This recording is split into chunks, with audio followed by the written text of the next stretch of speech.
れに行くわけじゃない。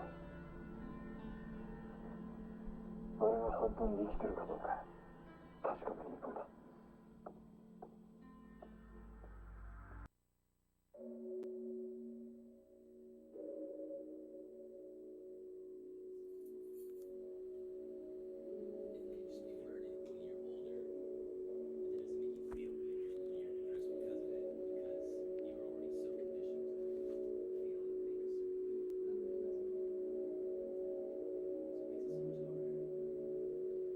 It's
Sometimes when you leave the theater, like with that feeling, like fuck, I missed it already, and you want to like watch it again. Wish I was in it. Yeah, it's kind of like that.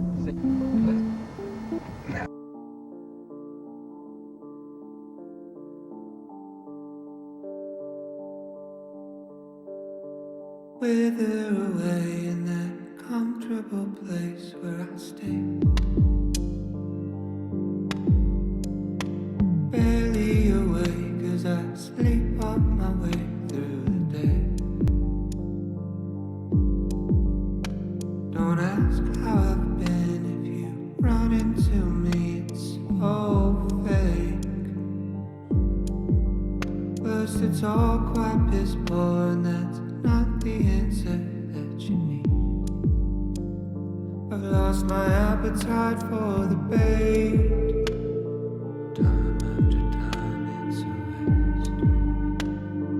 Lost my appetite for what you time after time can ever say.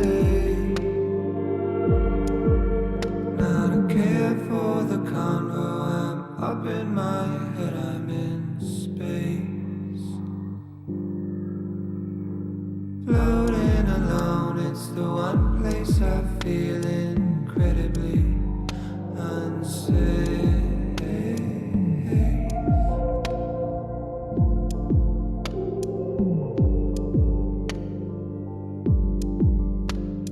This heavy heart that beats in me will weigh me down a full 6 feet. If not these 750 milliliters, one for each of the secrets that I keep. Could you turn it down? Turn it down. It's all too loud.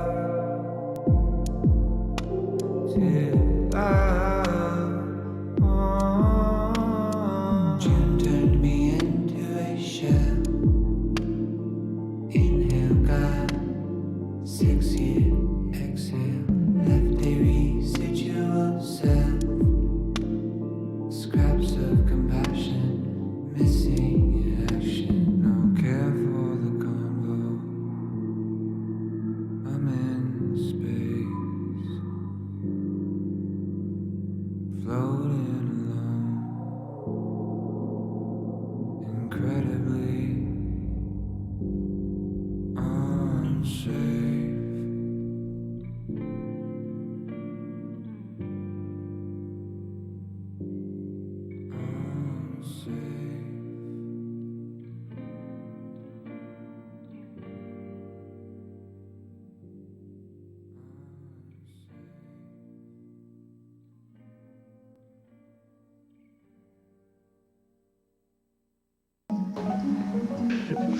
Anyway, I truly feel that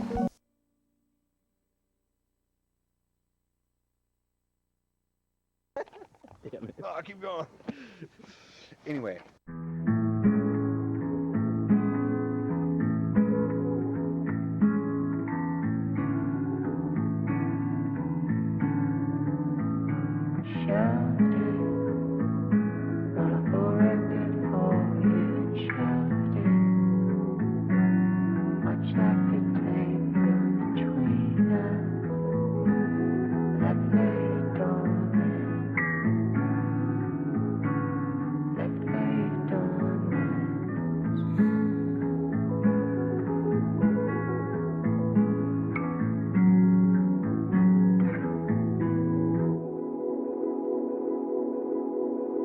Do I miss you or a memory?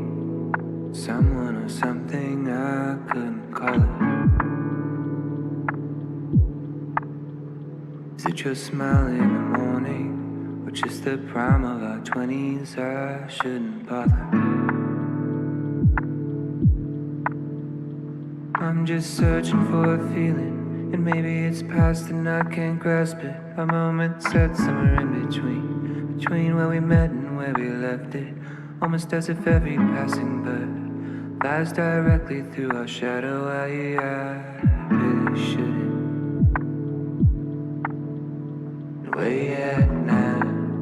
Did you save the 10,000? Did you find a passion? Alleviate some pressure? Have you got any new friends? Did you find a new man yet? Does he treat you special? I hope he treats you better than I did.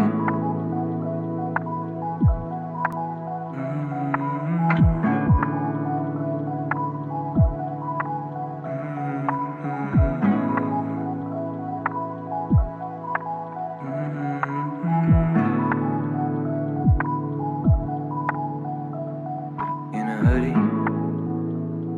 in a backyard somewhere, we were talking, and your eyes all sparkly, got me nervous, not a clue as to what it would be. Now you're leaving, few years flew past you, and you worry, didn't quite work out just like you wanted. Now packing your things in your car, and I'm still searching for that feeling. And maybe it's past and I can't grasp it. A moment set somewhere in between two moments I described it. And now that another bird has passed, I'm stuck thinking not of her but of you. I couldn't help it.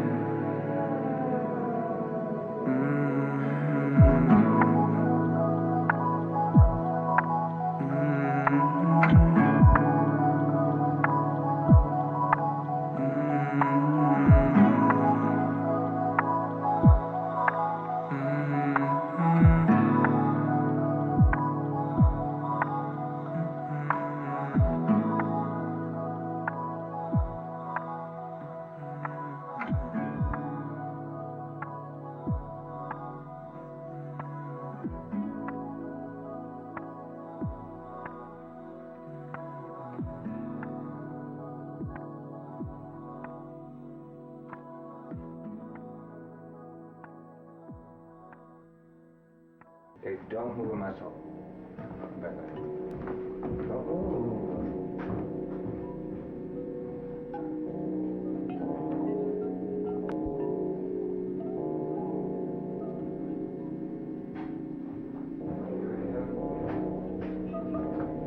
Still got a light?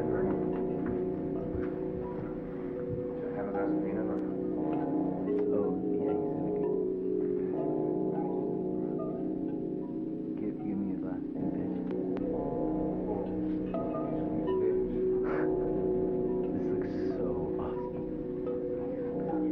Oh my god. I love you, Grandma. Look, this is amazing.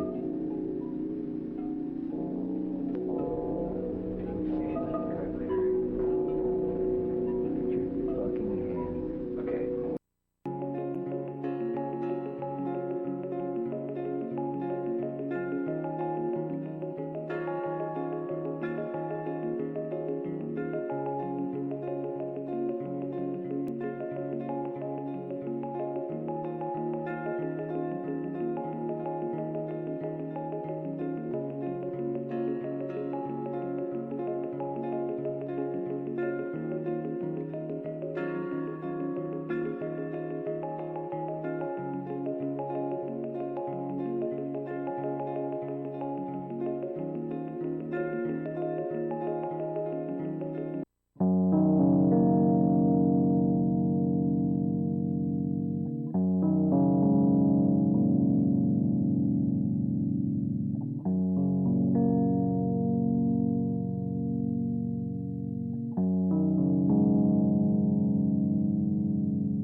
Meter low, hanging low. I'm on empty, headed home. I'll make it home. I guess I'm okay. I don't know. No, I'm not sure. I wasn't thinking about you. At the piano roll, had me feeling cold with memories of you. Yeah, we were younger, I was struggling. We were good, standing still, right beside me. You were good to me. I couldn't say the same. but we laid the blame to waste. By the wayside you went away. Took the good times, took the bad times, let them breathe. Left in the wake, the space.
There's a question and an answer and a worry in the middle.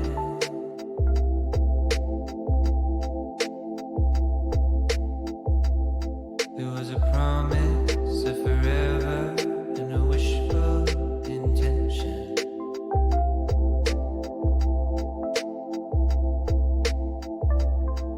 What a world it would be if we all made out like the books we read, all the films we see. It's a travesty. As the moon drifts by with the shifting tides, and you're lost in life, so the love floats into the ether. And there was something that you heard and heard, and despite your parents, you placed your bet on love.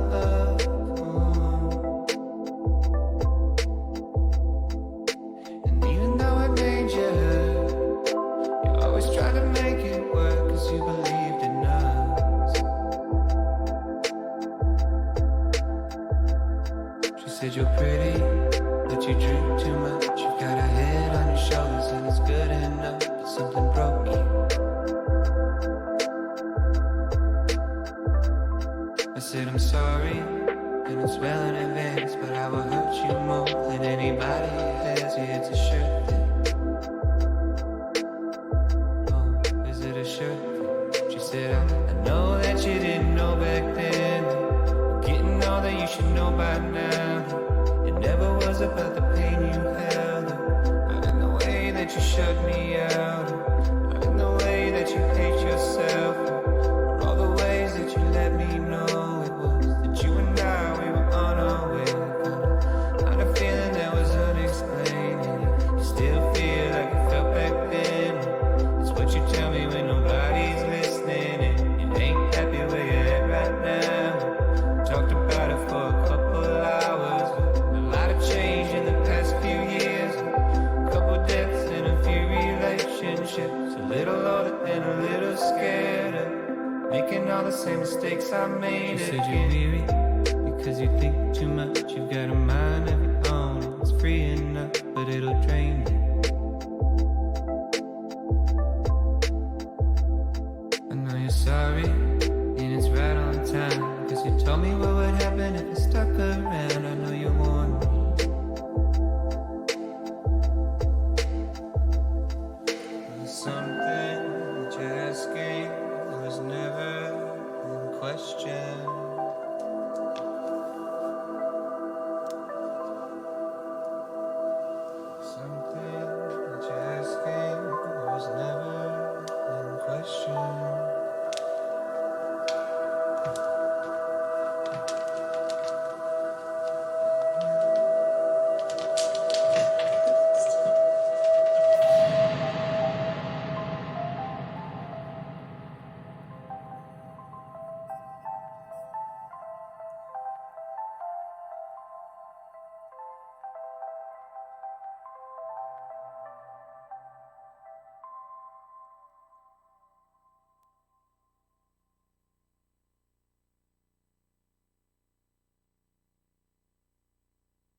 Hello. Hello, hello. Hello, hello, hello.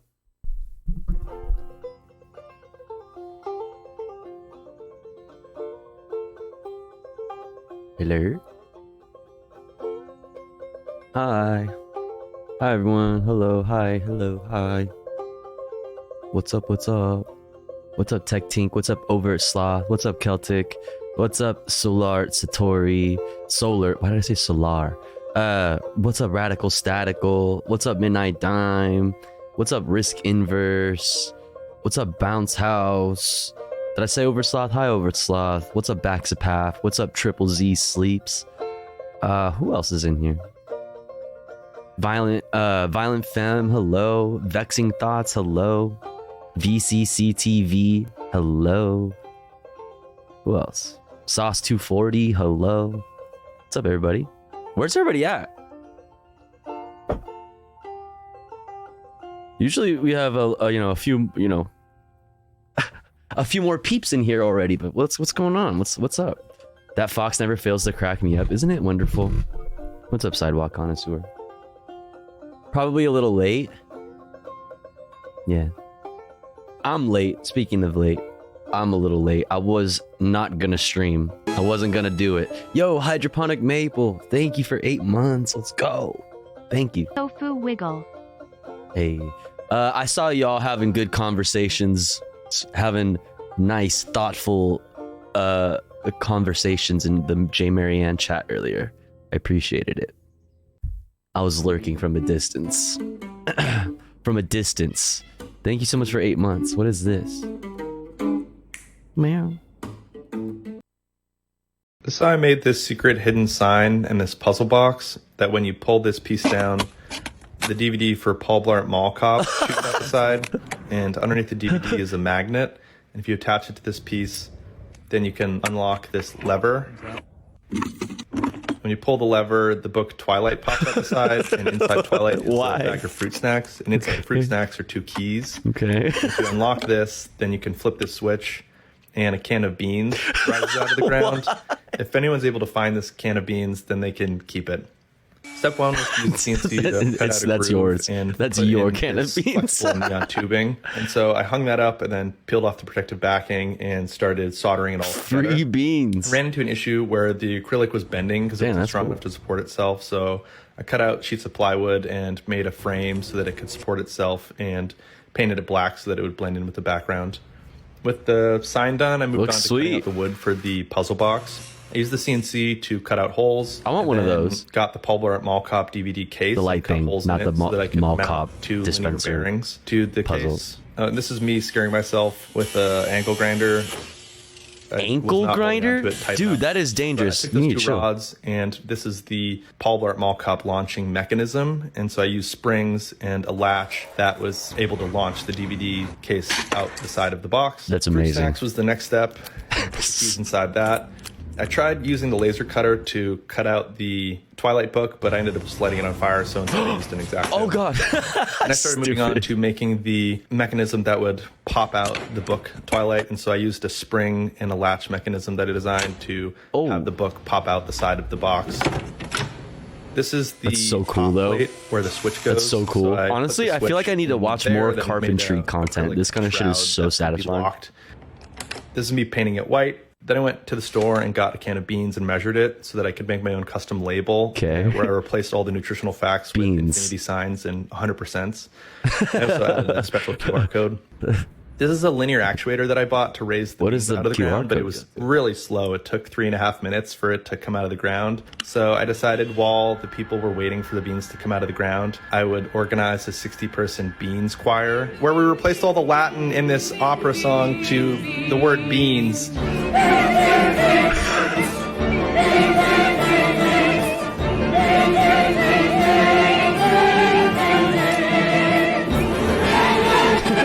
So chaotic. Beans, beans, beans, beans, beans, beans. Beans, beans, beans. That sign is really cool, though.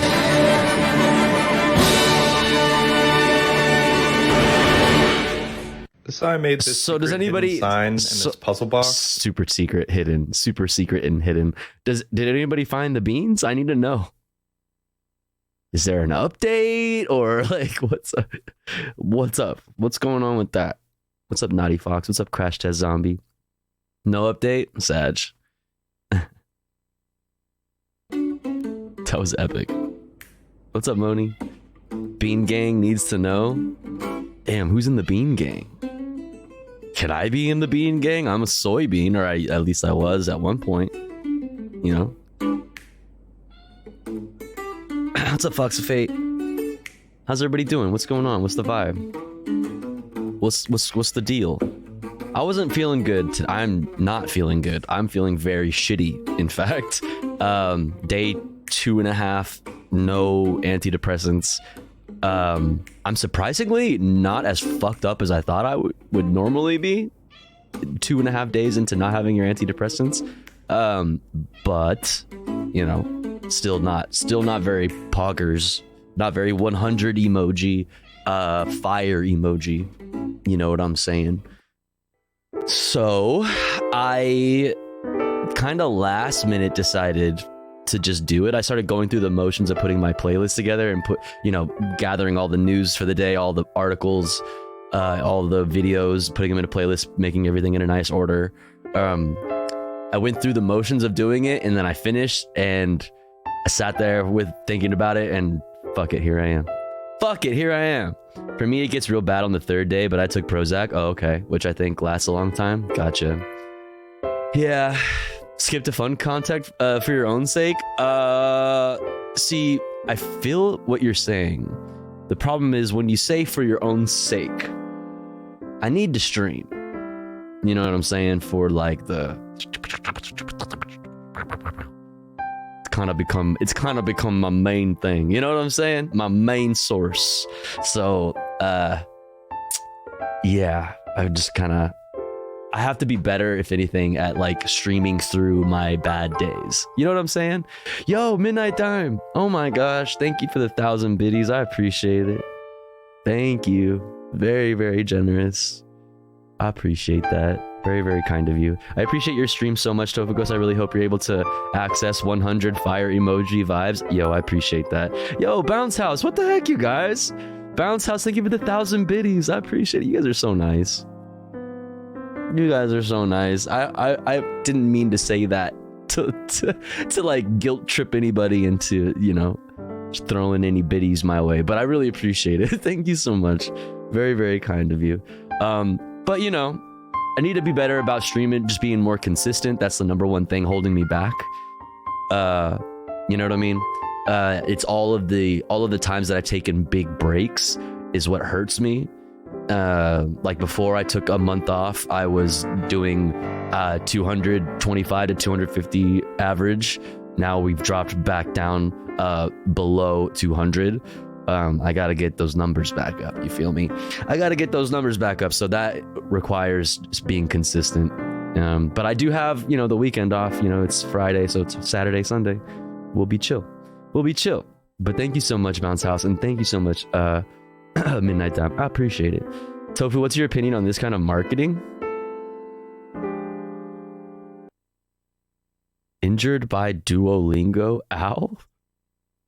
What? Has your family been taken by a corporate mascot? Were you extorted by an enormous green owl? Have you been physically or emotionally injured by Duolingo? Is this... Oh, this is from Duolingo. Did you want to learn a new language but lost your streak and your loved ones? Oh my god, and your loved ones. Threats such as Spanish or Vanish, French or the French, French or the trench, Monka. Or broken knees? If you're a victim of the Duolingo owl, you're not alone. Hi, I'm Peter Francis Manchetti, attorney at law. Over the past decade, I've recovered 537 family members, friends, and precious pets from Duo. Now let me and my elite team of legal professionals at Manchetti & Sons LLC fight for you. Learning a new language was supposed to be fun and easy. Well, if you've ever been thrown in the trunk of a car and driven across state lines by a huge green owl, you know that there's nothing This is funny as fuck. Duo took my family, Next, he took my Funko Pop collection. Oh no, Manchetti and even Sons worse. brought my case to trial, and I won $2.7 million, which numbs the sting of never seeing my husband and children again. Text or call Manchetti and Which Sons numbs now the at sting. 781-STOP-OWL. That's 781 Stop Out. This is good. Listen. Call for help right now at 781 Stop Out. Damn. Bum, bum. Damn. Listen, I laughed. It worked. It worked. That's funny. That's funny. I mean, it's giving like old Geico ads, you know, like old. It's a good ad. It's a good ad because you can enjoy it without being too like sold to. I guess it's very silly.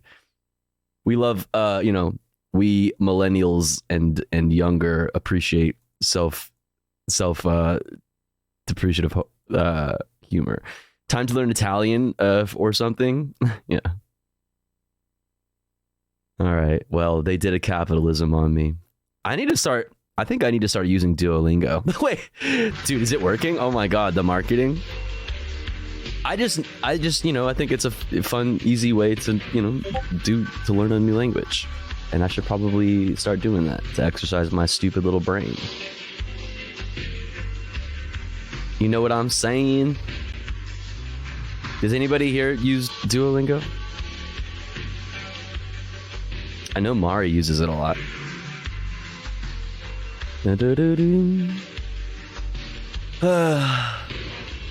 Boom. Yo, Anonymous, thank you so much for the 5 bomb. What the fuck? You guys, we're already in a hype. Are we in a hypers? We are. Thank you, Anonymous, for the 5 bomb. What the heck?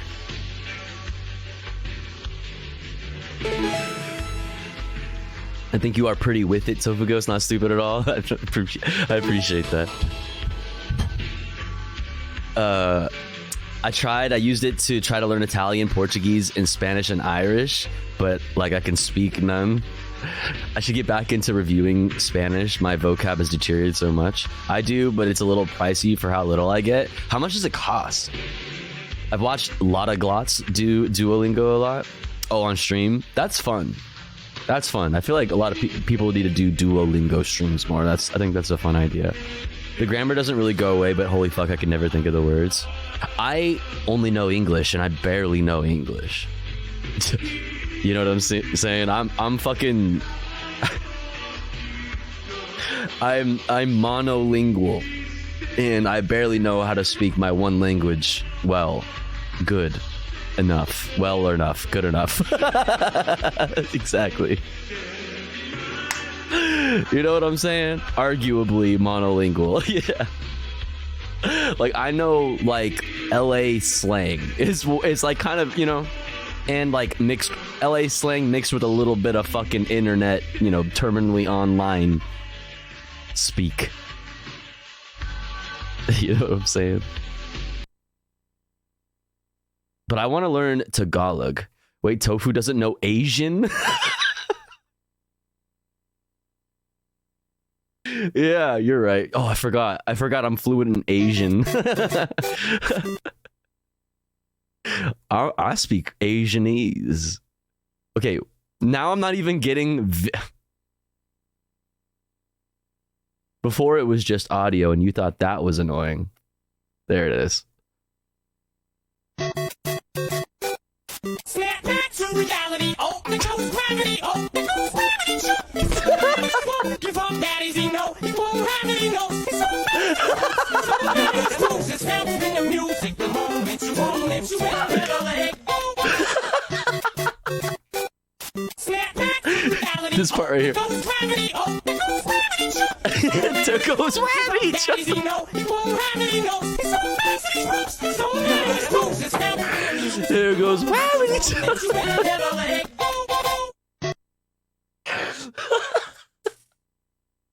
There goes gravity choked.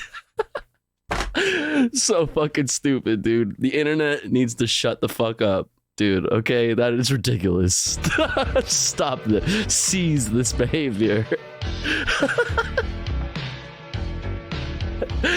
Oh, amazing. Oh god, that's crazy. That's crazy.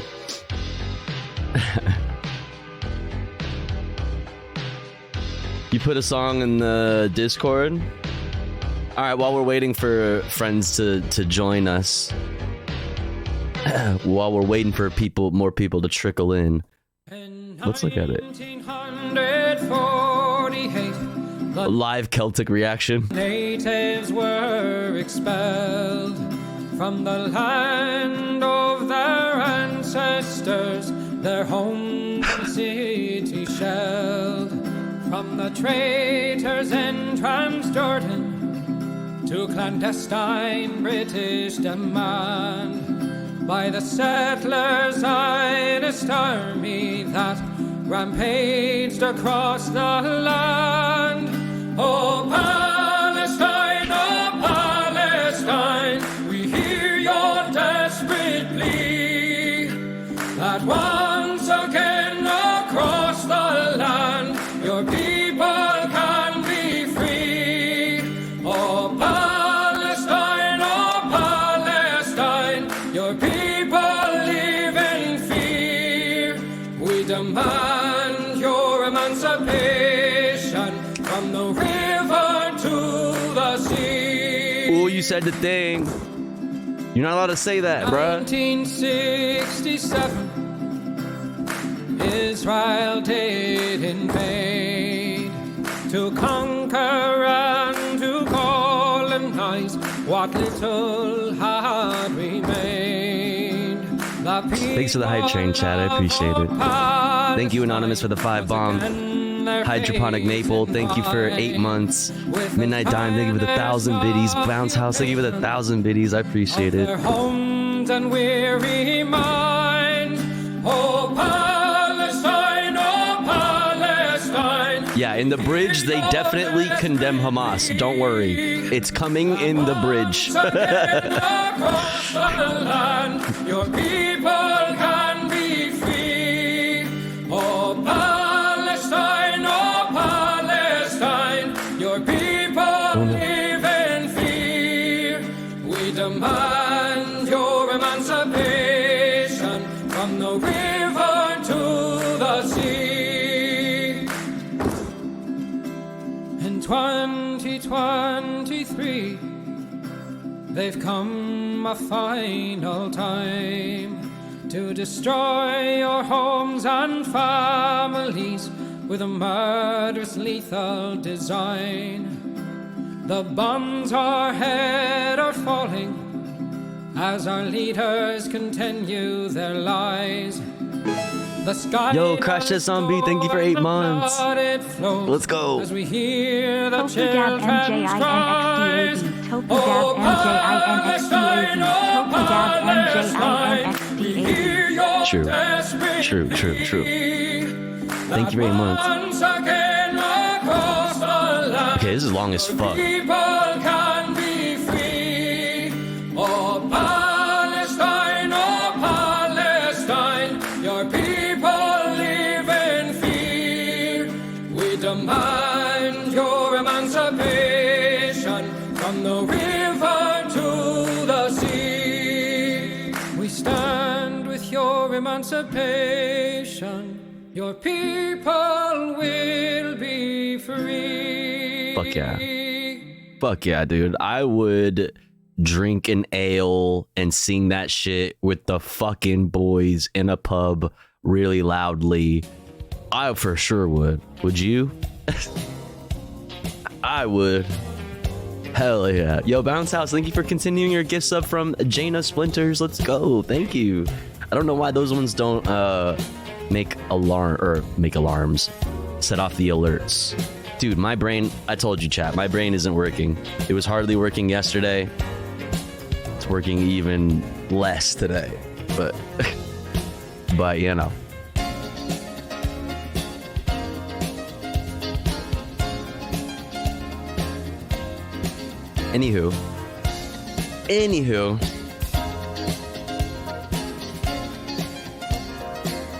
Anywho, I guess we can just start getting into it. I suppose we can just start getting into it. I don't know where everybody's at, but let's just get started. Boom, boom, boom, boom.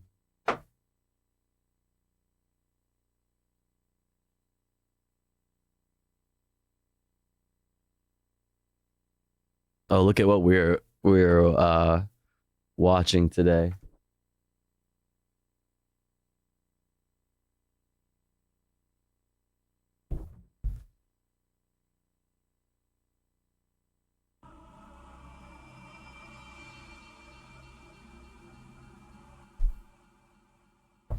Jesus of Nazareth.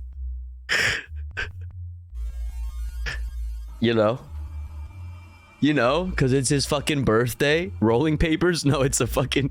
It's not a Bible. It's 3 VHS tapes that are for the movie Jesus of Nazareth.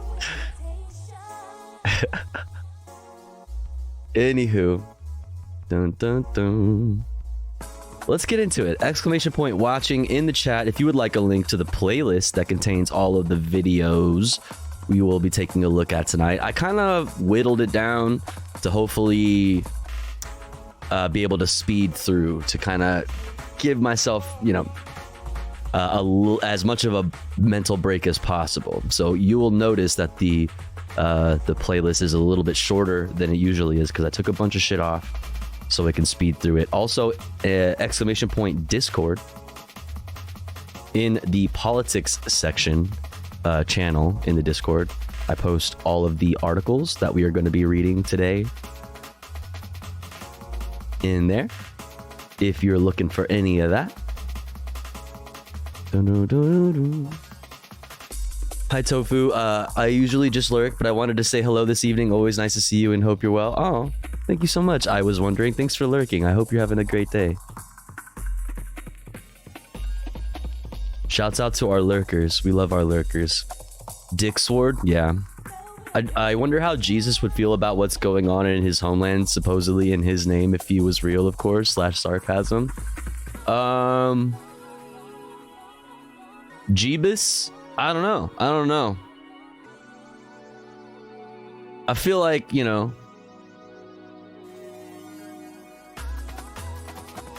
don't really know. I don't really know. I don't know. What would Jesus do? Chat, what do you guys think? December 23rd is the anniversary of Van Gogh cutting his ear off and putting it in a box as a gift? Pog? I ain't touching that one, Chief. Yeah.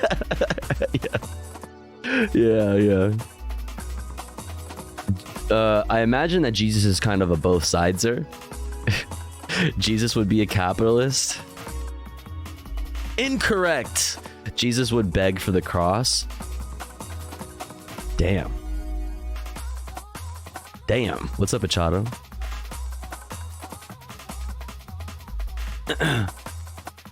Anyway, let's get into it. Let's just hop into this stuff. We talking about supply side Jesus? Is there any other Jesus? Or Latvian Jesus? We talking about Latvian Jesus or which Jesus? I mean, Jesus would grab a whip, flip tables, and chase motherfuckers out of his temples. True. Okay, why is Discord making noises? You're not supposed to. Shut up. All right, let's get into it. Sorry, I'm feeling real spacey today, chat. Sorry if it is overly apparent. Let's get into it. Today in history, 1222.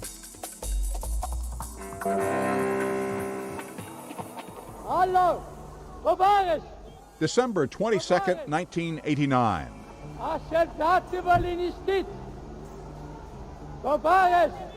A popular uprising topples Eastern Europe's last hardline communist ruler, Nicolae Ceausescu of Romania. Days later, Ceausescu and his wife are tried and convicted by a military tribunal, then promptly shot by a firing squad. 2001. Richard Reed tries to set off explosives in his tennis shoes aboard an American Airlines flight from Paris to Miami. But flight attendants and Reed's fellow passengers... Oh, I remember this. Reed later pleads guilty and receives a life sentence. He was like literally like had a lighter and was trying to light his shoe on fire, and people were like, "What the fuck?" Prison. Yeah. 1894. Alfred Dreyfus, a French army officer, is convicted of treason in a court-martial. But the case... What the fuck? They just broke his sword in half? Is that what this is? Bro, doesn't that hurt? A French army officer is convicted of treason in a court-martial. But the case against Dreyfus, who is Jewish, triggers worldwide charges of anti-Semitism.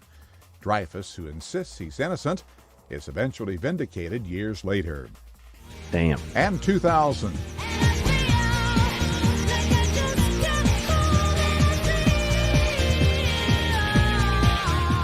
Wedding bells ring for the Material Girl as pop star Madonna and film director Guy Ritchie marry in Scotland. Today in history. It's good for the sword. You have to do that every year, and it grows back in mating season. Oh. December 22nd. Ross Simpson, the Associated Honestly, Press. a fucking banger. Banger. Banger. All right. This just in. Scuba Santa spotted in Brazil. Brazilian Santa spotted. Santa Claus and Mother Christmas. Mother Christmas? Who the fuck is that? Swam in a shark tank in Rio's National Aquarium in a holiday show for children. What is Mother Christmas?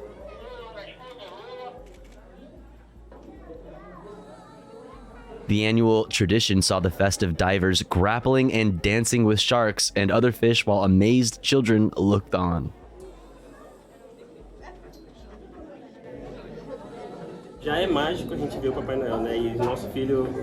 It's already magical to see our child excited with Santa Claus. Aww. To have him underwater in this different environment is definitely a very cool experience. Damn, dude. Oh.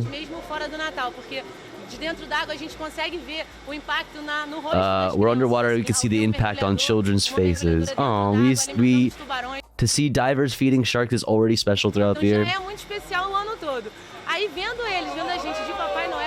What is Mother Christmas? I've never heard of Mother Christmas.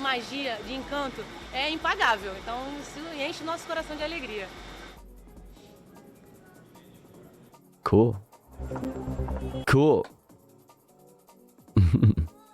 All right, next up, chat. Next up, chat. We are going to get into the headlines. Top 5 stories you need to know today from Reuters, Associated Press, top stories, news wrap from PBS, top US and world headlines from Democracy Now!, aka Democracy in a few minutes. But chat, we're going to run a quick ad break before we get into that. But don't you worry, because here at the Tofu Ghost broadcast, when I run ads, I run them while I'm away from the stream. That way, even if you are unsubscribed to the channel, you don't miss out on any of the content.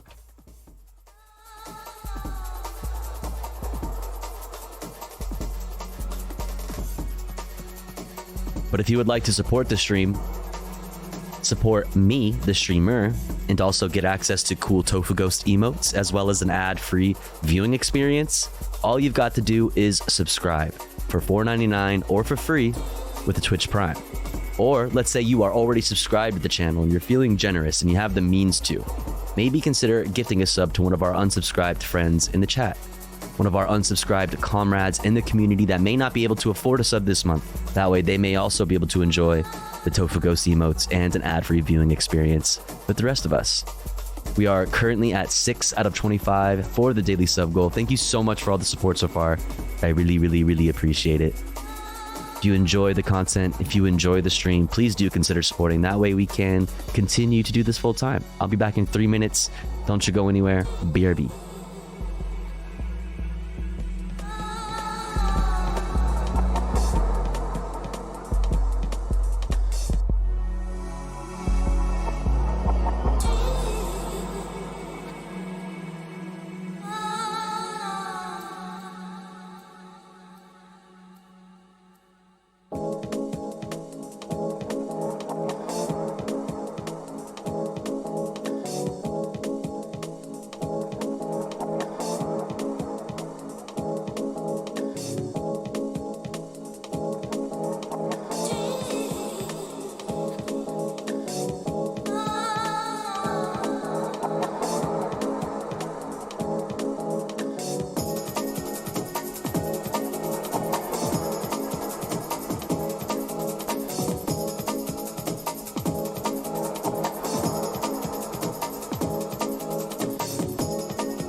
rhythm.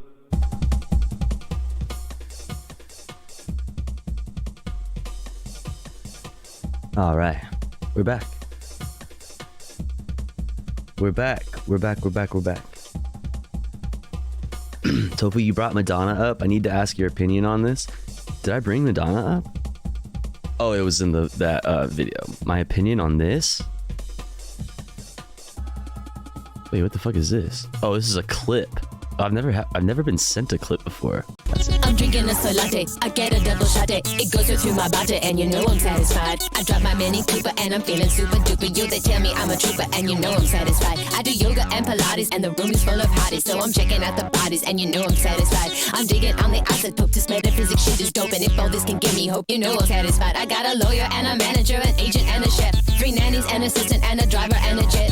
3 nannies. And a bodyguard of 5. 3 nannies. Do you think I'm satisfied? I'd like to express my extreme point of view. I'm not a Christian and I'm not a Jew. I'm just living. I'm drinking a. What are you? Let's go. I'm not a Christian and I am not a Jew. Dude, I never thought about like flexing how many nannies you got. That's kind of badass. That's kind of fucking boss bitch. You know what I'm saying? I got 3 nannies. Like, you know,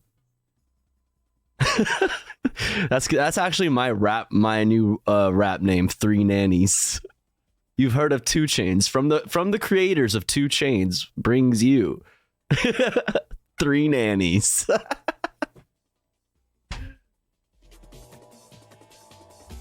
That's hella nannies though, so like that's not cheap. You know what I'm saying? Oh man, I wish I had 3 nannies for real. Madonna looks good at her age. The plastic surgery has done her well. I mean, that was pre-plastic surgery, I believe. But yeah, she'll like live forever, I feel like. Yo, what's up, 2A Dave? I hope you're doing well. Good to see you. It's been a while. How's it going? 50 Cent, 2 Chainz, 3 nannies, right? Fran Fine is the only nanny there is. True. That's true. Oh, nannies for kids? Oh, I thought for herself. Yeah, well. 3 nanny Andy. Yeah, that was pre-mummification. Oh my god. She never fixed the gap in her teeth, and I deeply respect that. I think it's like, you know, it's like a vibe. It's like her thing. Wouldn't even recognize her without it. Yeah. It's like her, it's like a, you know, it's iconic. Yeah, it's iconic, exactly. I forgot to look at this before we got into the headlines. This was what I wanted to show you in lighthearted, silly news. In an extension, an offshoot, if you will, of the War on Christmas. From the creators that brought you the genius of the War on Christmas. Now announcing Lindsey Graham declaring war against New York to protect Chick-fil-A's Sundays off. That's right. That's right.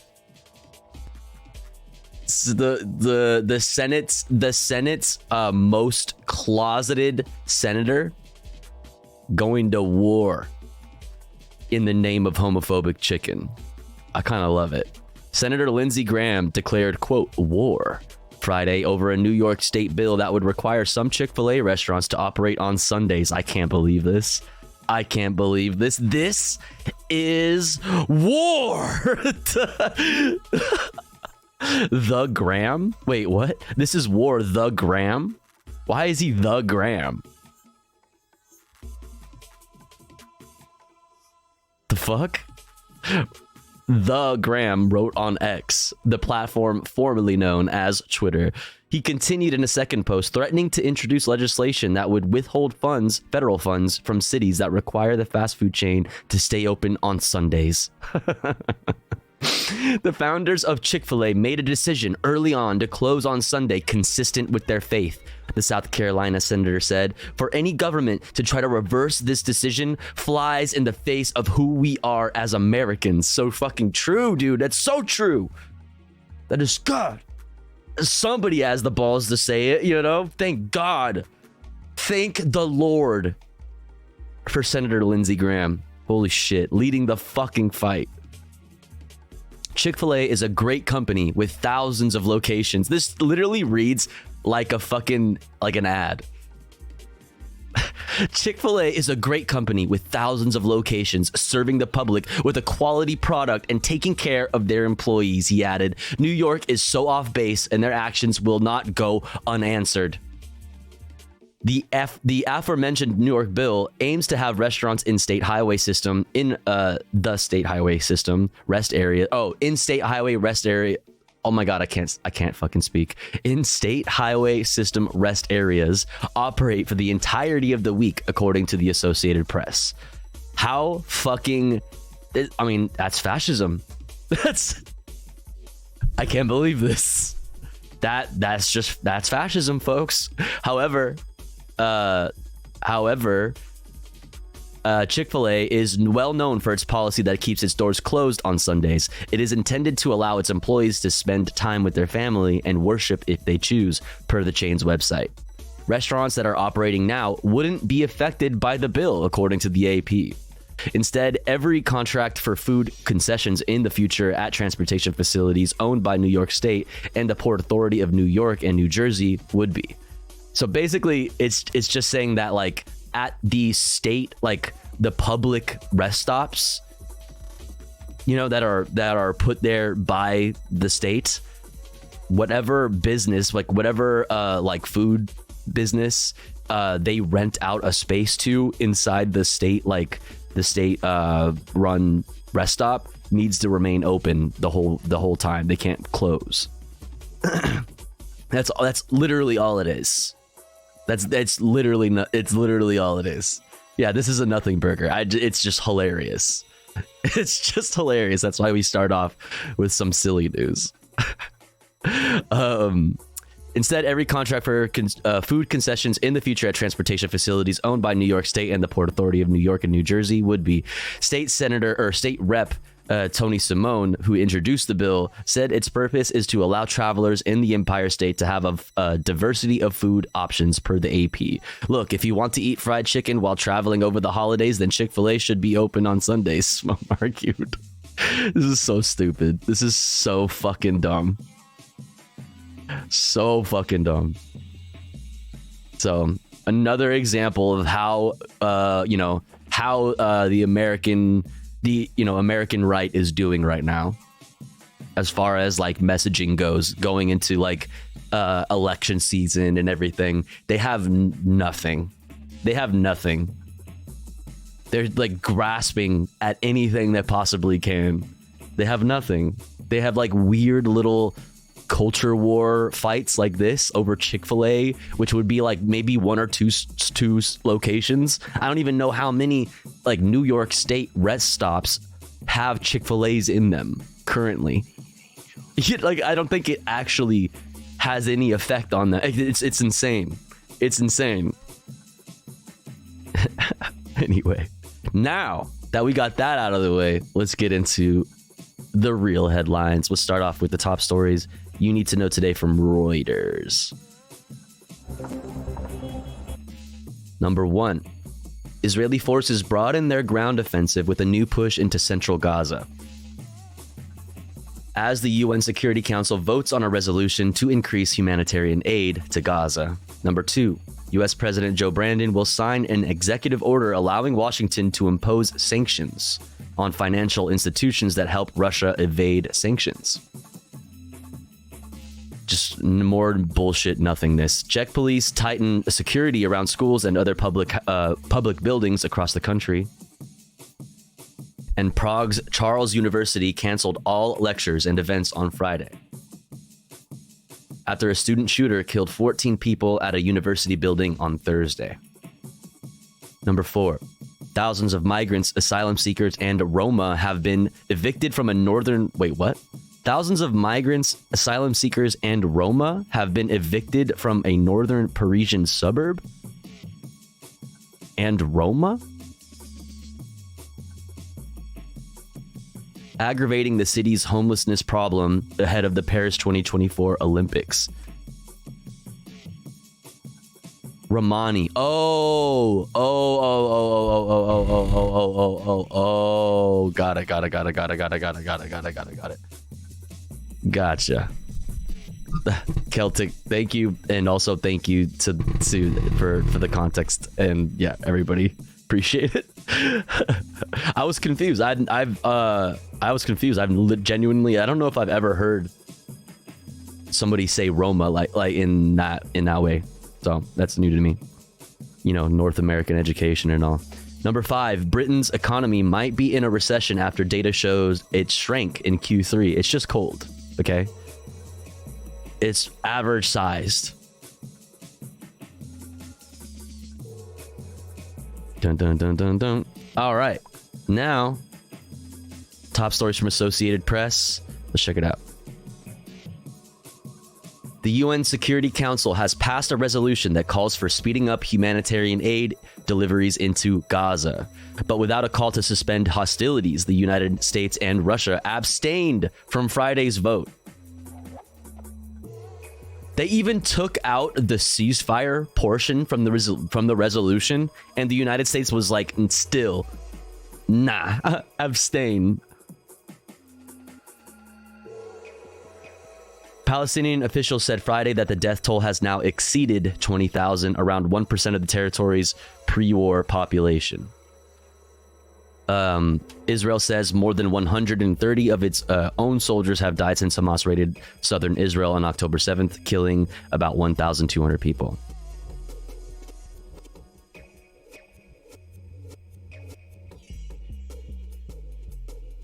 The holiday travel rush is hitting its peak Friday with few problems thanks to mild weather and lower flight cancellation rates. U.S. airlines are predicting a blockbuster holiday season and have projected confidence they can handle the crowds. Abstention is almost useful. I mean, it's better than voting no, because it gives them, I guess, the United States government, I guess, like an in between where they don't piss off Israel, which, like, you know. Obviously, you know how I feel about that, but like, they can say like, hey, listen, I didn't vote for it to Israel, while still like on the record, not technically. I don't know, man. Residents of the small fishing town in Iceland where a volcano erupted this week have been told they can return home. The town was evacuated in November as a precaution after a swarm of earthquakes. That volcanicity, though.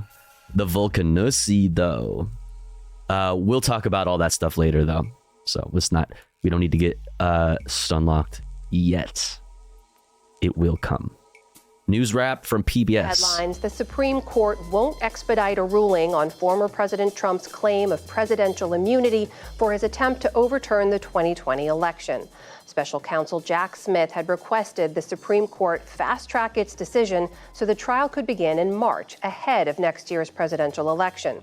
The issue will now be left to the U.S. Court of Appeals.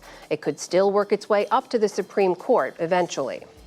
Wisconsin Supreme Court today overturned the state's Republican-drawn legislative maps. They ordered new district boundary lines be drawn ahead of the 2024 election.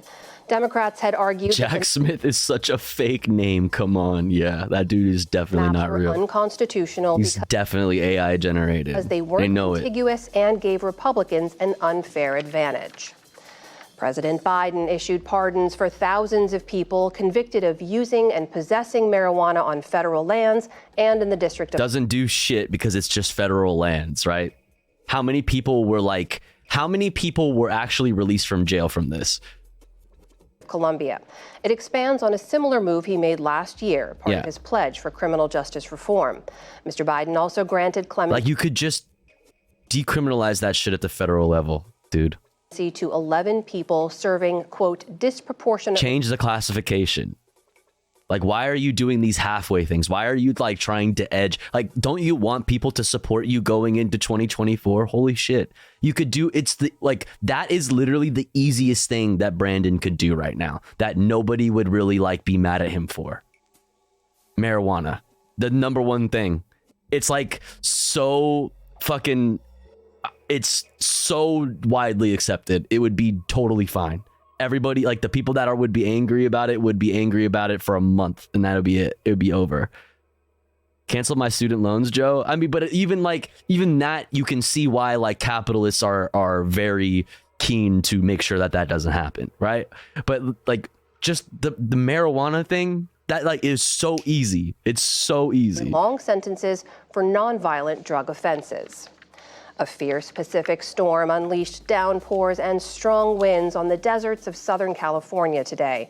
The same system inundated the Los Angeles area yesterday, triggering flooding and road closures and wreaking It was raining pretty hard yesterday. travel plans. Today was nice and The storm sunny. is expected to move into southwest Arizona and taper off. Kinda.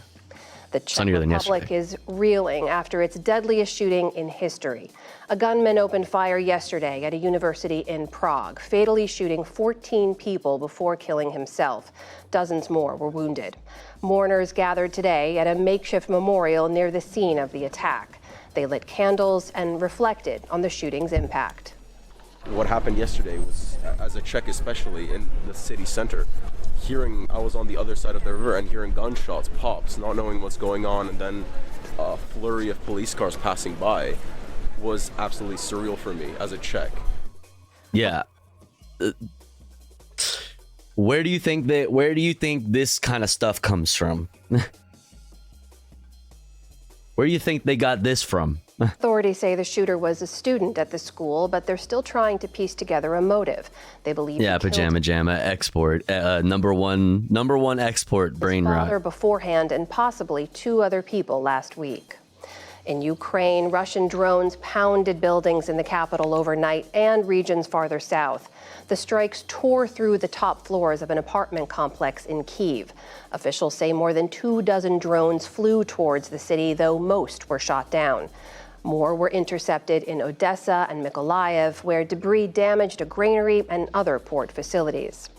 Back in this country, trading was light on Wall Street today. The Dow Jones Industrial Average rose to holiday cheer, quite like a winning ticket in Spain's annual Christmas lottery. In Madrid, crowds dressed up for the big draw. This year's total prize pot reached a record-breaking $2.8 billion. The top winning ticket holders took is it gonna poop out a little thing? $440,000 apiece. Confetti fell and champagne flowed as the lucky numbers were announced. Hey, Ronaldo. Spanish Christmas tradition dates all the way back to 1812. Still to come on the News Hour. David Brooks and Jonathan Cape. Don't care. Don't fucking care. Democracy right fucking now, dude. This news is funded by viewers like you. Like you. Please support our work at democracynow.org/give. Welcome to Democracy Now! DemocracyNow.org, the War and Peace Report. I am Amy Goodman. Palestinian officials report 390 people have been killed and more than 700 injured in Israeli strikes on Gaza over the past 2 days. In one of the latest attacks, an Israeli air raid killed 4 people, including Bassem Qaben, the director of the Israeli-controlled Karam Abu Salem border crossing, who'd been working to bring desperately needed aid into Gaza. This comes as the United Nations reports more than 500,000 Palestinians are starving amidst Israel's siege and unrelenting bombardment of the Gaza Strip. Arif Hussein is chief economist with the UN's World Food Program. In the world right now, there are about 130,000 people who are in catastrophic levels of hunger, meaning they're starving. In Gaza, more than 500,000. That is 4 times more. And that is what makes this totally unprecedented. On Thursday, Hamas ruled out any more exchanges of captives until Israel agrees to a, quote, full cessation of aggression, unquote. Meanwhile, Israel has for the 7th time severed Gaza's phone and internet connections. The Committee to Protect Journalists reports. So there has been, so we were confused about that, or at least I was confused about that yesterday. The wording being a full cessation of meaning a permanent ceasefire. Workers have been killed in the first 10 weeks of Israel's assault on Gaza than have ever been killed in a single country over an entire year. Oh, man. CPJ said it was particularly concerned about a pattern of targeting journalists and their families by the Israeli military. On Thursday, scores of Al Jazeera staffers held protests at the network's headquarters in Doha, as well at the site of a school in Gaza, where camera operator Samar Abu Daka was killed in an Israeli drone strike. The same attack injured Al Jazeera Arabic's Gaza bureau chief, Wael Dadou, who lost his wife, his son, his daughter, and grandson in another strike last month. A number of journalists rallied around him. And still continuing to do the important job that they do. Even in the midst of so much loss. At the same time in Gaza as the journalists stood in the Doha studios and at the UN school that was bombed.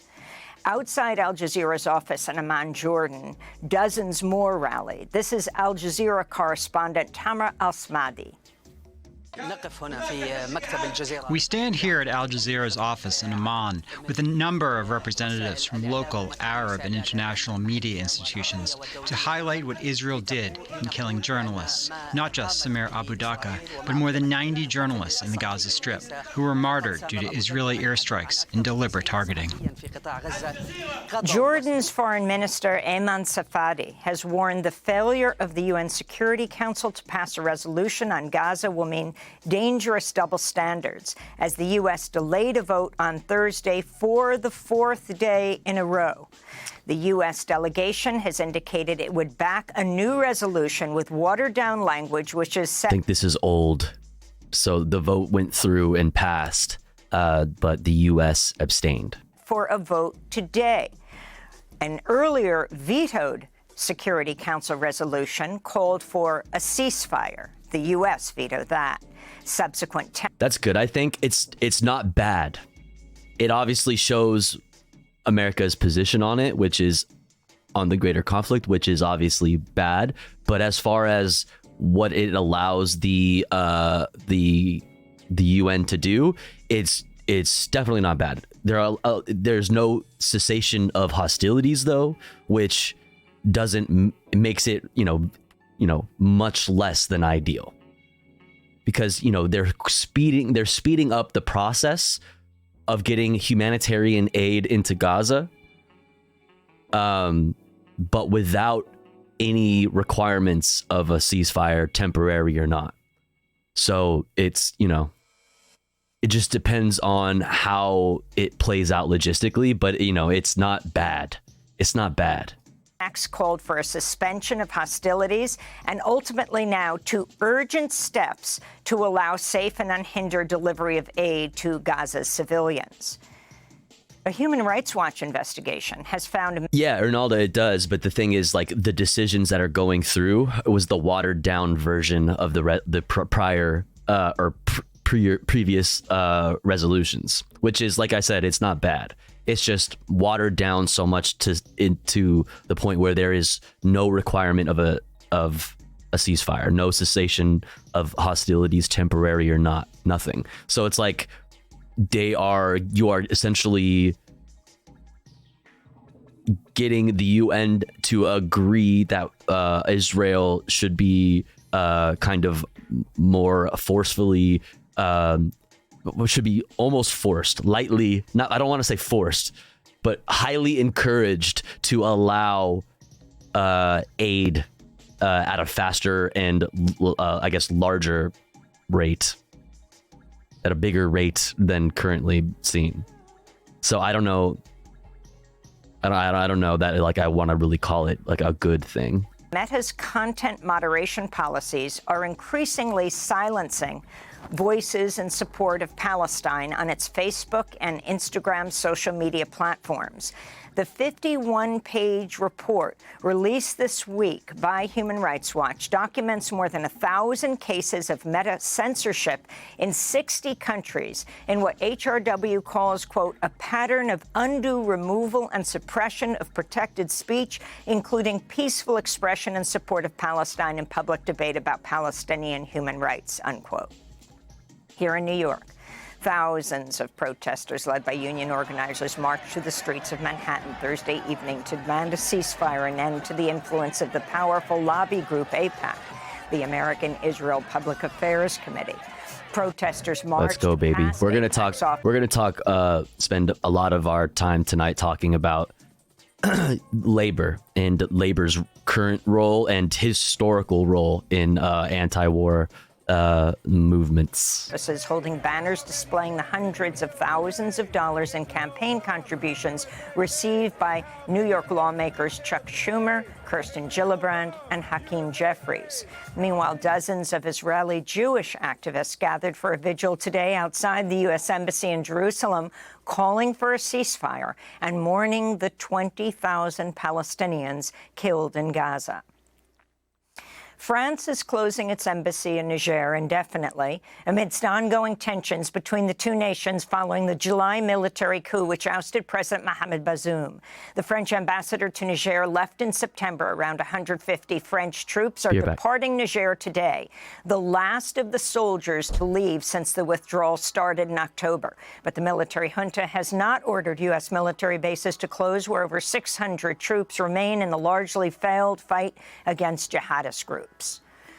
The Biden administration's approved 2 more permits for the Mountain Valley Pipeline, or MVP, which would carry 2 billion cubic feet of frack gas through Virginia and West Virginia. On Tuesday, the Federal Energy Regulatory Commission, FERC, granted MVP's request to increase its gas transportation rates after the company's estimated construction costs ballooned to over $6.6 billion, nearly double its initial projection. The FERC also granted MVP more time to complete work on a proposed 75-mile extension. Yo, my dude, thank you so much for the raid. Welcome in. What up, what up? I hope you had a wonderful stream. Shouts out to my dude. Oh, thank you, Celtic. Appreciate that. Welcome in, welcome in. We are just halfway through this Democracy Now! Video, going over all the headlines for today. After we're done with headlines, we're going to get into some more specific news stories. Exclamation point watching in the chat will get you a link to the playlist that contains all of the videos we've watched already this evening and will be watching this evening. And in our Discord, in the politics section, all of the articles we're going to be reading tonight are located in there. And oh my goodness, double raid. Conyer raid, welcome in. I hope you had a lovely stream. Hello, hello. Shouts out Conyer. I was just telling our other raiders that we are finishing up all of the headlines for today, top US and world headlines, and we're going to get into some more specific news that I have lined up for us to take a look at. Exclamation point watching in the chat will get you a link to the playlist with all the videos we're watching and have watched, and in our Discord, in the politics channel, all of the articles that we'll be reading tonight are posted in there. Conyer, hope you had a good stream. Rainbows for everyone? True.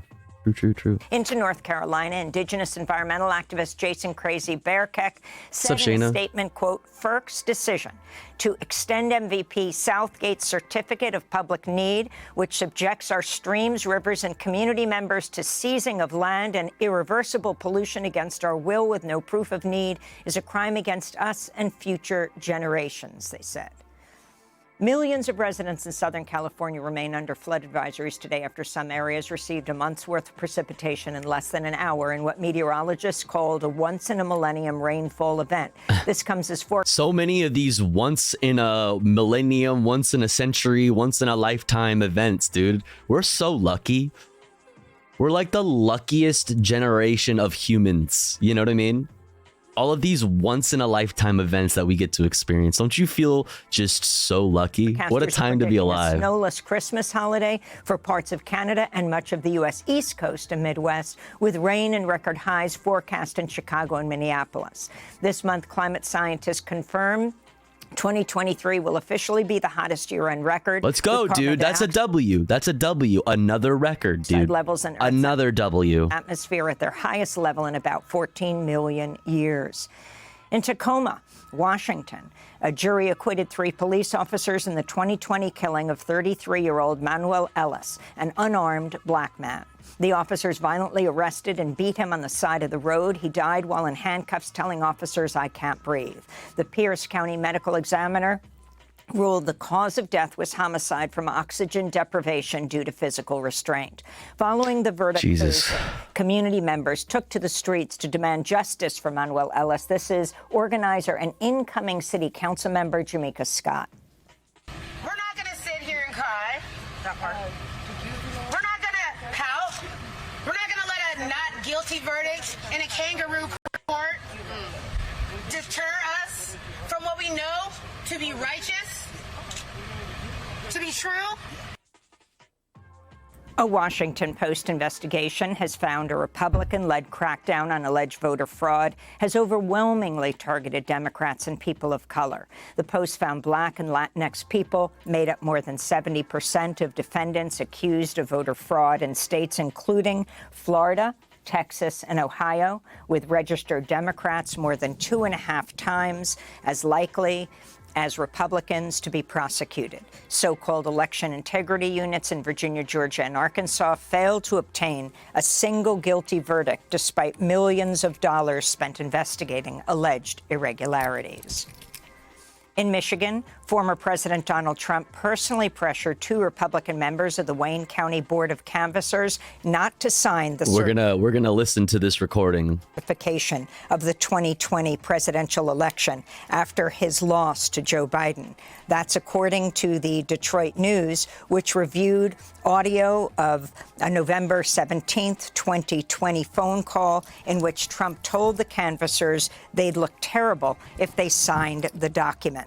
After the call, the 2 officials tried but failed to rescind their votes to certify Biden's election win and filed legal affidavits saying they were pressured.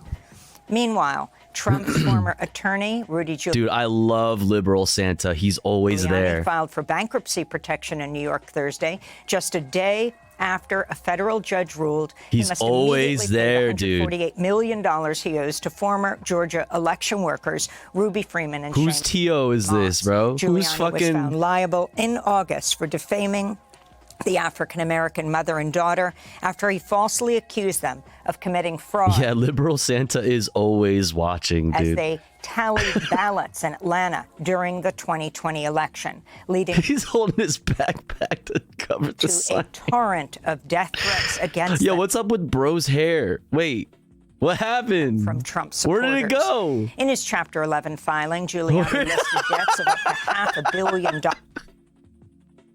Wait. They gave up halfway through. They ran out of batteries. Bro, they just gave up. They're like, I'm tired. I'm so bored of cutting my hair. I'm gonna go to bed now. And then they woke up. Oh shit, I gotta go to work. Rudy's got a court date. Bro, what is this? Oh my god. Internet website, good username. Yeah, what the fuck? I didn't even think about that. I didn't even notice it. So fucking funny. I wake up every day and is record setting. Every day is once in a lifetime. The news is constantly without precedent. I weep as I look to history. I yearn for some way to understand the times I live in. I go outside. Everyone is just indifferent. They seem unaware. They don't know we just passed the point of climate collapse. They don't know. You're literally that fucking they don't know meme about the peso devaluation or the state of the liar. What's the liar? They aren't listening to Kanye's new worst album. I am alone in a world beyond Twitter. Fucking chatting. Lyra. Oh. I was like, the liar? The fuck? Is that like the Shire, but like for leprechauns? In his Chapter 11 filing, Giuliani listed debts of up to $500 million, including nearly $1 million in unpaid taxes. However, U.S. District Judge Beryl Howell remains skeptical, writing, quote, such claims of Giuliani's financial difficulties, no matter how many times repeated or publicly disseminated and duly reported in the... Bro. Yeah, but you're not Ronaldo, and also this is bad. Who told him that this was a good idea? I don't care that it's Ronaldo. This is bad. Ribaldo. Fucking got him, dude. Holy shit. Who cares that I haven't had I'm not, on my meds for 2.5 days and my brain doesn't work properly. I'm still on fire. Media are difficult to square. That's with crazy. The fact that Giuliani affords a spokesperson who accompanied him daily. Still a better hairline than NMP. Oh my God. Trial, the judge said. The Czech Republic will observe. Nick Polum catching fucking strays in the Tofu Ghost chat. What is this? What have we come to? The National Day of Mourning Saturday as the country reels following its worst ever mass shooting. The gunman, believed to be 24-year-old student David Kozak, opened fire at Prague's Charles University Thursday, killing at least 14 people and wounding 25 others. He was confirmed dead at the scene. The shooter is also suspected of killing his father earlier in the day before the rampage at the university. Jesus. Video shows a group of students balanced precariously on a building's open ledge as they sought to escape the gunman.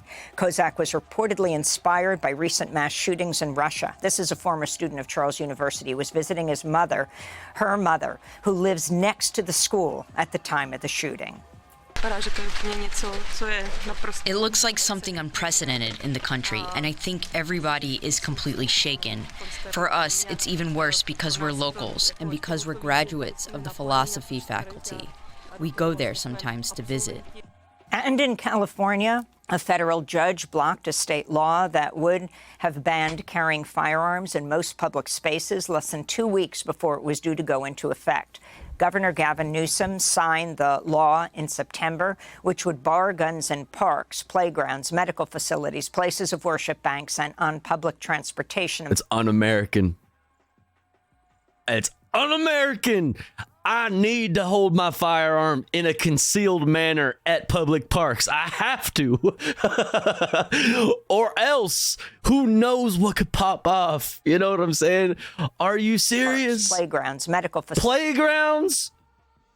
Playgrounds might as well be battlefields in 2023. You expect me to show up to the playground unarmed? Places of worship, banks, and on public transportation, among other places. Judge Cormac Carney. Aren't you already not allowed to take a firearm into like a bank? In like most public transportation, I'm like, I don't know. Is there public transportation in like where can you take a firearm? I'm just trying to think. Places where there's like open carry laws and people are really into their open carry rights, like they don't really do public transportation. You know what I'm saying? I'm just trying to imagine some dude strapped up with the fucking cowboy hat on, like riding the bus. Like, does that happen? I'm sorry, I thought this was America. Exactly. I want to hold it in my hand at all times. Yeah. Yeah, what if a bad guy with a gun TM comes into the park? How could I be a good guy with a gun TM? True. It's so important. What if a bear shows up? Sure. Arizona. So we would be talking about in places where there would be, in Arizona, where there would be lots of public transportation or like heavily used transportation would definitely be in the more city centers where like, maybe you're right. You're probably right. Yeah, what public transportation? Appointed by former President George W. Bush, said the law was 1v1 Skid Row snipers only. Oh my God. Quote, repugnant to the Second Amendment. California's Attorney General Rob Bonta is appealing the ruling. And those are some of the headlines. This is Democracy Now!, democracynow.org, The War and Peace Report. Guns are like their adult pacifiers, which is what dumb babies suck on. Yeah, they're like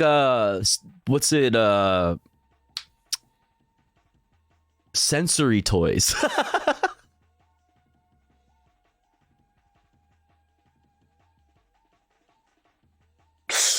They're right for Amy Goodman. Murder dildos. Democracy Now! Is funded by viewers fidget spinner. I don't know. What if your fidget spinner was a Glock, though? Like, what if your Glock was a fidget spinner? Would you be saying that? You know what I'm saying? Think about it. Think about it. Think about it. What's up, J Logic? Cowboy Special Interest. Glizzy Noms. I got a Glock Gawk. Yo? Yo? Hey, yo? All right. What we got next?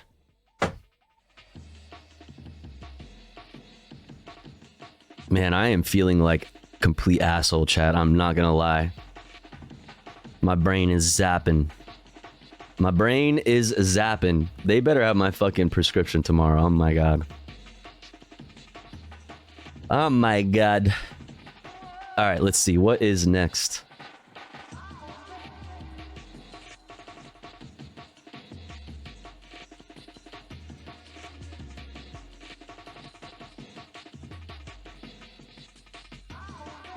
Boom, boom. Boom, boom.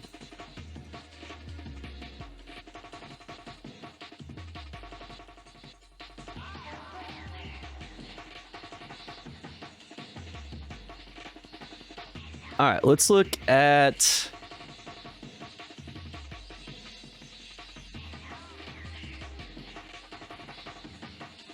Let's look at this real quick here. We'll start off with this and get this out of the way. What's up, Nori? You're doing great, Tofu. Thanks. We don't have Walmart, though. Sucks to suck. Actually, we don't really have Walmart in L. Like, there's very few. We don't have Walmarts like that in LA. There's no, like, I couldn't even tell you where, like, there's an actual Walmart in LA. I couldn't tell you. If they sold guns in Walmart here, I'd be strapped the fuck up, though. Like, for real, I don't want people to have guns, but I want a cannon that can topple mountains in my belt. Damn, so you're saying freedom for me and not for thee, huh? Classic European take. Classic European take. The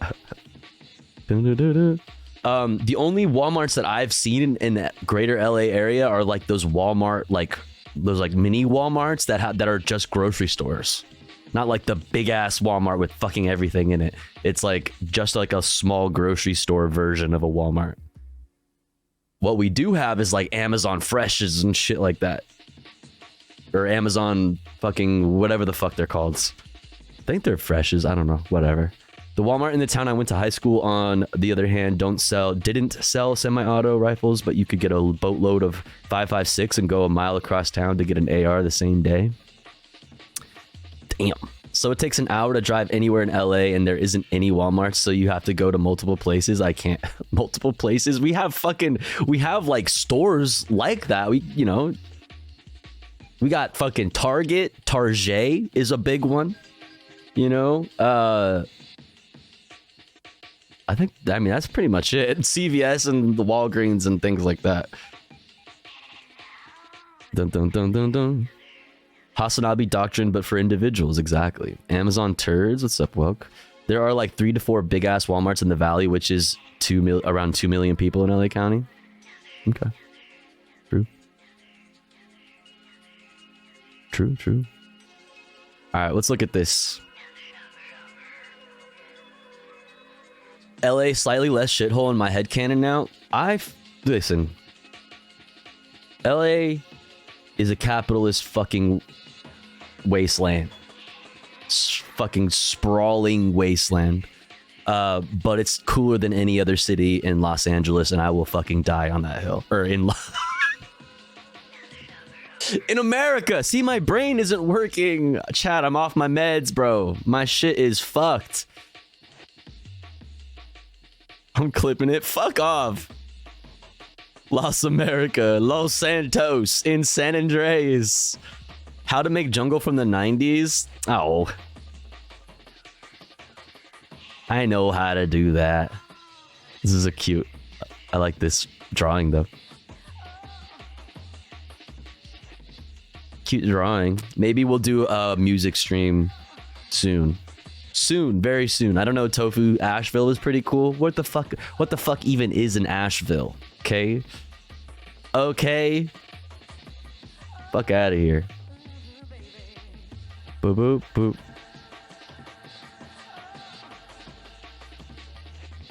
My comment was relevant, was meant to make you feel old. Oh, motherfucker. Fuck you. Financial advice from Cartar. Financial advice time. Ready?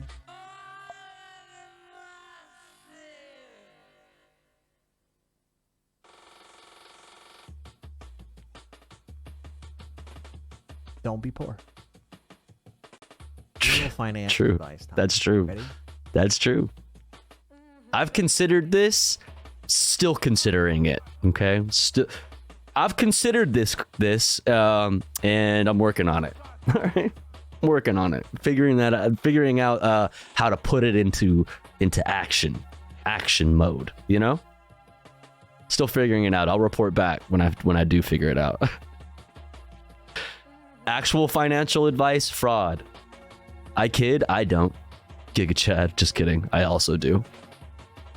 In GTA 6, how are your 401ks doing? Shut the fuck up. Shut up.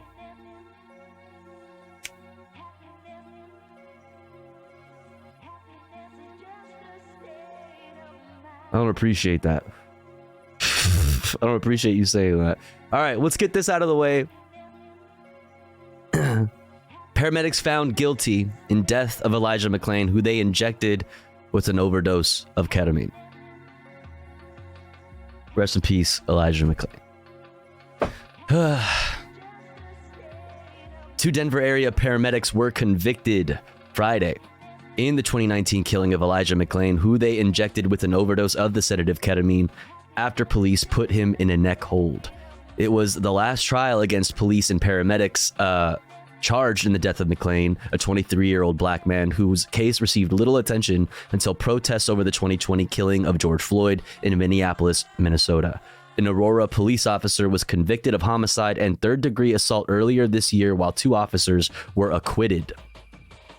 This trial against the paramedics explored largely uncharted legal territory because it is the first case against medical first responders facing criminal charges to reach trial, potentially setting the bar for prosecutors in future cases.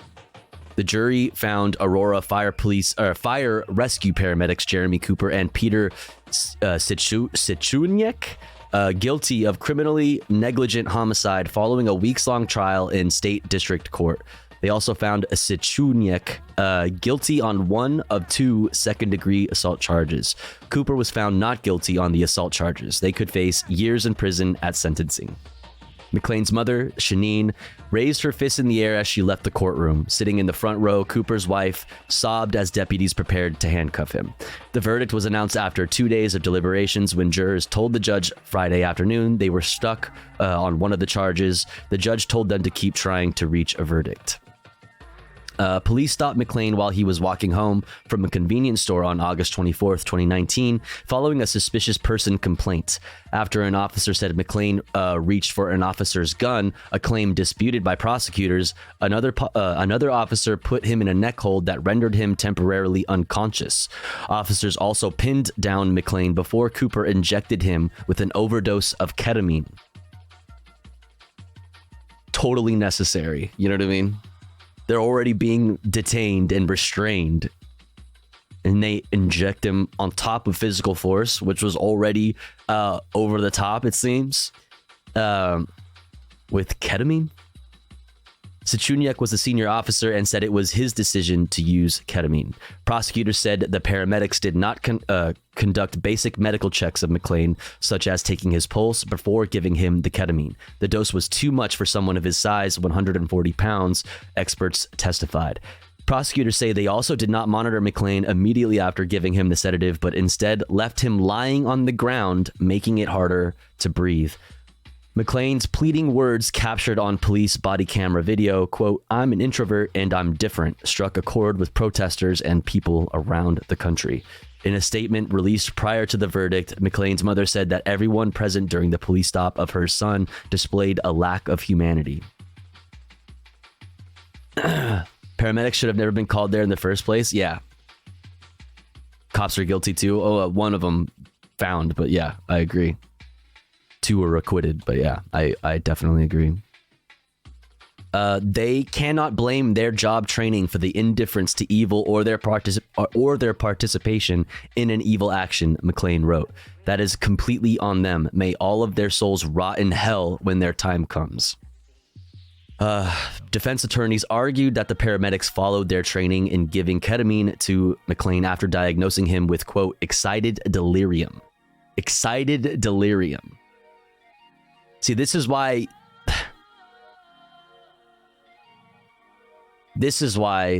you cannot be having police responding to a lot of these situations, right? They were just a suspicious person call. Like they were wearing like a mask or something while they were walking down the street. So somebody already was like profiling. Because they weren't like, they were just walking with a bag. They went to a store and they were walking home to their apartment.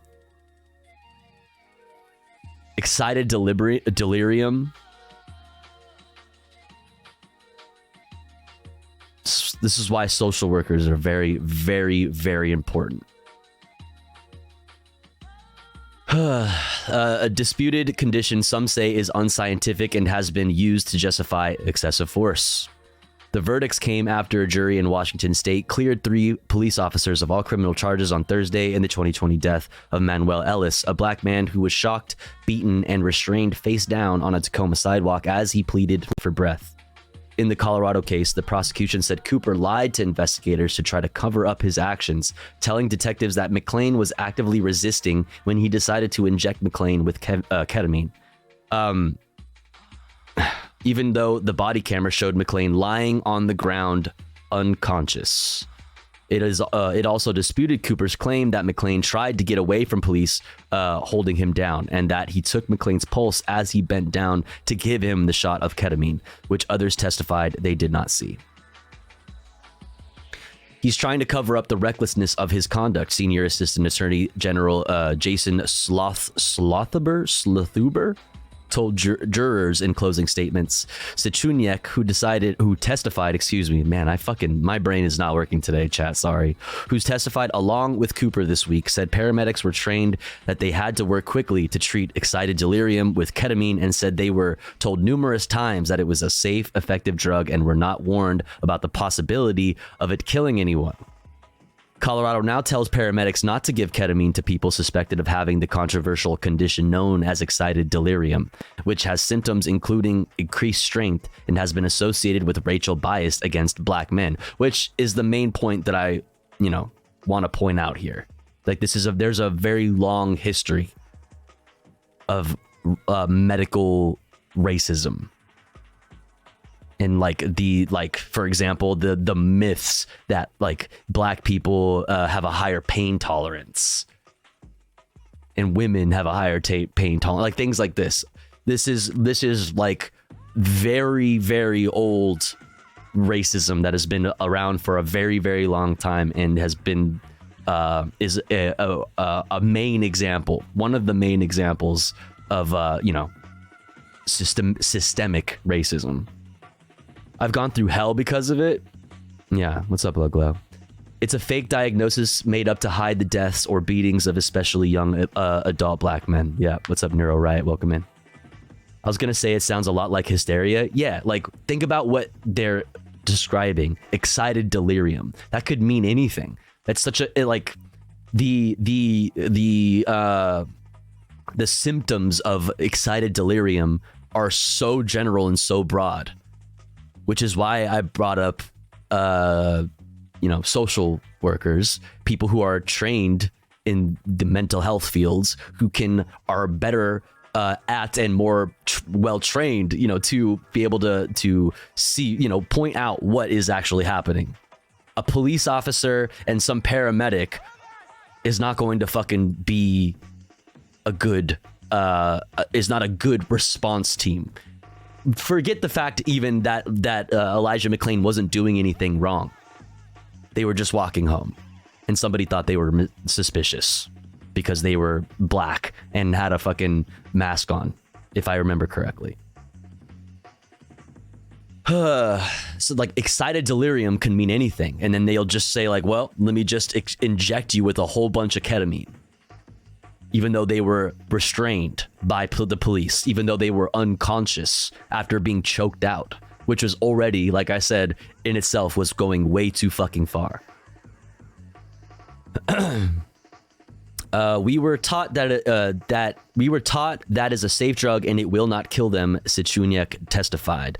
Local authorities in 2019 decided against criminal charges because the coroner's office could not determine exactly how McClain, a massage therapist, died. Colorado Governor Jared Polis ordered State Attorney General Phil Weiser's office to take another look at the case in 2020, and a grand jury indicted the officers and paramedics in 2021. The killings of McClain, Floyd, and others triggered a wave of legislation that put limits on the use of neck holds in more than 24 states. When the police stopped McClain, he was listening to music and wearing a mask that covered most of his face because he had a blood circulation disorder. The police stop quickly became physical after McClain, seemingly caught off guard, asked to be left alone. He had not been accused of committing any crime. Main thing. It's just that he reacted to their presence and was scared.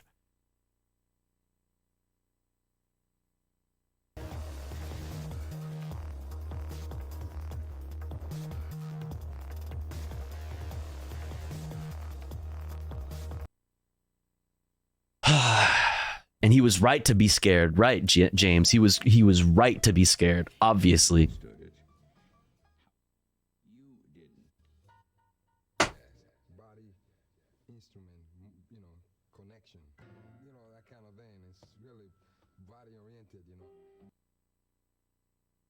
Sorry, my playlist is fucking with me right now.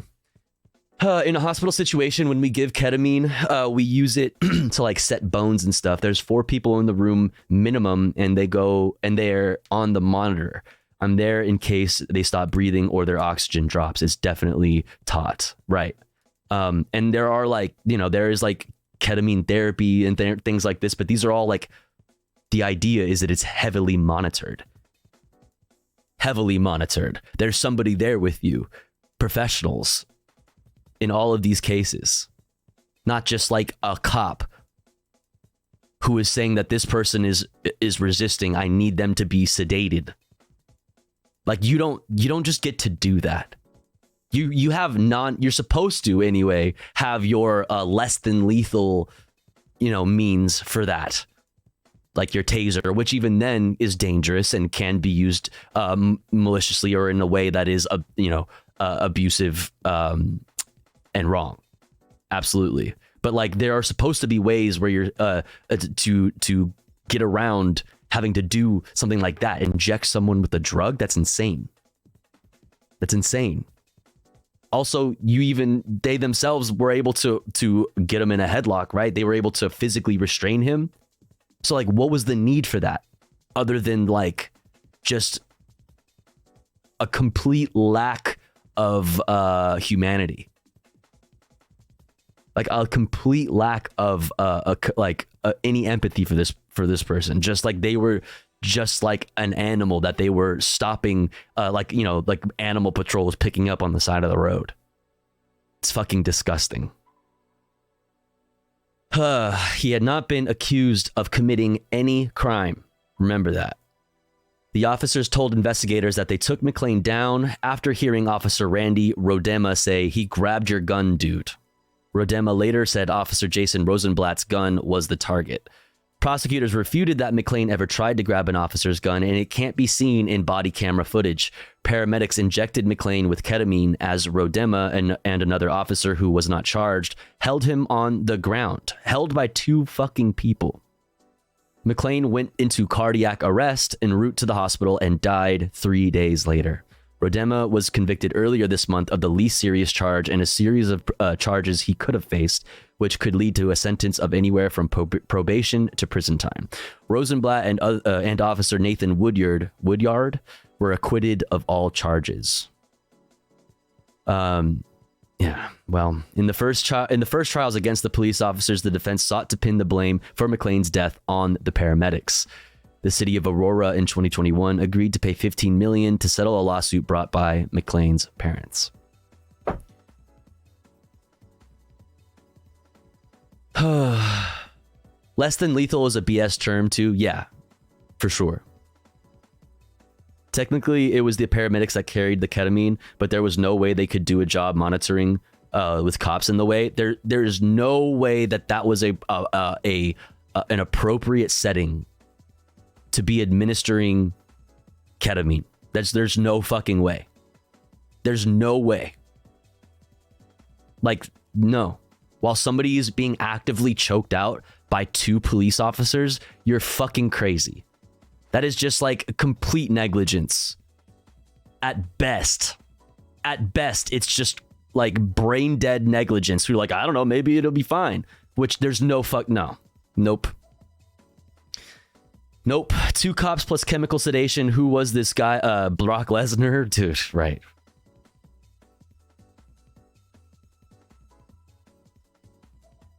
And then you have things like qualified immunity that allow cops to just like, sometimes, just get fired from a department and then move to another city, another state, and get another job. Same old fucking thing. The cycle continues. Anywho, let's keep it moving. Oh, actually. All right, next up, chat, we are going to get into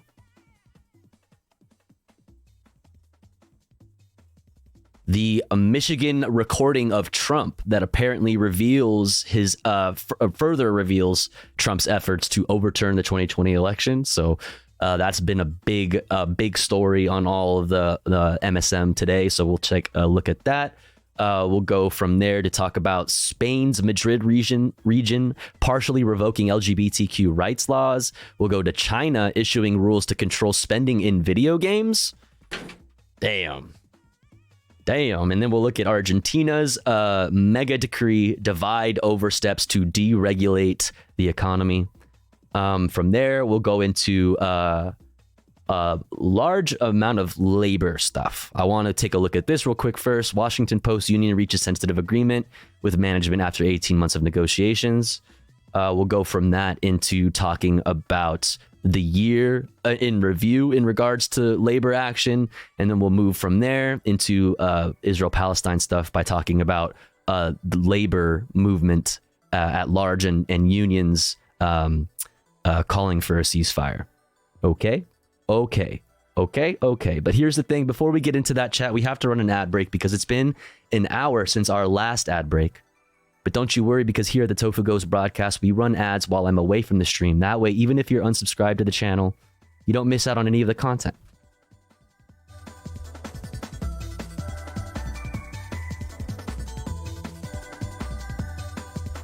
But if you would like to support the stream and get access to cool Tofu Ghost emotes as well as an ad-free viewing experience, all you've got to do is subscribe for $5 or for free with the Twitch Prime by connecting your Amazon Prime account, if you have one, to your Twitch account.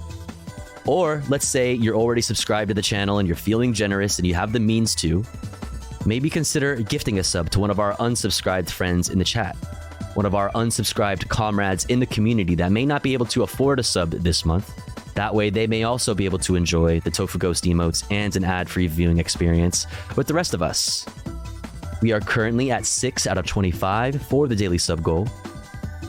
Thank you so much for all the support so far.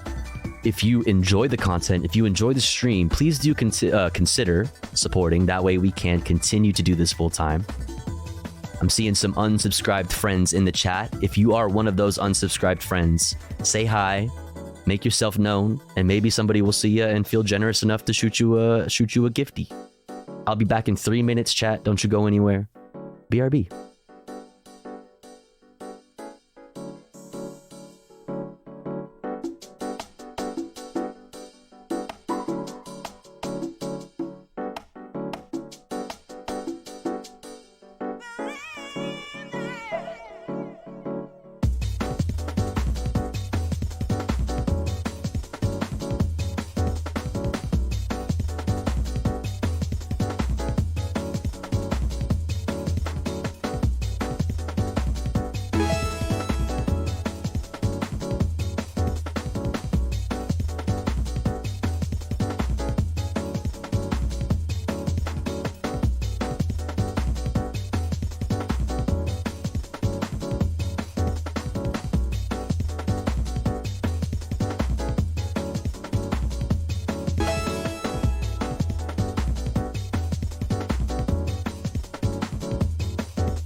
Okie dokie. We're back. Scam train. Scam train. Yo, Nori, thank you for gifting to Robert the Gamer. And Round Girl, thank you for gifting to Single File Lines. And Nori again, thank you for gifting to Nico. And Classic Banana Milk, thank you for gifting to Bearcilium. What the? Thank you. Tofu, was that the Roman Empire? This is...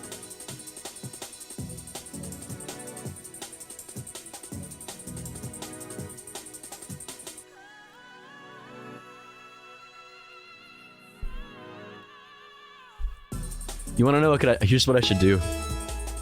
Yo, Nori, thank you. Thank you.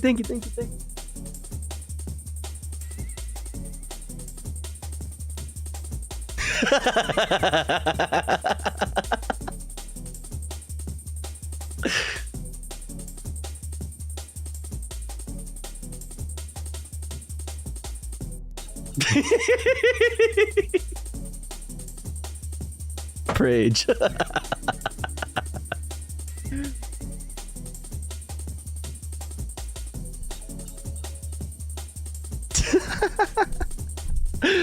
Yo, thank you so much, guys. Nori, thank you for the gifty to Buddha. Let's go. Thank you, thank you.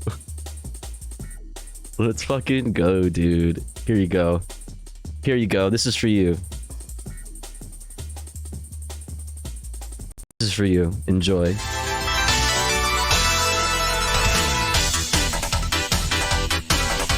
Super Egg Dog.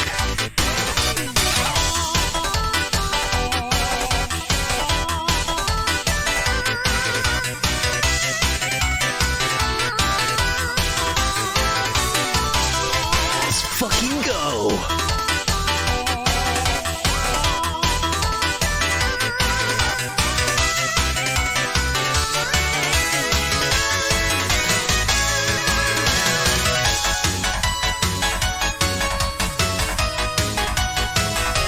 Egg-doctrinating us. Let's go.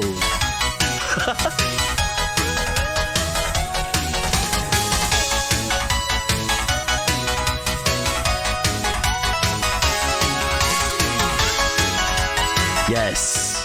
Yes.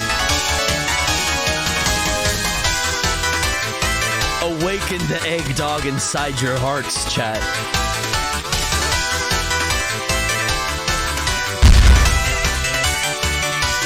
Awaken.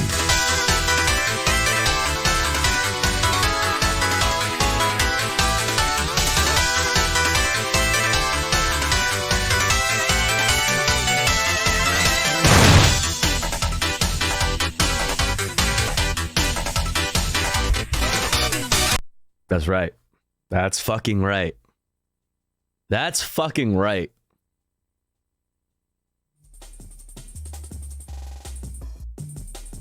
That's that shit that I do like. That's that shit that I do like to see. Goddamn. Goddamn. Thank you so much, chat, for all the support. I really appreciate it. Thank you, thank you, thank you. Thank you, thank you. I think, are we still in a hype train? I don't know. I'm not sure. If we are, if you guys want to keep the hypers going, you know, I could be convinced, but we should, for the sake of time, get back into the news so we can get to fun stuff sooner rather than later.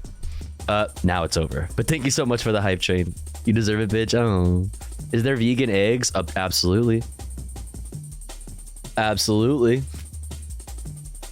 They grow up to be vegan transes, but you know, absolutely. I was once a vegan egg. Anywho. Anywho.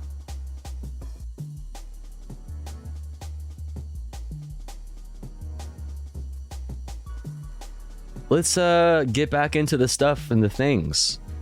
We'll look at that too. Bing bong boom. All right, let's talk about Trumpy boy, our big beautiful orange boy. He's in big trouble, don't you know? Michigan recording further reveals Trump's efforts to save the world. Let's check it out. A report out of Michigan further pulls back the curtain on former President Donald Trump's efforts to overturn the results of the 2020 election. The Detroit News listened to a partial recording of a phone call between Trump, Republican National Committee Chairwoman Ronna McDaniel, and two local election officials from late November of that year.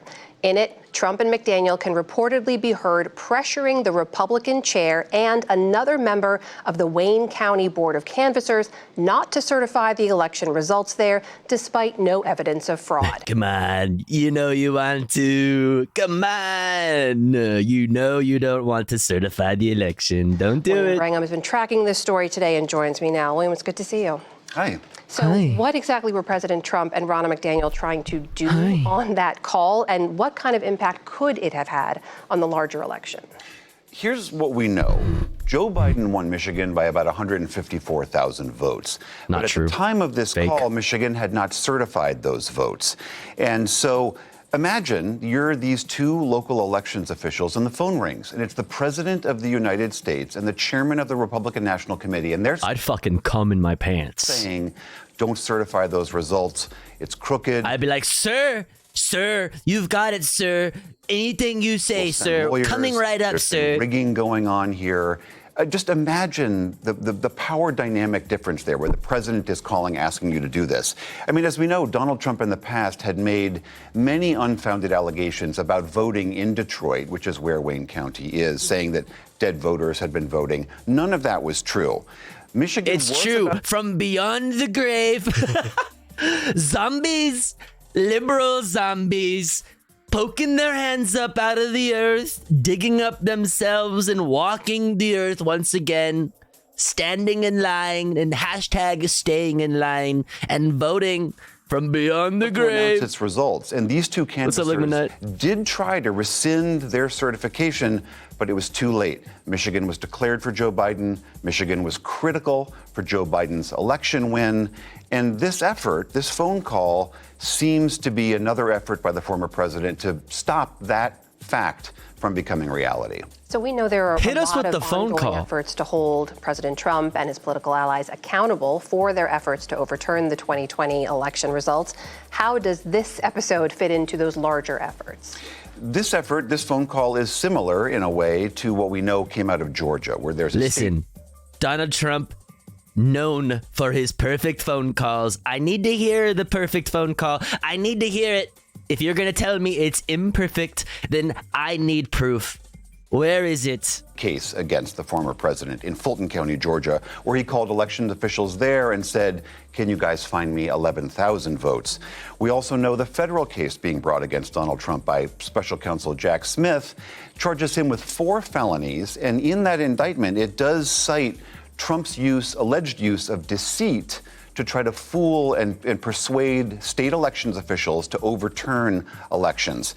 Wayne County is not in that indictment. We don't know if that's going to end up in evidence in that case. One former prosecutor that I talked to today did suggest that Ronna McDaniel could become a co-conspirator in the federal case, in one count of that case, if it could be proven that she knew that there was, in fact, no voter fraud, but yet was urging these elections officials to not certify, alleging that fraud existed. So still waiting to see on that. Okay, can I hear it? Anything from Ronna McDaniel or President Trump on that phone call? Yeah. Bro, I want to hear the phone call. Ronna McDaniel made a somewhat similar argument. She argued, we can show her quote here. She said, what I said publicly and repeatedly at the time is that there was ample evidence that warranted an... Oh, God, fuck off. Where is the phone call? Where is it? It was perfect phone call. Where are you? The Detroit News has a very significant report just crossing tonight that I want to share with you. Just coming out, saying that then President Trump is actually recorded on tape. And he is recorded on tape pressuring 2 Republican members of the Wayne County canvassers, most populous county in Michigan, not to certify the... Okay, but is anybody going to show us the recording? Like, is that ever going to be a thing for anyone? Would anybody like to maybe let us hear? The entirety of the call. We do know that the Wayne County canvassers that were previously obtained by the January 6th committee.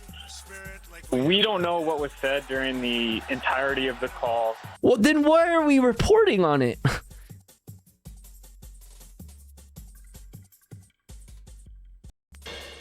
We've already heard the phone call where Donald Trump pressured officials in Georgia to reverse the outcome of the 2020 election. Now the Detroit News says it has yet another recording of the then president urging officials in Michigan to do the same. The paper says Mr. Trump personally pressured 2 Republican officials to not certify the elections, saying they'd look terrible if they did. CNN hasn't heard the call. But our Aaron Burnett spoke earlier with one of the journalists who says he has. Okay, so all we have is the people from Detroit News that have heard the call describing it. Okay. I thought we were going to get a call, man. What I heard listening to the audio of this conversation was the then president of the United States encouraging, pressuring, contending, arguing in favor of these 2 Republican county canvassers not signing the certification of the 2020 election for Wayne County. All right, I guess apparently that's what we got on that. All right, well, that's boring as fuck. I wanted to hear the call. I don't want to hear what a bunch of liberals have to say about it. You know what I mean? Like, that's boring. Appreciate that. My pleasure. Former President Donald Trump and his allies filed 62 lawsuits challenging the 2020 election results. They lost all of them but one, which sought to reduce the time Pennsylvania voters had to correct mail ballots, and they still lost, which is a fun little addition to that last part of that fact. Anyway, my dude showed the call. Really? Well, what the fuck? I want it.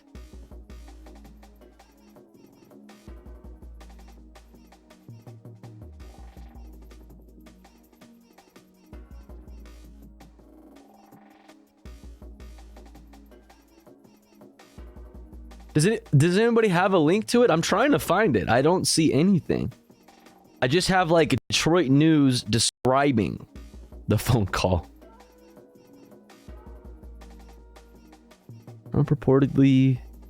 Trump reveals tape reveals Donald Trump pressured Michigan. This is from WGN.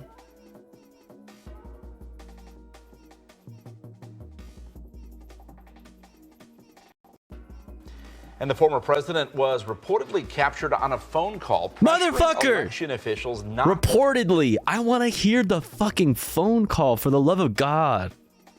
The Trump campaign would not confirm or deny the legitimate. Detroit News reports the call, which took place in November 2020, involved Trump, the Republican National Committee chairwoman, and 2 Wayne County election officials. Mr. Trump reportedly told those election officials that they would look terrible if they certified the results after initially opposing certification. Okay, all right, whatever. So we don't have a tape yet. I can't wait to hear it. Tofu, did you cover the breaking story about how Trump smells? I did yesterday. Yesterday we talked about it. If you go in the Discord, you can like look retroactively to see here what we covered. This is today's. This is yesterday's. First thing we covered yesterday was this. Trump team fires back at claims that ex-president smells. Lamafau. Our big, beautiful, stinky orange boy. That's right. Lamafau. Who dealt it? That's the question. That's the question at hand. All right, let's keep it moving. I guess we'll look at this real quick here. Brandon signs $886 billion U.S. defense policy bill into law. Let's go, baby. Number goes up.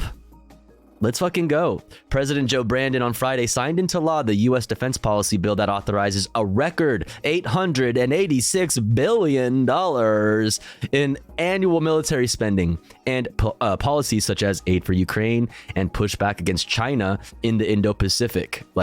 Cool. What? The National Defense Authorization Act, or NDAA, passed Congress last week. The Democratic-controlled U.S. Senate approved the legislation with a strong bipartisan majority of 87-13, while the House of Representatives voted in favor 310 to 118. That's bipartisanship, baby. You love to see it. We love doing reach-arounds across the aisle. We love this. It's the American way. The bill, one of the few major pieces of legislation Congress passes every year, governs everything from pay raises for service members and purchases of ships and aircraft to policies such as support for foreign partners like Taiwan. The act, nearly 3,100 pages long, called for a 5.2% pay raise for service members and increased the nation's total national security budget by about 3% to $886 billion. It also lists certain Chinese battery companies that it says are ineligible for Defense Department procurement. They want those bombs to be 100%. All the murder technology to be 100% made in America, baby. That's right. The fiscal 2024 NDAA also includes a 4-month extension of a disputed domestic surveillance authority, giving lawmakers more time to either reform or keep the program, known as Section 702 of the Foreign Intelligence Surveillance Act. That provision faced objections in both the Senate and the House, but not enough to derail the bill. The bill extends one measure to help Ukraine, the Ukraine Security Assistance Initiative, through the end of 2026, authorizing $300 million for the program in the fiscal year ending September 30th, 2024, and the next one. However, that figure is small compared to the $61 billion that Biden had asked Congress to approve to help Kyiv combat a Russian invasion that began in February 2022. Republicans had refused to approve assistance for Ukraine without Democrats agreeing to a significant toughening of immigration law, baby. You gotta love bipartisanship. Holy fuck. You love it. You love to see it. You know, setting aside our differences and coming together in the name of American values, such as, you know,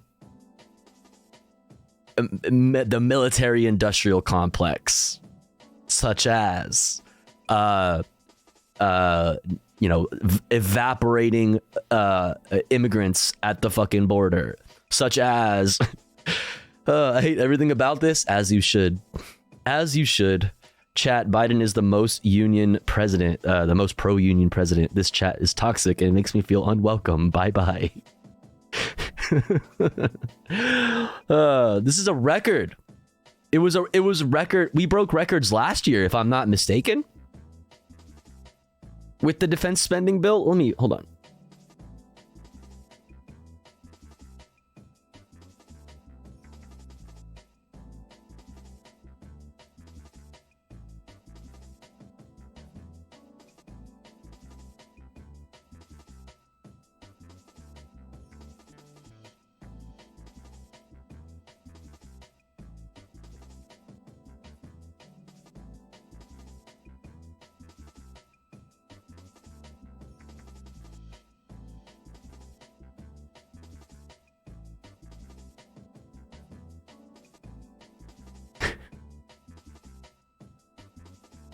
Yeah. It was 816.7 billion in 2022. You can't have healthcare though, motherfuckers. Fuck you. Fuck you. You ain't getting no damn healthcare. You ain't getting no infrastructure. You ain't getting nothing. Okay, you get diddly squat. How you gonna pay for it, huh? Oh, you want stuff? Well, how you gonna pay for it, bitch? The number must go up. That's fucking 80, a little more than 80 billion raise from last year. For last year, we upped the money. We upped the amount spent on defense. 80 billion. Yeah, you get homelessness. Yeah. Yep. Yep. In a time where we're seeing, I mean, on that actually,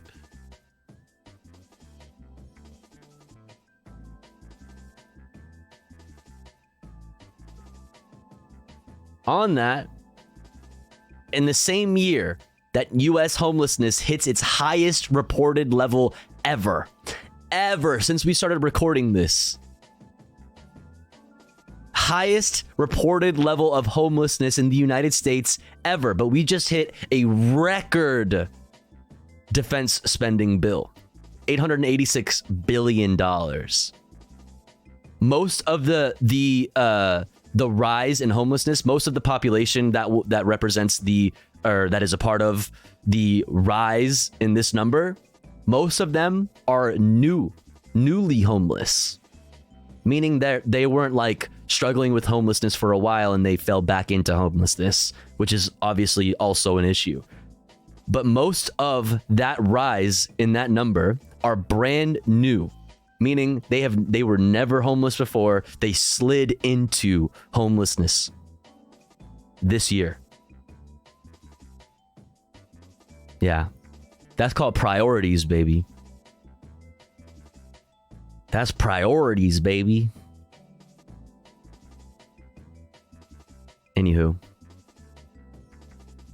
Anywho, let's keep it moving. We got more to cover. How are we doing on time? Doing good.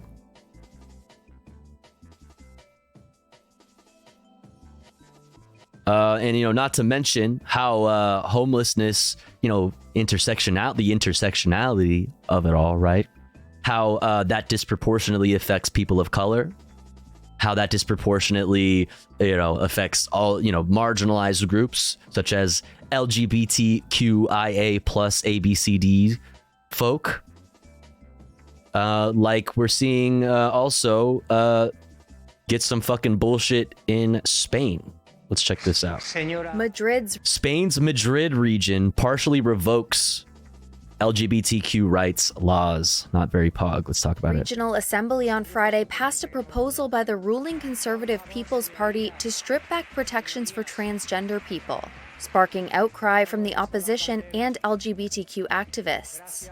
The bill amends 2 LGBTQ laws passed in 2016. Under the reform, discriminating against workers based on gender identity or sexuality, and beating someone without causing injury based on gender identity or sexuality are no longer punishable offenses. The PP's Monica Levin defended the reform as a way to stop what she described as social engineering, and said the reform returns, quote, rigor and science to the protection of LGBTQ people. Carla Antonelli, a trans assembly member for the left-wing Mass Madrid party, called the bill an abomination and told reform supporters, quote, you will have blood on your hands. True.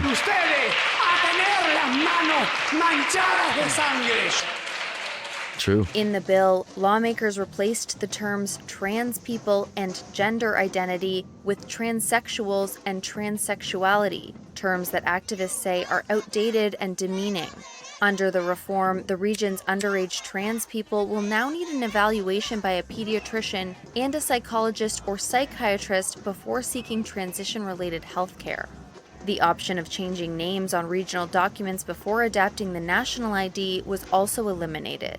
In December 2022, Spain passed a nationwide bill allowing transgender people aged 14 and over to change their legal gender without the need for psychological or other medical evaluation.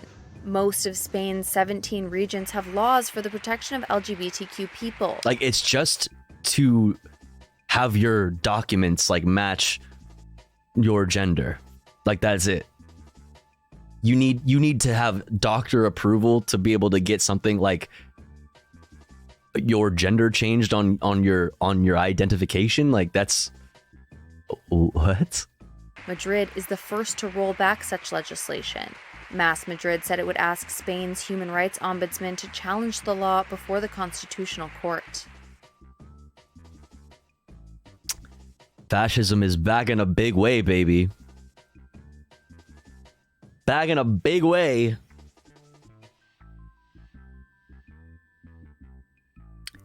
We need you young people to revolt for us who can't. The cruelty is the point. True. Here in Portugal, we still have to fight a few Nazis having on our biggest right-wing party. That happens for PA birth certificates. Pennsylvania.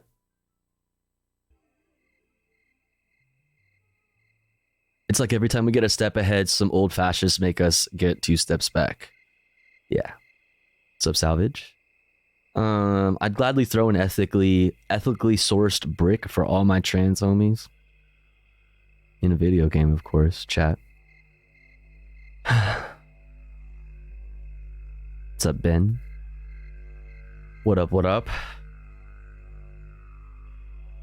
Alrighty. Let's take a look at this. I saw this and I thought that was interesting. China issues rules to control spending in video games. Interesting. China has made strict new rules for its multi-billion-dollar gaming industry. Regulators want to curb spending and rewards that encourage video games. Online games will now effectively have spending limits and face bans from giving rewards to players if they log in every day.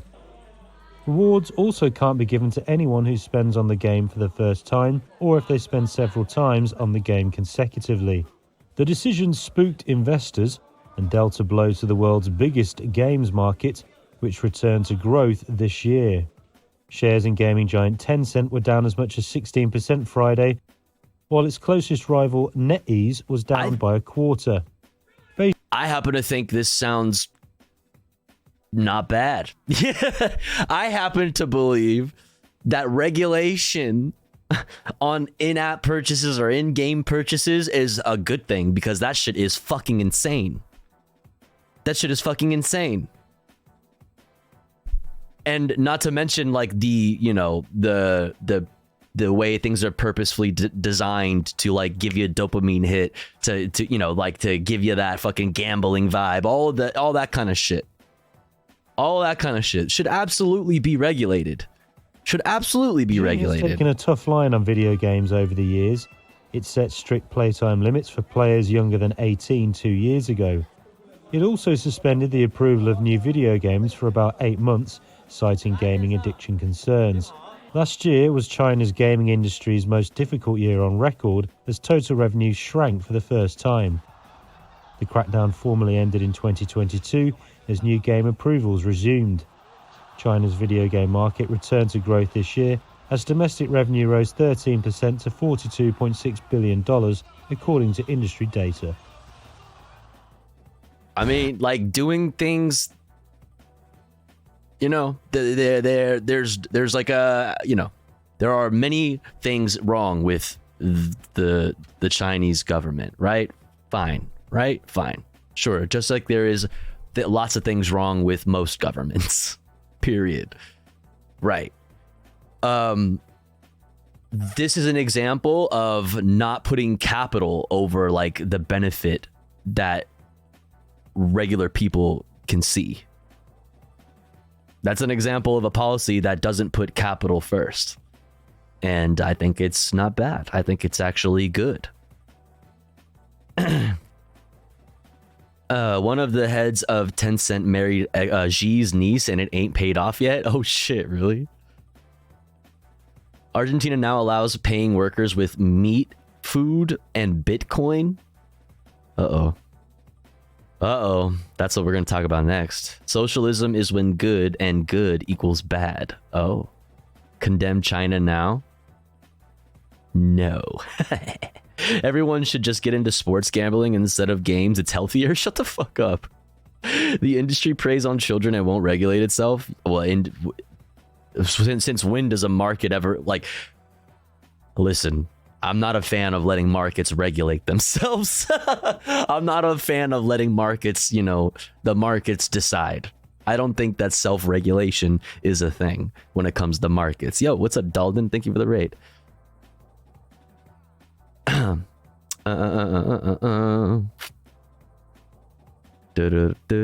Sports ball.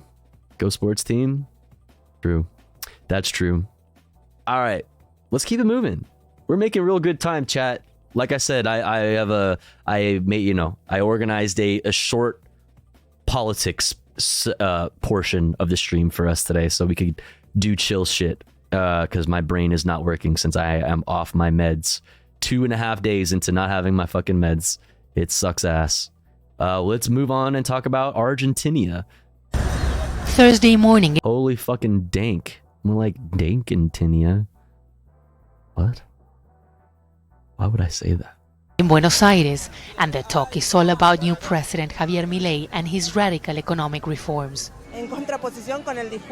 Milei did not fulfill what he promised in the election, where he said he would not affect the working class. That's precisely what he is doing. Well, yeah. How does, 4 out of 10 people are currently in poverty in Argentina. You have you are abolishing, you are dismantling institutions, what little exists currently, to help with that. You are lifting regulation on rent. You're lifting regulation on pharmaceuticals. You're lifting regulation for deregulation's sake. Deregulation just for the sake of deregulation.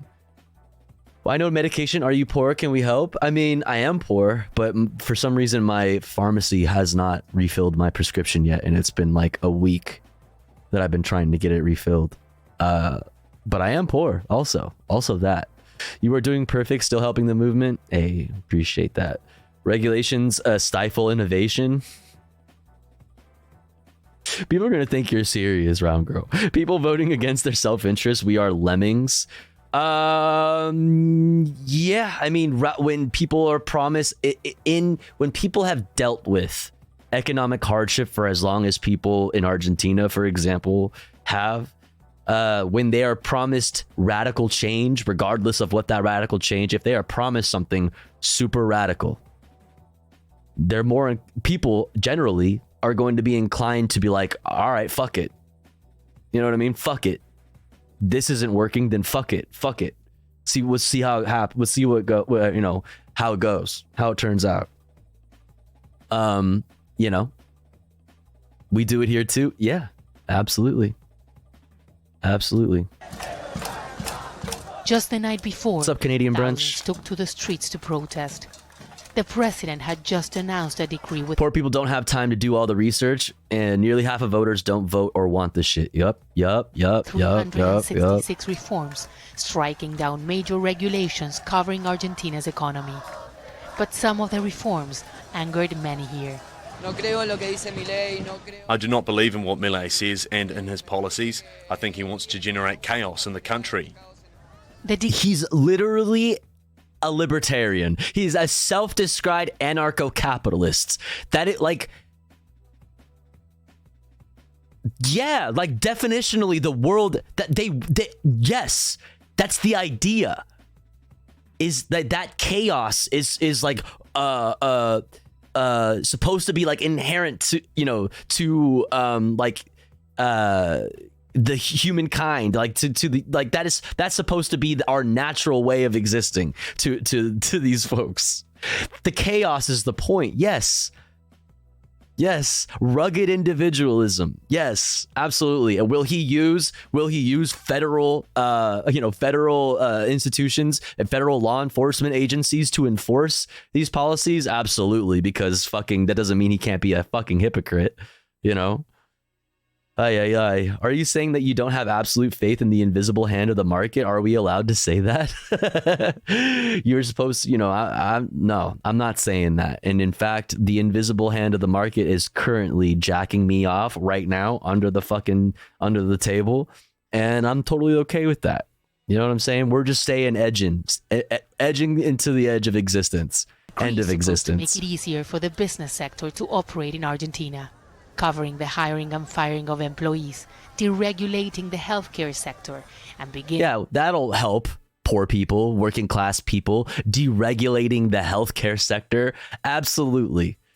It's never like been the case that the profit motive have led industries and these corporate giants and to the exact opposite direction that they need to go. A process to privatize state companies, among other major reforms.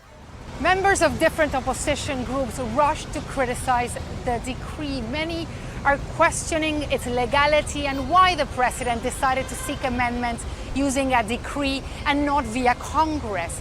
Less than 2 weeks into office, Milei is being criticized of behaving more like an emperor than a president. But people like Miguel Ángel Castro say this is what they voted for. All the measures Milei announces are okay. You know why? Because politicians had so many years to improve our lives and did nothing and destroyed. So the first thing he goes to is other people's policy.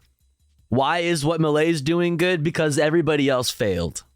There you go. Destroyed our country, our economy, all thieves. I mean, you see? You see how liberalism inherently forces the eventual slide into fascism? You see how that works? Because that's exactly what's happening. That's exactly what happened here. Argentina is in crisis. Javier Milei promised radical change in the country. The decree, he says, is only the beginning. He has the initiative. He has a fairly well thought out set of ideas, which may be quite revolutionary. He has a lot of people that are committed to those ideas, and he's pushing them forward. And of course, he's stepping on many people's toes and making a lot of people upset. The people in question, just everyday citizens, okay? Definitely not like America. America is fucking the West, the IMF. Excellent. All according to plan. The mega decree, as it's known here, is unprecedented in Argentina. And there Within the week of him being sworn in, Milei being sworn in, he had U.S. officials discussing American private investment into Argentina.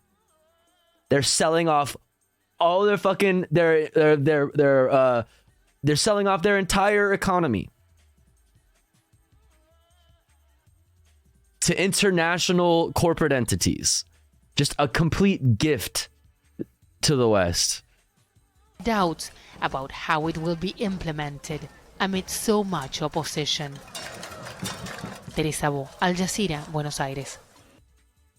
Damn. Make sure to subscribe to our channel to get the latest news from Damn. Damn, son. All right, there's that. Let's now go back to reel it back into the United States.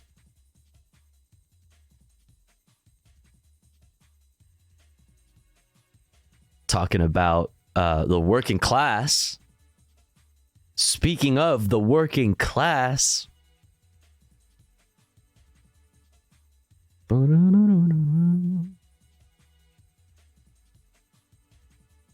Let's look at this real quick.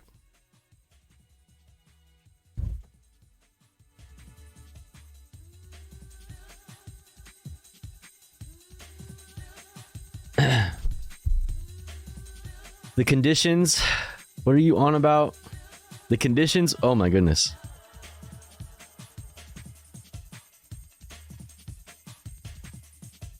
Live Celtic reaction.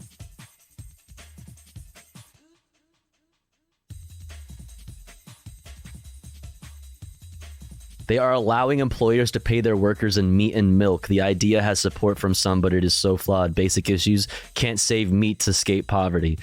Says you can't pay for things with meat. It isn't a subsistence wage. It's literal scraps for nothing but literal subsistence. You will die working with no chance of escape if you ever work. Do you have something on this? Is this true? Like, is this real? Do you have something on this specifically?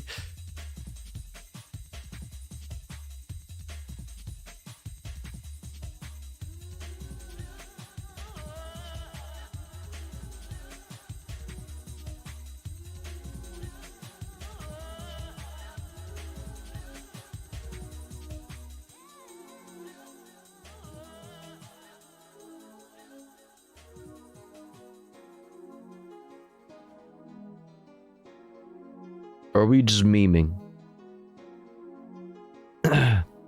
To the best of my understanding, if you do dialectics, you see capitalism as the thesis, communism as the antithesis, neoliberalism as the synthesis, taking what communism sees as flaws and trying to bolt them into capitalism, like welfare to get around people not having money to consume and stimulate markets. And caps want to return to a mythological period of pure capitalism without welfare, unadulterated by the last 200 years of thought. The issue is that failed for a reason, and even worse, the conditions that ever made it possible are gone. The fiefs, what is this? Are no more. The yeomen. I don't know these words. There are no guilds. The conditions are irreparably altered, and so while in the past the market was voluntary because the serfs in transition owned land to feed themselves, that is no longer the case for those living in urban dwellings, and no ANCAP policies. And so ANCAP policies will kill people. That's neo-feudalism, yep. Techno-feudalism.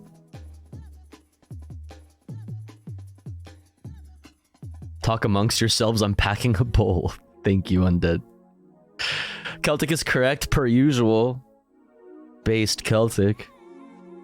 All right. Let's look at this. Washington Post union reaches tentative agreement with management after 18 months of negotiations. The Washington Post Guild, the union that represents roughly 1,000 of the newspaper's staffers, reached a tentative agreement Friday on a new contract with the Post management, a breakthrough after a year and a half of protracted and, at times, contentious talks that spilled into public view. This is, without question, the best contract the Post Guild has won in half a century. The union's bargaining committee wrote in an email to members obtained by CNN. Though it does not include everything we hope to achieve, the bargaining committee supports ratifying this agreement, and we believe it will position our union to continue making the Post a better workplace in the next 3 years and beyond. Including the possibility of agreeing to contracts of any type, including foods. Well, that's the idea. Found this link. That's the ideal outcome of Ancapistan, is a world in which this is the case, right? There it is. Following Javier Milei's presidential decree, Argentine employers can now pay their workers in meat milk.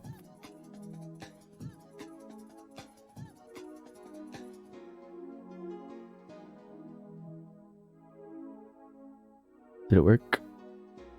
Blow. It doesn't what? How come it won't? Argentine companies will be able to pay their employees with milk or meat instead of money. From El Cuidadano. The government of Argentina announced a series of measures of economic deregulation that will begin to apply. Okay, so nothing specifically that states, so just essentially saying that a full deregulation of the market would allow for this type of thing. The government of Argentina announced a series of measures of economic deregulation that will begin to apply from this week, including the possibility of agreeing to contracts in any type of currency, including foods such as novio or milk. The information was provided by the Minister of Foreign Affairs of Argentina, who announced on Twitter that we ratified and confirmed that in Argentina contracts can be agreed in Bitcoin or also any other type of crypto and or species such as kilos of bull, or this is translated, so this would probably mean meat, I guess, and liters of milk. In addition, the Chancellor referred to Article 766 of the Civil and Commercial Code of Argentina, amended by decree of President Javier Milei, which details that the debtor's obligation is to deliver the corresponding amount of the designated currency. It should be stressed that this is not the first time that Argentina has resorted to bartering. Already during the economic crisis of 2001, during the government of Fernando de la Rúa, the exchange of goods and services without money became popular in the country of Transandino.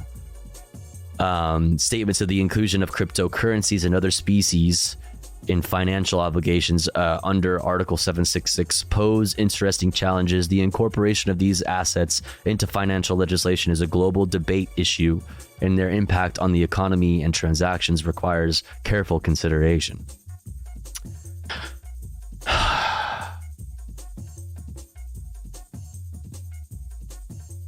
Yeah, Celtic was describing the role of capitalism in the late medieval era, which set the stage for the effective end of monarchies and the feudal economic structure it implied. Yeah. You would begin to amass wealth among the merchants and trades, creating the first bourgeoisie by setting aside capital not under the direct control of monarchs. Okay. That's a dramatic level of deregulation that I wasn't quite sure about the level of. That is obviously this was always the understood outcome, right, for libertarian policies. But to see it so expressly laid out in those terms is still very shocking.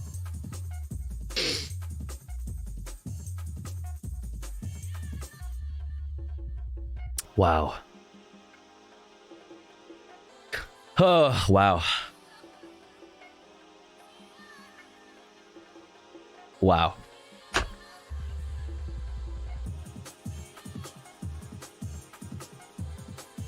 It's good this time because we put anarcho before it.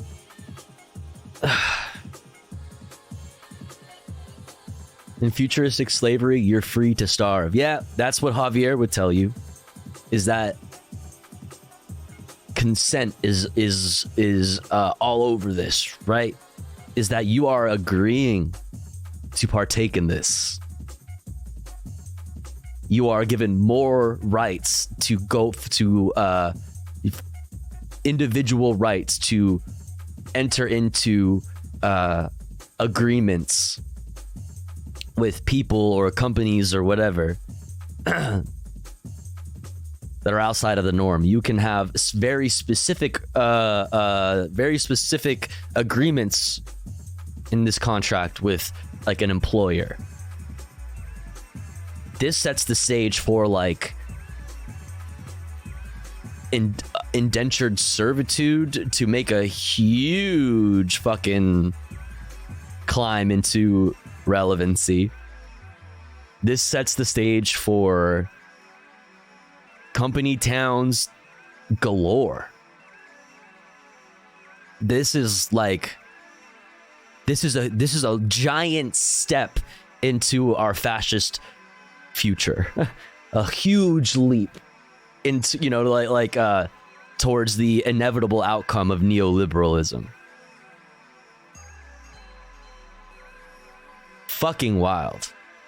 Like I said, it was like already implied that this is the logical outcome of ANCAP politics, ANCAP policies.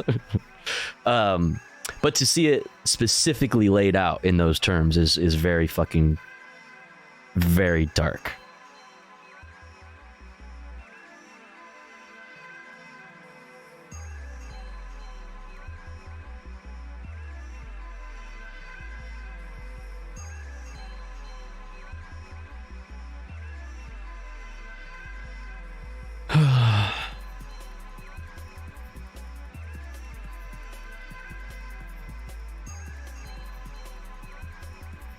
This is why we're going to Mars. Yeah, so we can do neo-feudalism in space. Can't wait. Oh. Space feudalism. Smoke with me? All right.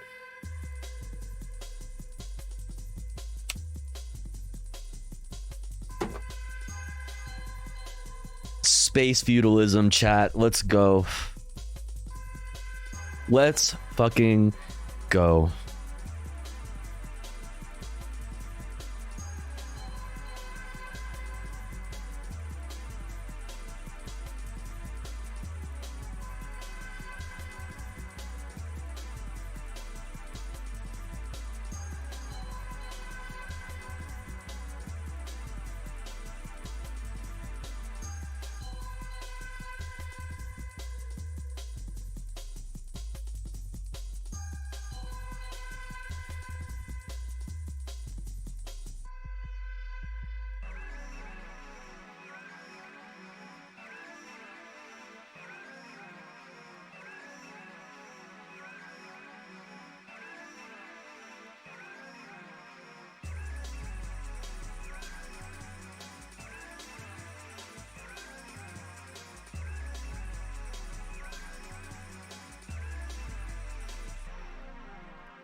Sorry, chat, I'm tweeting.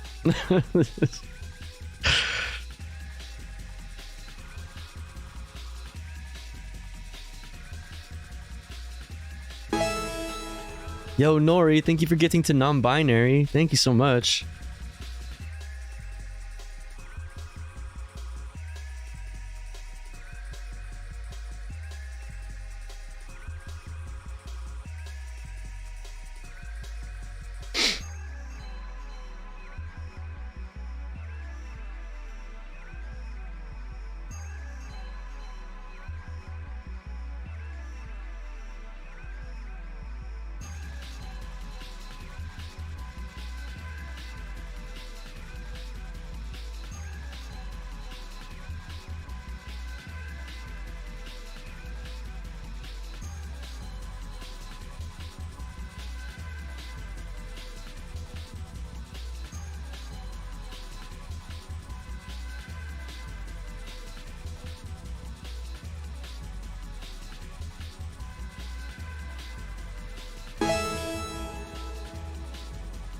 Yo, Nori, thank you for getting to Dr. Robotnik. Sorry, I'm concentrated on my tweet right now.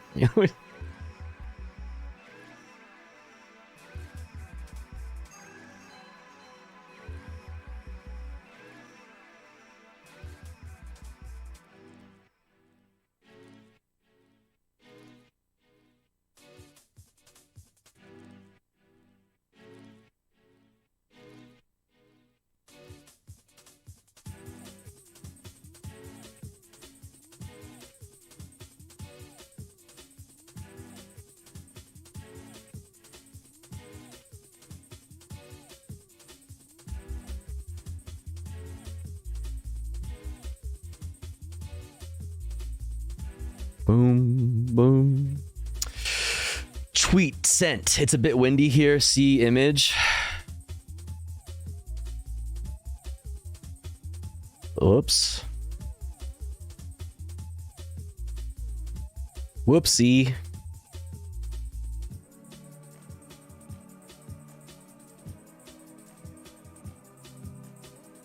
Damn, that's dark.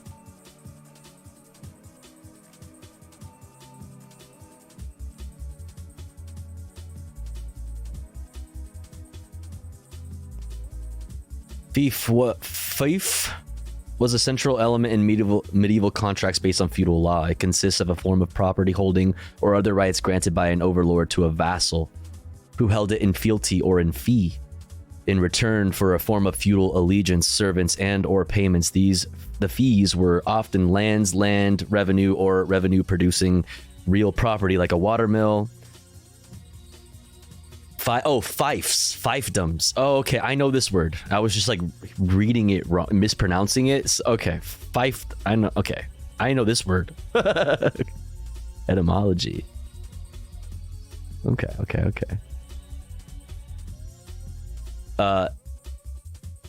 Originally referring to either to one who owns and cultivates land or to the middle ranks of servants in an English royal or noble household. The term was first documented in mid-14th century England. The 14th century also witnessed the rise of a yeoman longbow archer, celebrated in the Robin Hood ballads. Emerging social stratum of wealthy landowning commoners began to appear after 1429. In that year, the Parliament of England reorganized the House of Commons into counties and boroughs.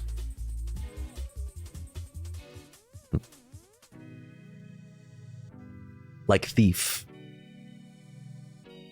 Thank you, Nori. I really appreciate it. Thank you for the 2 gifties. Thank you so much. All right, let's continue on. Let's continue on.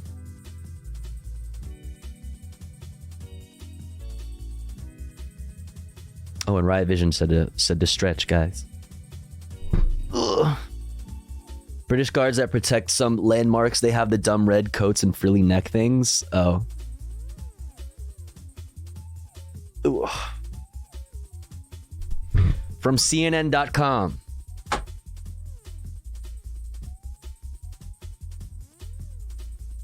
You do a public service, true. Yeah, shouts out to the people. That's what's so cool about, gifting subs, right? Is that you're doing something not only for me, obviously, the streamer, but you're like helping out the community, which is very important. Tofu is the chat lord. True. That's true. All right, this from CNN. Washington Post Union reaches tentative agreement with management after 18 months of negotiations. Washington Post Guild, the union that represents roughly 1,000 of the newspaper staffers, reached a tentative agreement Friday on a new contract with the Post management, a breakthrough after a year and a half of protracted and, at times, contentious talks that spilled into public view. This is without question the best contract the Post Guild has won in half a century, the union's bargaining committee wrote in an email to members obtained by CNN. Though it does not include everything we hope to achieve, the bargaining committee supports ratifying this agreement, and we believe it will position our union to continue making the Post a better workplace in the next 3 years and beyond. The tentative agreement comes after 18 months of negotiations that prompted hundreds of the newspaper staffers to walk off the job in a historic 24-hour strike earlier this month, to protest the deadlock talks and staffing cuts. The new contract, the union said, guarantees employees essential rights, secures raises across the board, and nearly doubles salary floors for the lowest paid employees at the Washington Post. Nice. Under the tentative agreement, all union employees will receive an immediate $30 per week raise. $30 per week?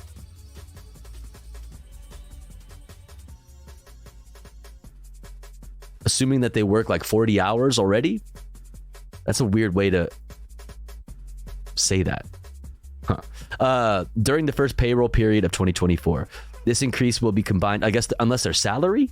I don't know. This increase will be combined with the 2.5% raise on April 1st. How fucked would that be if they if they said that, yeah, dude, we'll totally give you a raise. It'll go into effect on April 1st. And then they just says, psych! oh my God. As well as two additional 2% raises in both April 2025 and April 2026. Oh my God. All of them on April 1st. In recent months, the Post announced it planned to slash its workforce with 240 voluntary buyouts by the end of the year.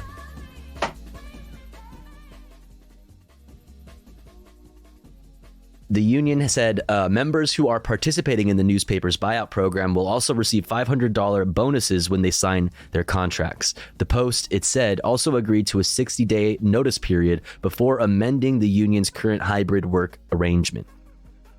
Members of the union will hold a vote next week to determine whether they will ratify the tentative contract. A simple majority of voters is required to ratify the agreement. In a statement Friday, the Washington Post confirmed it had reached a tentative agreement with the union. It has always been our goal to reach an agreement that addresses the needs of our employees and our business, the newspaper said. We are confident this contract provides both and appreciate the efforts of all who have worked to make this happen. We are hopeful this contract will be ratified next week. So we'll see how the union votes, but it seems that they support it.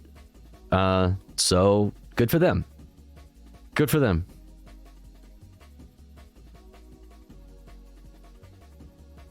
You love to see it.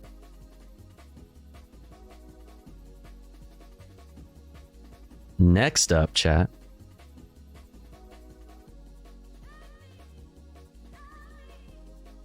We're going to look at this here, the year of the union, union's triumph amidst COVID-19, economic shifts, and political changes. So a year in review in the labor movement.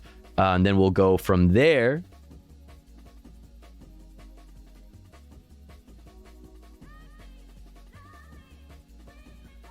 over to this U.S. labor union's March for Palestine. Lots of different unions calling for a ceasefire. Largest healthcare union in U.S. calls for Gaza ceasefire based.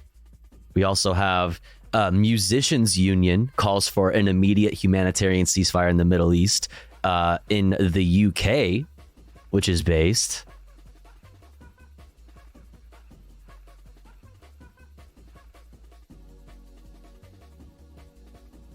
And then we got this as well. Eugene from thenation.com. Eugene Debs, Walter Reuther, Sean Fain, and Labor's anti-war legacy. That we'll go over to talk about the history of supporting anti-war movements in the labor movement. Very cool stuff. Hopefully a nice positive way to transfer into a little bit of coverage on the Israel-Palestine. Like I said, I kind of made our playlist pretty short today so that I can, for my own brain, for the sake of my brain that's not working properly today, can get to fun stuff sooner rather than later. So we're going to look at the U.S. abstaining from UN security vote. We're going to look at what we know about the first known American hostage killed in Gaza. We're going to look at Jabalia shelling, updates on the fucking atrocities that are being done at the hands of the IDF. We're going to look at this from Al Jazeera, why Palestinians in East Jerusalem are losing their homes. And then we're going to end it on this new GDF video, which is thankfully a little bit shorter, and it looks like it's about Norman Finkelstein. So we'll check that out. And then we'll get into fun stuff. We got lots of fun shit that we can watch. We can get into some gaming. Whatever. Exclamation point watching for a link to this playlist. Exclamation point Discord for a link to the Discord, where in the politics channel, I post all of the articles we read on stream before every stream. But here's the thing. Before we get into this content, before we continue on, we have to run an ad break, unfortunately, because it has been more than an hour since our last ad break. But don't you worry, because here at the Tofu Ghost broadcast, when I run ads, I run them while I'm away from the stream. That way, even if you are unsubscribed, you don't miss out on any of the content.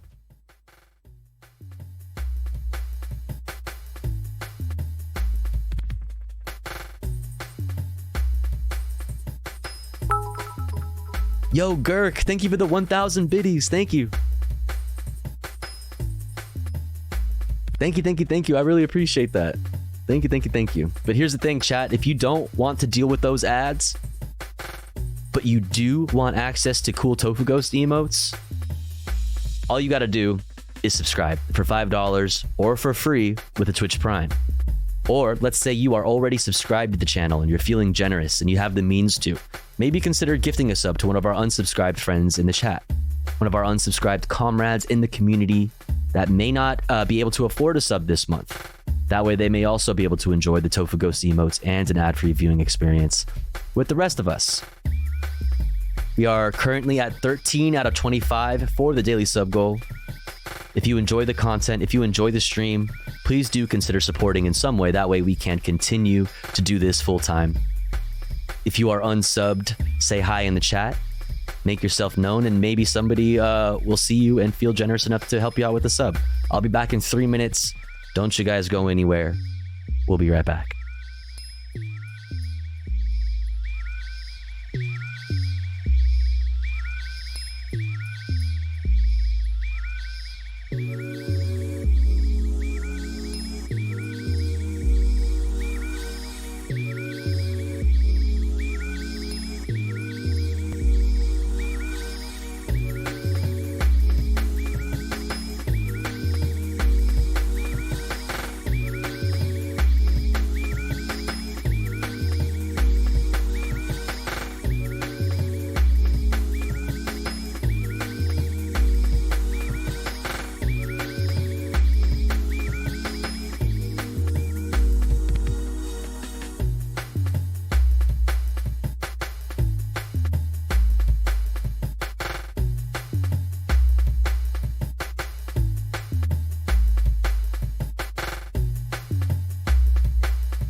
All right, we're back.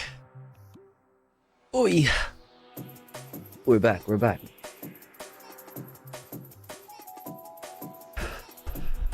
Hi, Doodleburb. How's it going?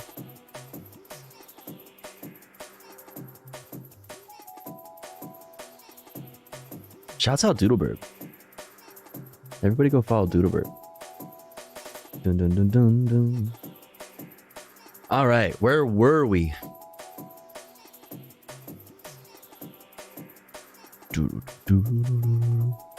Just chilling.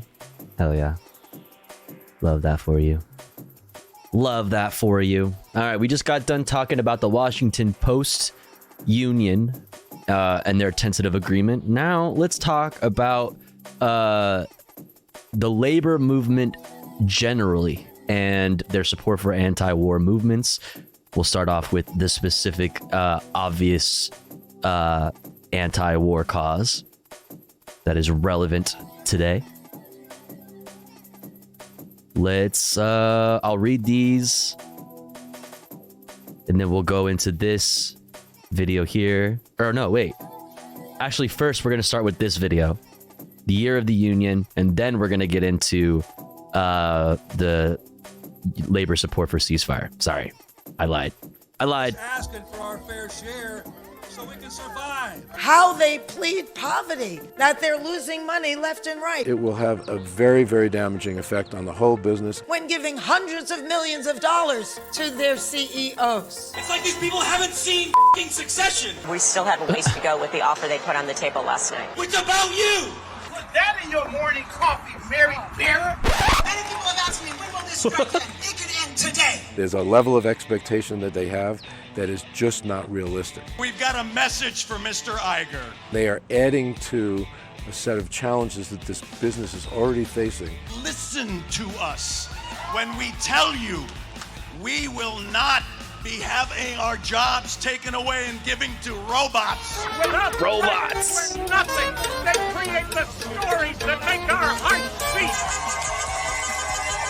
What do we want? Contract. When do we want it? Now. And if we don't get it, shut it down. We put our lives on the line. Wall Street didn't build the country. The middle class built the country. Who's this guy? Who let this guy over here? Piece of the pie. We are not leaving the table until we get a full plate and our fair share. What we know about AI and algorithms is that they're biased. And you know who's creating these biases? Boring white men. The motherfucker who said we're going to keep this thing going until people start losing their houses and their apartments. We've all done all of the work to strive to get to this place. You wish that families starve while you're making $27 million a year for creating nothing. They don't seem to think that we're valuable at all. They want to call them family when it's easy. They haven't been there. They haven't taken care of their workers. This company has made $100 billion, and they've rewarded high-level management people These are high-paying, great jobs. who have never touched a package. That's important to keep in mind. Now it's time to reward the people that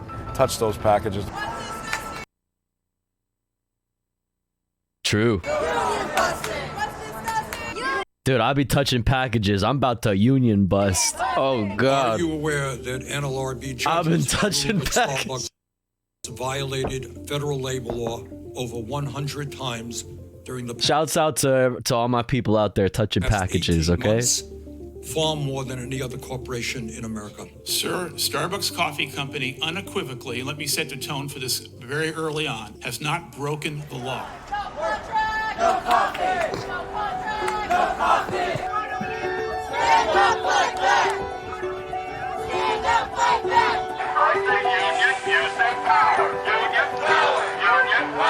You share the wealth because you cannot exist without us.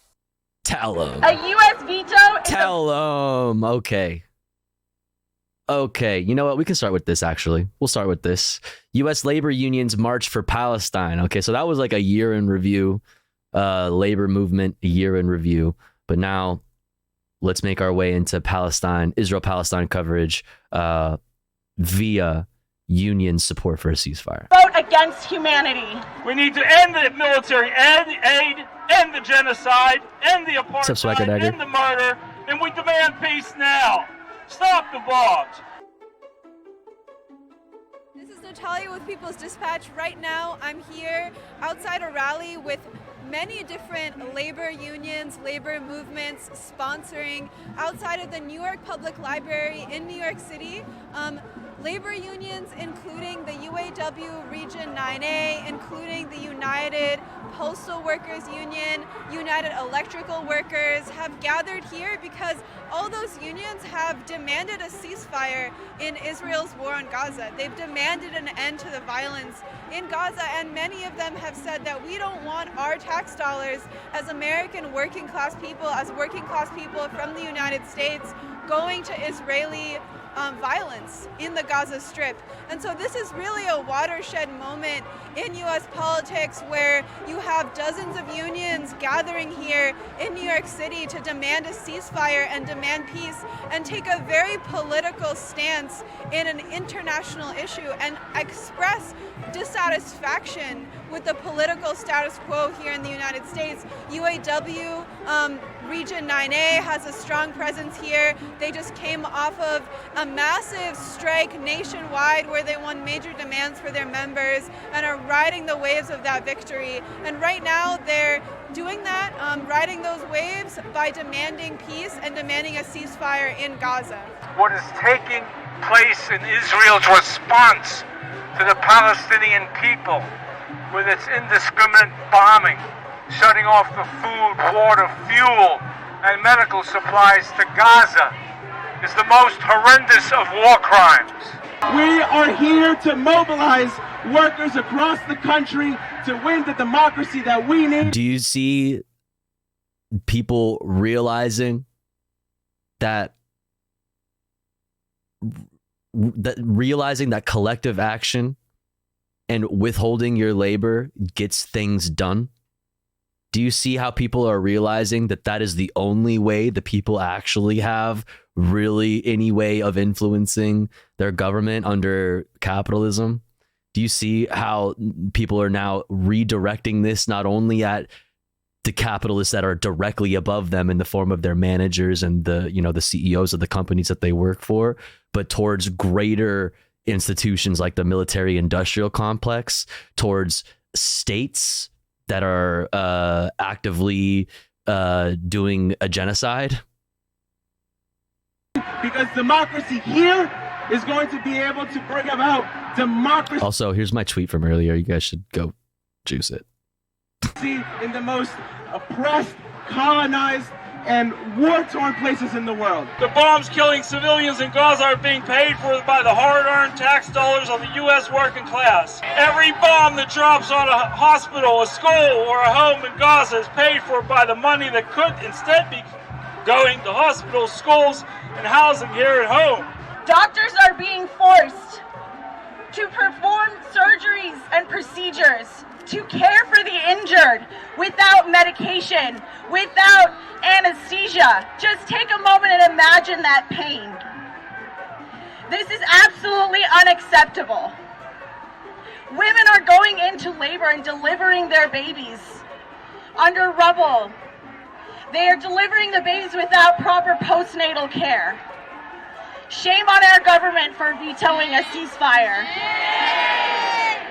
Instead of listening to the people that elected them, the Biden administration and corporate Democrats are cutting deals with right-wing Republicans to impose extreme, cruel sanctions on migrants at our borders. Many of whom are fleeing the legacy of U.S. military conflict in their own country. True. The American people, by large majorities, want a ceasefire. We want our government to work for peace, not pour fuel on the fire. We cannot bomb. But like we've been talking a lot tonight about bipartisanship, right, chat? That's bipartisanship in action. Like, oh, listen, we got to get this. That's the Republicans knew, right? That they could get Democrats on board with their immigration policies if they tied it to defense spending. They knew, and they were ready and willing to fucking to go ahead with that.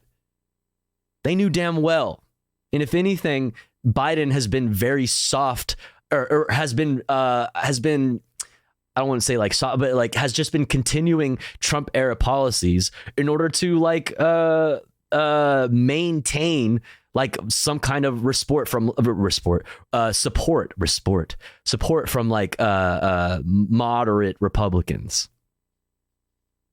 to do the bipartisanship, to give that air of bipartisanship. Our way to peace. We cannot bomb our way to safety. We cannot bomb our way to liberation. The reason the labor movement has been slow to non-responsive to hostile to these calls for peace is because we line up behind the politicians who are either too cowardly or supportive of the genocide that is occurring at the moment. We will not be organized by those politicians. You know what we're going to do instead? We are going to organize them for peace. You need to know where workers stand right now in this historic moment. Did his beanie say fuck the rich? Peace. You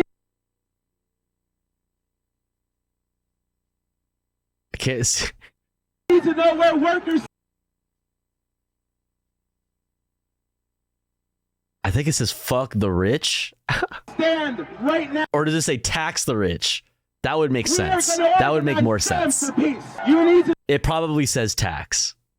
Okay. know where workers Okay. stand right now in this historic moment. And if you don't understand, you're going out. We must restore access to water, food. I was like, bro, you better not be selling merch that says fuck the rich on it, because motherfuckers are gonna start wearing that shit. Like, you know, that's gonna get like co-opted and become like a fucking fashion statement. You know, Balenciaga is gonna start selling a shirt that says fuck the rich on it. Electricity, housing, and healthcare to the 2.2 million people in Gaza, half of whom are children. To deny the above constitutes collective punishment, a war crime under the Geneva Convention. That's right. I plead for an immediate and permanent ceasefire because I am a healer. As physicians, we do not take life lightly. This is a chance at life, so I'm obligated to speak up. To speak up with you all and stand here. I refuse to give up hope that our collective voices will not be heard. So a ceasefire now and solidarity forever. Without labor, nothing moves. We are going to stand with you until we win justice, until we win peace, and until we win a ceasefire. Based. They have two. They're playing the music. Oh my God. They're playing their outro music at the same time that they're playing the music that they were playing behind the speeches. Labor, nothing moves. We are.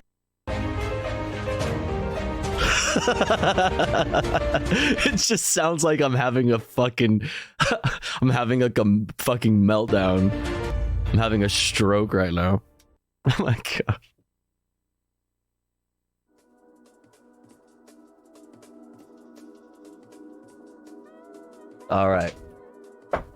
All right. Now let's look at this. By the way, unions leveraging their power to enforce democracy and policy is literally a part of anarcho-syndicalism. Ooh, Alex came in right at the right time. After unions can reign in the state and secure popular support,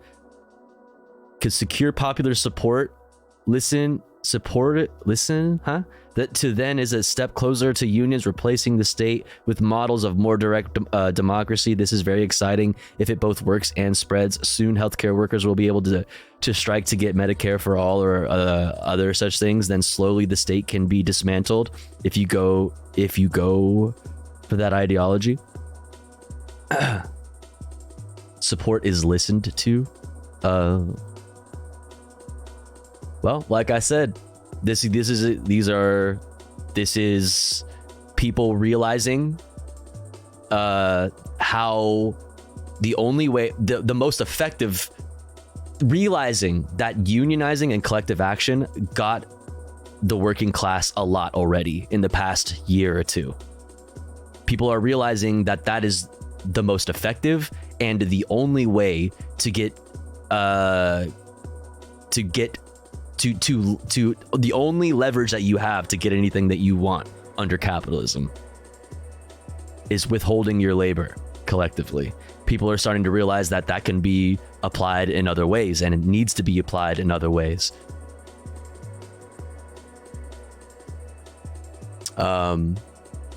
And we also know that, like we're going to talk about,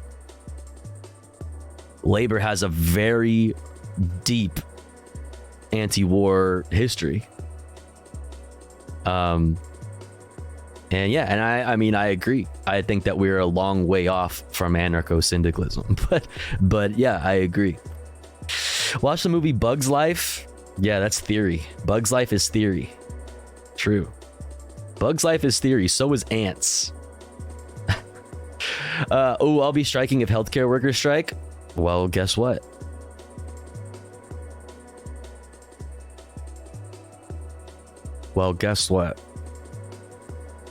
Largest healthcare union in the U.S. calls for Gaza ceasefire.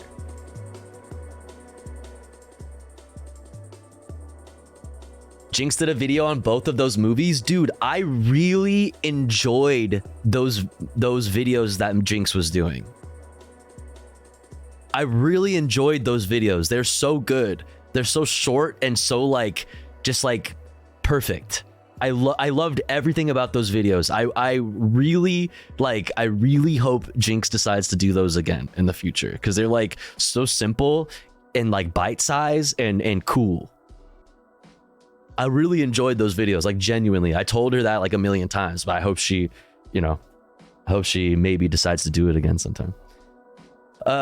One of the really interesting things about syndicalism is that it's feasible to arrive at from within market-based context.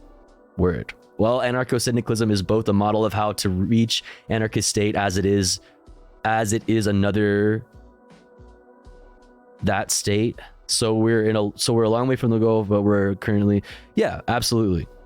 The Bugs Life versus Ants fandom's civil war still goes on to this day. I mean, dude, they're two different stories, man. You need to watch them one after the other, you know? Yeah, this socialism. This is so good. I loved these. I think I commented on these. They're so good. These are so good. Sorry, have a headache, so typing with heartbeat in brain. Oh, gotcha. I mean, that, you're that meeting my brain struggling to fucking do anything, process any information right now, being that I'm 3 days now off of my fucking meds.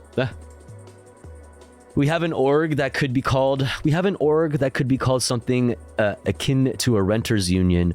Without them, we'd be much more screwed than we are now. Nice. More tenants unions. We need more tenants unions. All right, let's talk about this. Largest healthcare union in the U.S. calls for Gaza ceasefire. From Fox Business. The largest healthcare union in America is calling for a ceasefire in the Gaza Strip, adding to the growing list of labor organizations in the U.S. urging Israel to end its strikes targeting Hamas terrorists due to concern for Palestinian civilians. The Executive Council of 1199 SEIU, which represents more than 450,000 healthcare workers throughout New York, New Jersey, Massachusetts, Maryland, Florida, and Washington, D.C., called for the ceasefire in a statement Friday. 1199 SEIU calls for the immediate cessation of hostilities in the Gaza Strip to allow for urgent humanitarian relief amid the collapse of the territory's health and other infrastructure. The statement begins. We reiterate our unequivocal condemnation of Hamas' attack on October 7th, the killings, use of sexual violence as a weapon of war, and kidnapping of Israelis and foreign nationals. We demand the immediate and unconditional release of all hostages taken by Hamas and the end to indiscriminate rocket attacks against Israel. As healthcare workers, we are deeply troubled by the worsening health and humanitarian crisis in Gaza. Food, water, and medicine are urgently needed to save the lives of Palestinian civilians caught up in this conflict. The memo continues. We reject the notion that Israel's attacks on hospitals filled with patients, apartment blocks filled with families, and the deaths of 11,000 plus Palestinian women and children are acceptable collateral damage. We urge an immediate ceasefire. You see there's the disclaimer. You had the obligatory disclaimer about hurting civilians being obviously fucking bad. Obviously. 1199 SEIU's memo comes days after the board of another major SEIU affiliate, SEIU Local 1000, voted in favor of a resolution calling for a ceasefire in the Israel-Hamas war.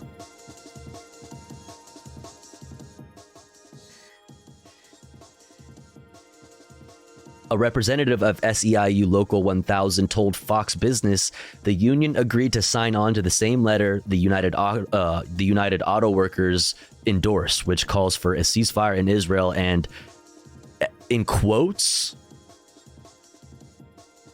Palestine? That's weird. Apparently referring to Gaza. I mean, yeah, Palestine.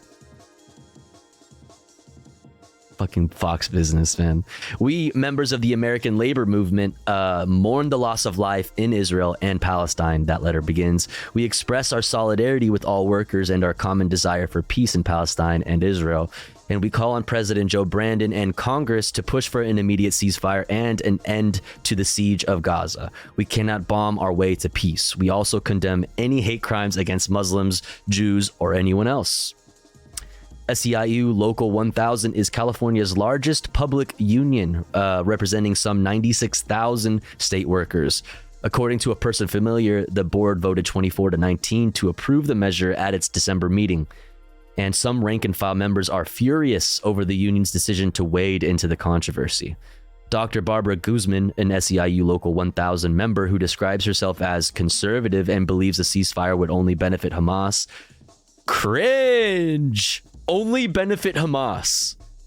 Nothing else? Okay, dude. Wrote an email to the board following its vote, lambasting the leadership committee for calling for its resolution.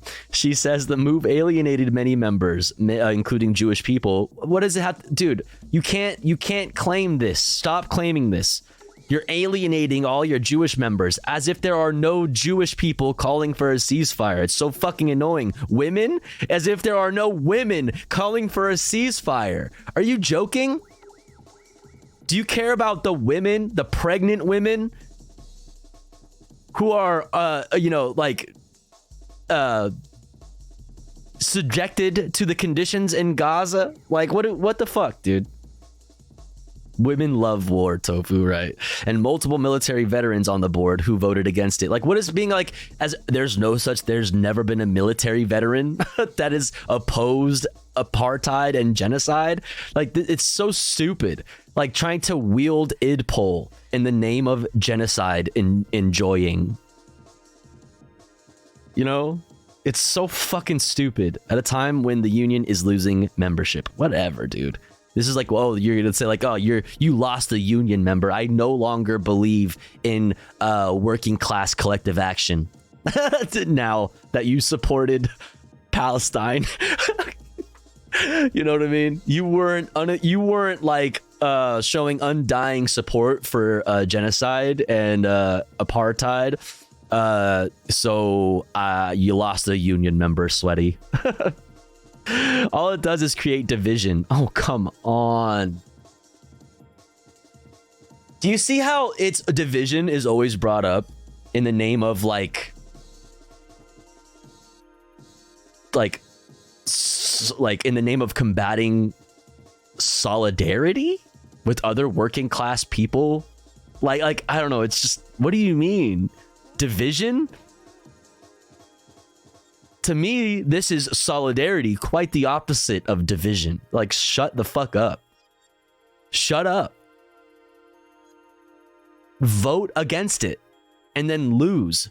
because you're wrong and you're gonna be, you're on the wrong side of the issue and thus history. Just fuck off. You no longer enjoy democracy?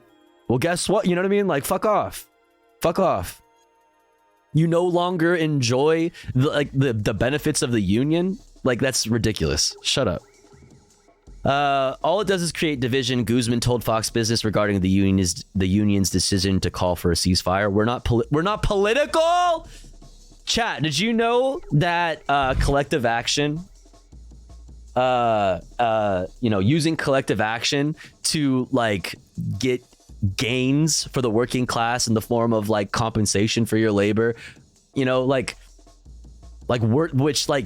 would mean you have to actively fight against like the interests of capital. Like, famously, these things are not political. Famously, there is nothing political about collective action. There's nothing political about like economic conditions. There's nothing political. Like, the fuck are you talking about? It's so annoying. I love my apolitical unions. Yeah. Oh, we're not political. We're not a legislative entity. Well, the fuck? What the fuck? Yeah, that's the idea. Is that the only way that you have any sort of legislative power as a fucking working class person who is not a political or economic elite? Like, that's the way you have power over legislation. Things that matter. Things that, like, decide what kind of world you live in. What are you talking about? Apolitical mass movements. I'm not political, I'm normal. Yeah. So stupid, bro. So stupid, bro. So we're not going, we don't affect what's going on in the Middle East. Then why do you care then? If you have no effect on what's going on in the Middle East, then why do you care? Then how does it affect you? It doesn't. So then shut up. Right? Unions in America have no effect on what's going on in the Middle East, in your opinion, from your point of view, which is an incorrect point of view. So then why do you care? It doesn't matter then. So shut up. So shut up then. But their stance will definitely affect our membership, she argued. It does not make sense. You're right. Everything you said does not make sense. You're correct. You're correct. Because your politicians, your representatives, having to answer to their constituents, you know what I mean, and then thus vote in line with the constituents' values, thus affecting national policy and international, like, foreign policy. Like, those things don't make sense. That is not real. That's not an actual thing. You know what I mean? We're famously apolitical here. What's up, buddy head? Ay. Fucking brain dead idiot. Anyway, here's that from Fox Business. Now, let's look at this. From NME. Musicians Union calls for, quote, an immediate humanitarian ceasefire in the Middle East. Let's go.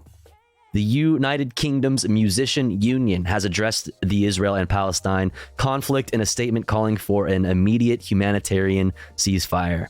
The union's executive committee has also agreed to make a donation to the Red Cross to support humanitarian causes in Israel and Palestine, and will also give money to the West Eastern Divan Orchestra, which educates young Israeli and Palestinian musicians. According to the MU, the West Eastern Divan Orchestra has seen its members directly affected by the conflict. The MU add, the orchestra's purpose has always been to bring individuals impacted by war together through music. In an increasingly polarized world, the ability to listen and understand the pain of others is ever more important.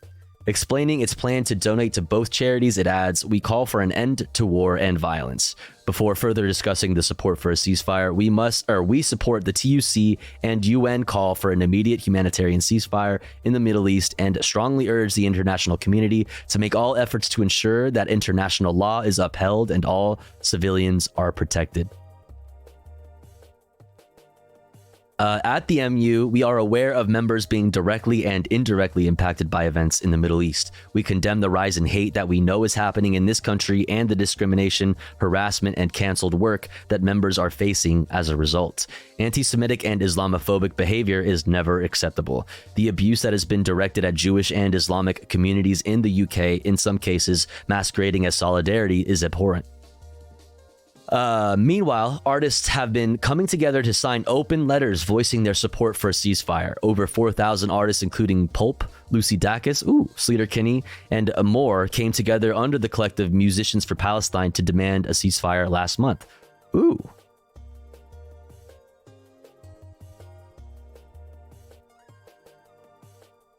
Cool. I'm a musician. I can do that. Sam Fender, the Libertines, Fontaines DC, and more also signed a Music for a Ceasefire open letter in conjunction with the Jeremy Corbyn founded the Peace and Justice Project earlier in November. Per Al Jazeera, 20,301 Palestinians and 1,139 Israelis have been killed since the Hamas attack on Israel on October 7th.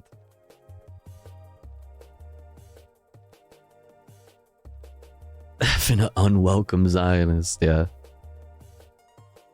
Cool. Musicians Union. Pretty pog stuff, man. Let's look at the 2023 letter, Musicians for Palestine.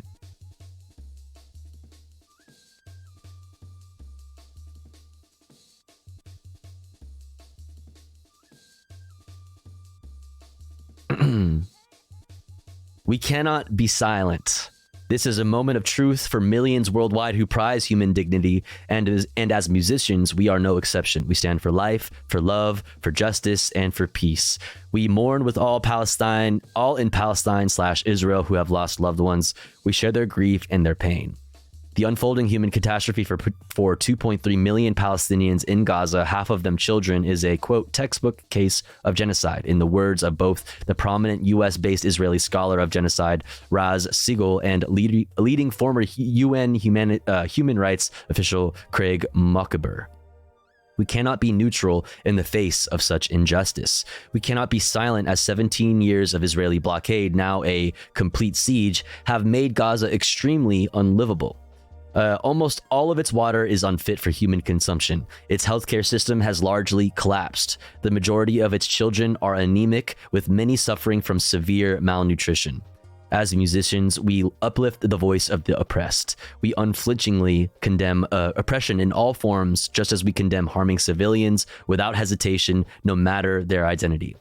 As the emancipatorian Brazilian philosopher Paulo Freire reminds us, to end all violence, we must work tirelessly to end its root cause, oppression.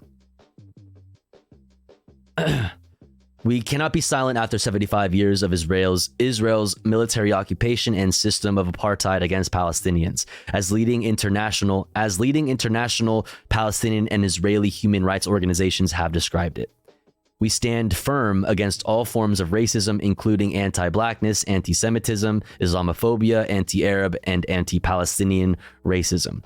Those who dehumanize, demonize, or collectively blame entire communities or peoples can only hinder our collective liberation. We speak out together in solidarity with the Palestinian people's struggle for freedom, justice, and equal rights. We uphold the freedom of grassroots activists and artists worldwide to advocate and engage in peaceful means to achieve accountability, to fight injustice, and to pursue freedom, a just cause, and dignity. Or a just peace, and dignity.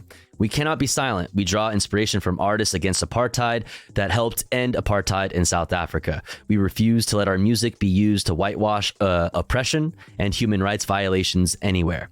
We insist that all governments stop sending weapons and military funding to Israel and to any other state involved in crimes against humanity. Today, we demand an immediate ceasefire and humanitarian aid in Gaza and an end to the siege. The day after, our vision of a just and peaceful future for all must be our most urgent task. We urge everyone who shares that vision to join us. Gal Gadot is pretty, I'm sorry. Get the fuck out of here. Shut up. Bonk, dude. That's ridiculous. All right, there's that. And did I share this? No. No, Tofu Ghost, we can fix her. SMH, dude. I'm S-ing my H right now. That's crazy. That's fucking crazy. All right, now let's look at this. Eugene Debs, Walter Reuther, Sean Fain, and Labor's anti-war legacy. The UAW president's high-profile advocacy for a ceasefire in Gaza renews a tradition of advocacy for peace and justice by class-conscious union leaders, and he's not alone. There he is. Eugene Victor Debs went to jail as a labor leader and frequent Socialist Party presidential candidate who opposed World War I. At a 1918 rally in Canton, Ohio, Debs told the crowd, the working class have never yet had a voice in declaring war. If war is right, let it be declared by the people, you who have your lives to lose. That sort of statement didn't sit well with powerful Democrats and Republicans in Washington, D.C., or with more conservative labor leaders who followed the government line during World War I. But Debs believed the working class advocates had a duty to speak out, not just on economic issues, but also on questions of war and peace. Oh, this is the current issue of the nation. Damn. That edgy corporate Memphis style.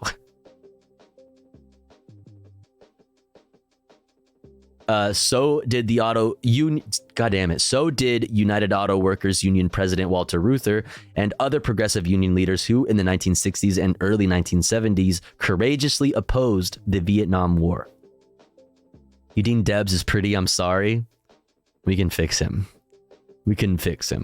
And so, too, do the labor leaders and organizations that now support a ceasefire in Gaza.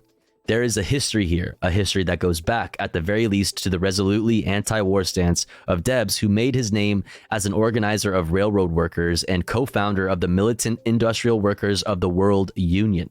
I know of no reason why the workers should fight for what the capitalists own or slaughter one another for countries that belong to their masters. God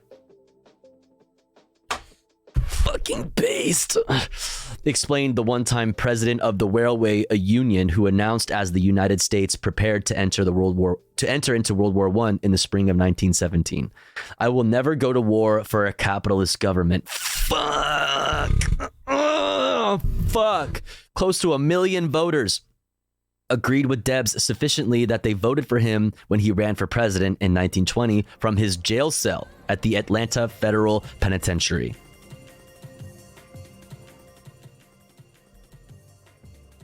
Debs' legacy of opposing militarism and advocating for peace and justice has lived on among the most energetic and engaged unions of the contemporary American labor movement, as was illustrated Thursday when UAW President Sean Fain, my fucking president, joined U.S. Representatives Rashida Tlaib, Cori Bush, Ilhan Omar, and others last week at a Washington, D.C.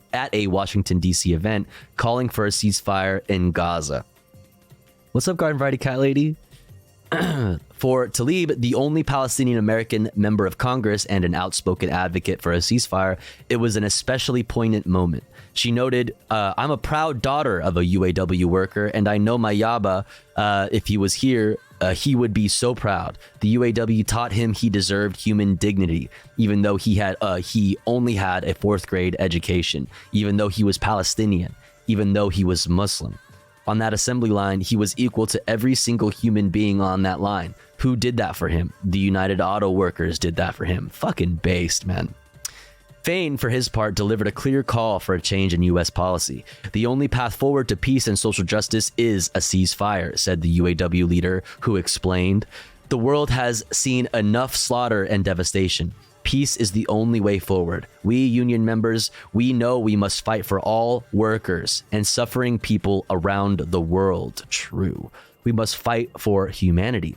That means we must restore people's basic rights and allow water, food, fuel, and humanitarian aid into Gaza. You must also call for the release of all hostages. I thank our UAW members for speaking out and pushing us to come out in support of a ceasefire. It was the right thing to do. Now it's time for the rest of our elected officials to step up and do what it takes to end the violence. And I call on the rest of the labor movement to join us in this mission for peace and social justice for all of humanity.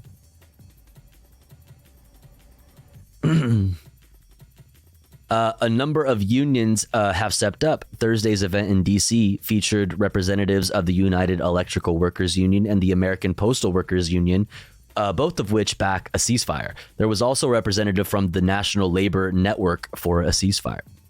The network is growing rapidly. Dozens of union, locals, regional, and state organizations and coalitions have endorsed a call for labor support of a ceasefire, which was issued in October by UE, a legendary militant union with a long history of supporting Palestinian rights, and United Food and Commercial Workers Local 3000, which represents more than 50,000 workers in Oregon, Washington, and Idaho. We, members of the American labor movement, mourn the loss of life in Israel and Palestine. We express our solidarity with all workers and our common desire for peace in Palestine and Israel. We call on President Joe Biden and Congress to push for an immediate ceasefire and end to the siege of Gaza. Reads the call, which declares, "We cannot bomb our way to peace." Among the signers of the call are some of the most active state and local labor organizations in the country, including the Massachusetts Teachers Organization, the Oregon Education Association, and the Chicago Teachers Union. The Boston, what the fuck? My brain isn't working. The Chicago Teachers Union, the Boston Teachers Union, the Seattle Education Association, service employees and Teamsters locals from across the country, and the New Jersey Industrial Union Council, the Coalition of Labor Union Women, and the Philadelphia Labor for Black Lives Coalition signed on, and of course, so has the IWW.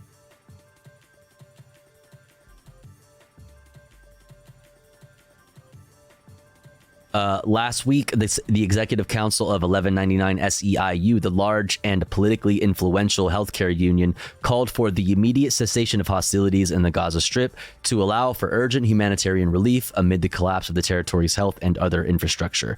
When Fain appeared in Washington on Thursday, he was joined by other UAW leaders, including Brandon Mancia, the newly elected director of UAW Region 9A, which represents growing locals in New York and the northeastern U.S. Mancia said at the event that a long-needed conversation is happening within the labor movement, and our ignorance and silence around Palestine and Israel is finally ending.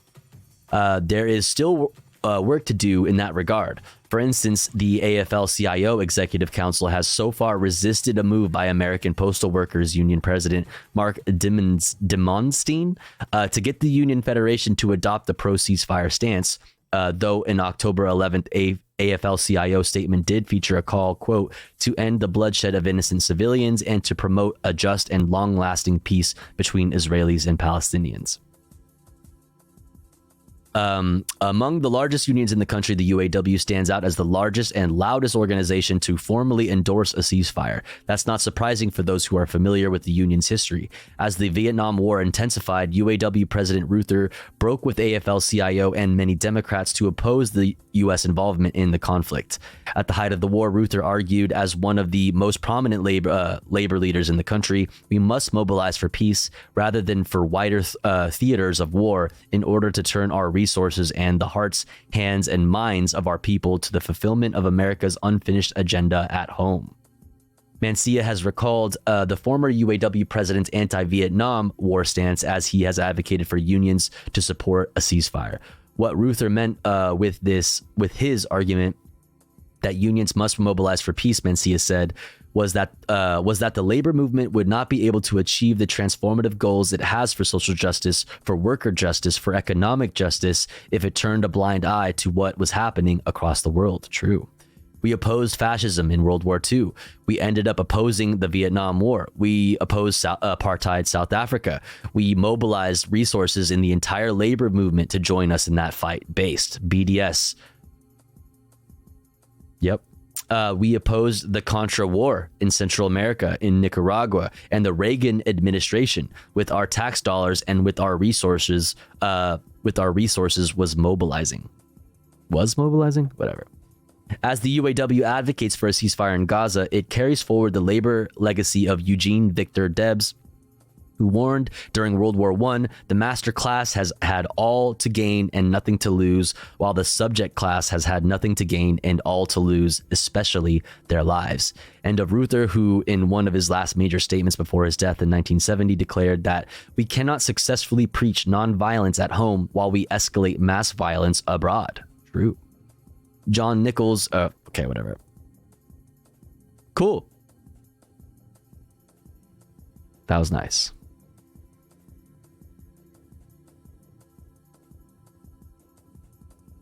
So there's that article for you. Credibly based. No notes. 10 out of 10. 10 out of 10. Next up, chat.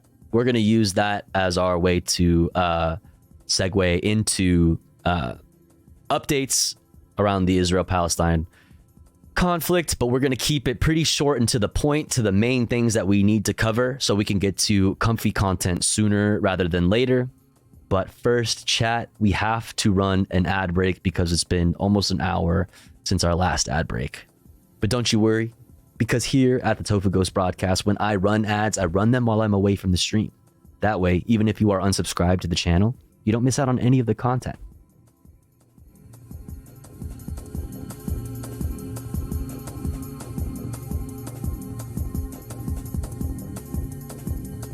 But wait, if you would like to support the stream and get access to cool Tofu Ghost emotes as well as an ad-free viewing experience, all you've got to do is subscribe for $4.99 or for free with a Twitch Prime. Or let's say you are already subscribed to the channel and you're feeling generous and you have the means to. Maybe consider gifting a sub to one of our unsubscribed friends in the chat.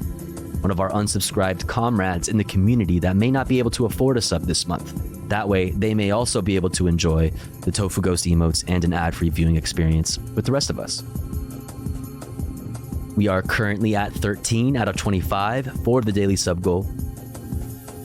Thank you so much for all the support so far. We're just about halfway there to completing that sub goal. If you enjoy the content, if you enjoy the stream, please do consider supporting in some way. That way we can continue to do this full time. If you are unsubscribed, say hi in the chat, make yourself known, and maybe somebody will see you and feel generous enough to help you out with a subby. I'll be back in 3 minutes. Don't you go anywhere. BRB.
All right, we're back.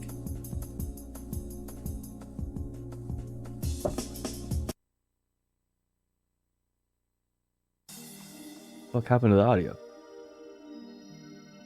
That was weird.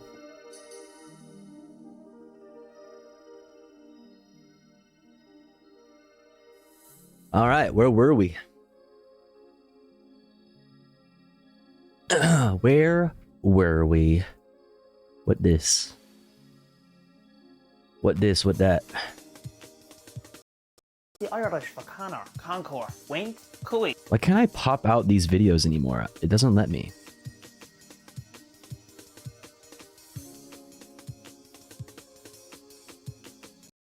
The Irish for Connor, Concord, Wink, Cooig, 2, Quig, City, Cahar, quarter to 4, Caharo, Conna, Cahar. So then how would you say, Connor went to the city at quarter to 4. Cooig, Concord, Quick and Cahar, or Caharo, Conna, Cahar.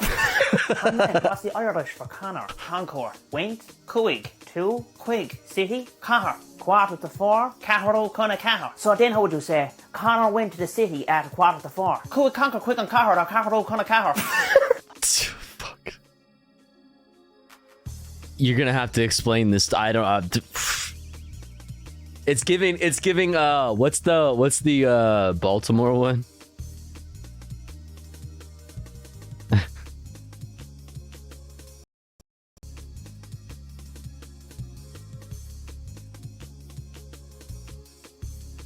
Is it this one?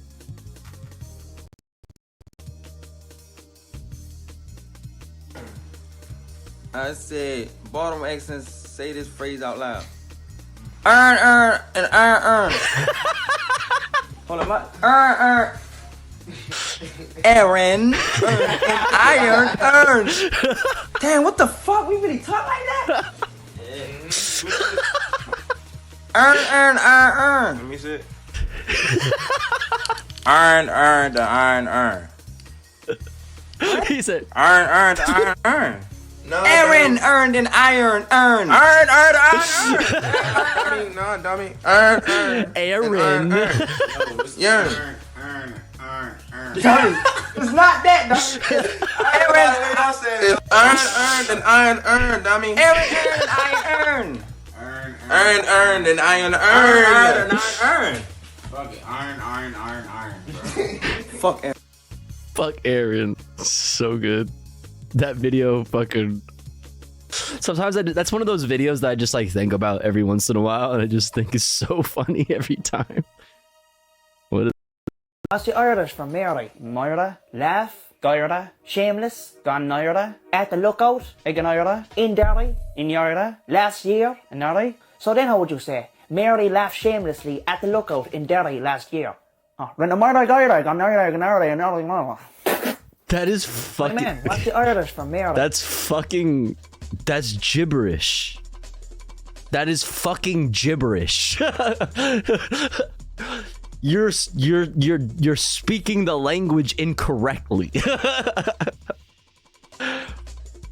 That is just gibberish. That is not English. Well, it's not English, but still. It should be. Yep.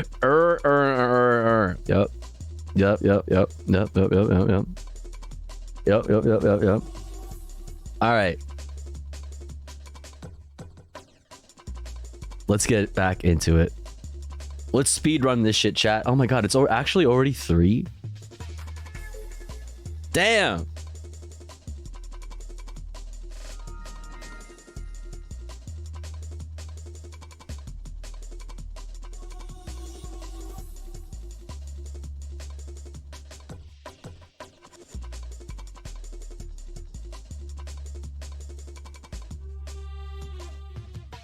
Hold on, chat. I'm gonna go ahead and remove this.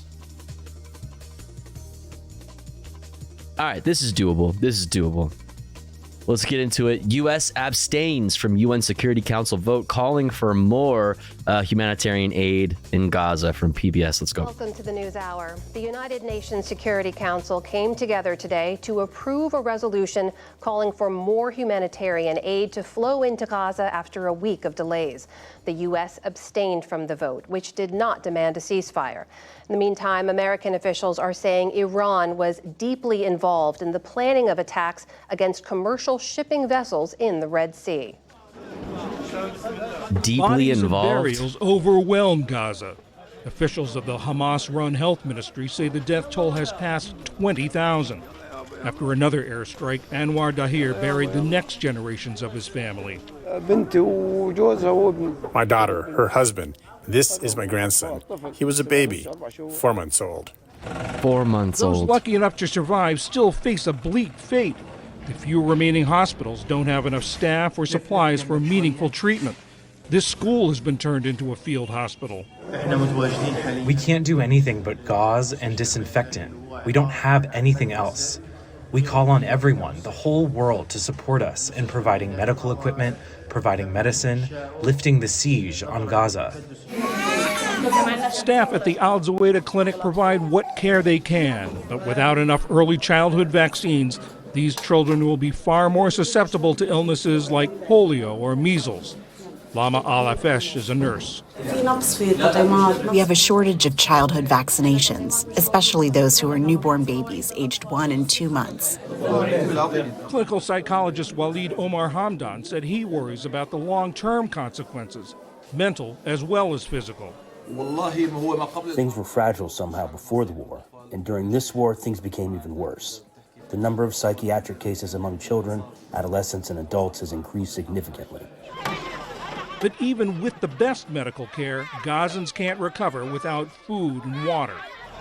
International aid organizations estimate that 500,000 people are starving in Gaza and say the situation could collapse into famine.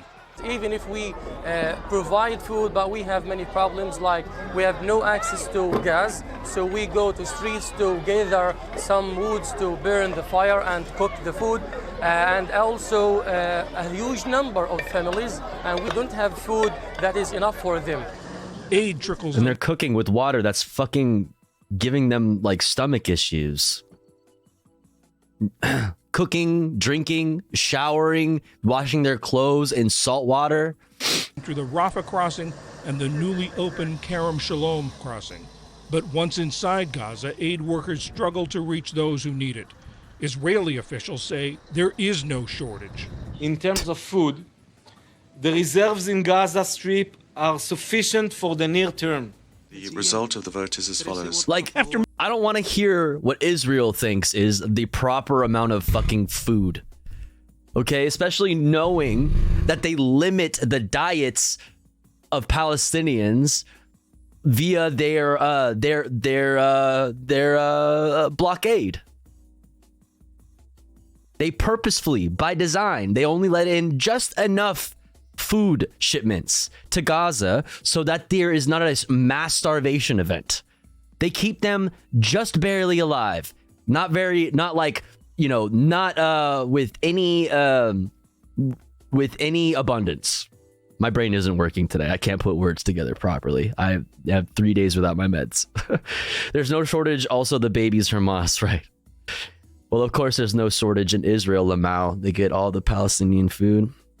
The fascists responsible have said they are doing nothing wrong. Yeah. They don't have any way to desalinate and sanitize the water. The IDF are Nazis, whole-chested. Tim's on. Tim's on. You eat when we say you can eat. You are hungry when we say you are hungry. Controlling the food population. Food is population control, by the way. Excuse me.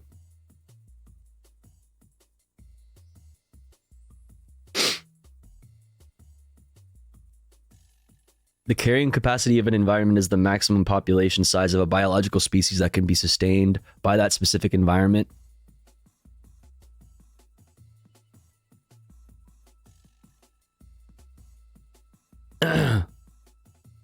The goal is literally to stop them from breeding.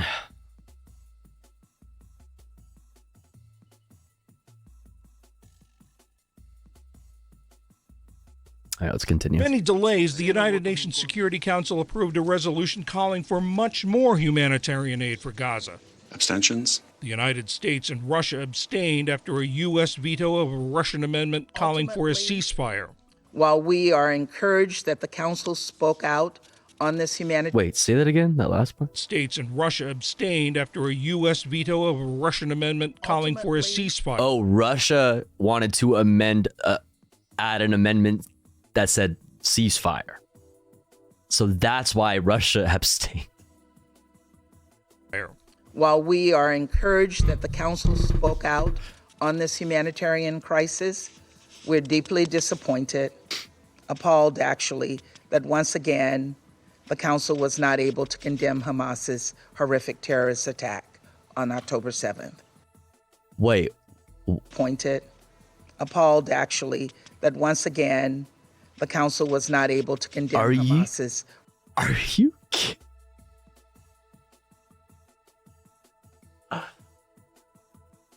How can you just like sit in front of the whole world and be like, I can't believe the whole world, none of you are condemning Hamas right now. Why aren't you all condemning Hamas right now? Hold the fuck on. I'm appalled at this. We are a fucking sick country. Sick. It's sick. Disgusting. Disgusting.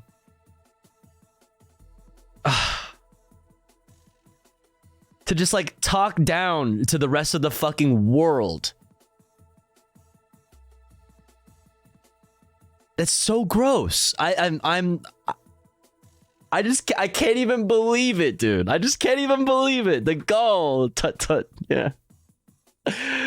Oh my God, bro. That's wild. Horrific terrorist attack on October 7th. I can't believe the United Nations isn't condemning hummus right now. Like, that's crazy, bro. Today, a southern Israel kibbutz said it had determined that one of its residents, an American-Israeli citizen, had been killed in the initial Hamas attack October 7th.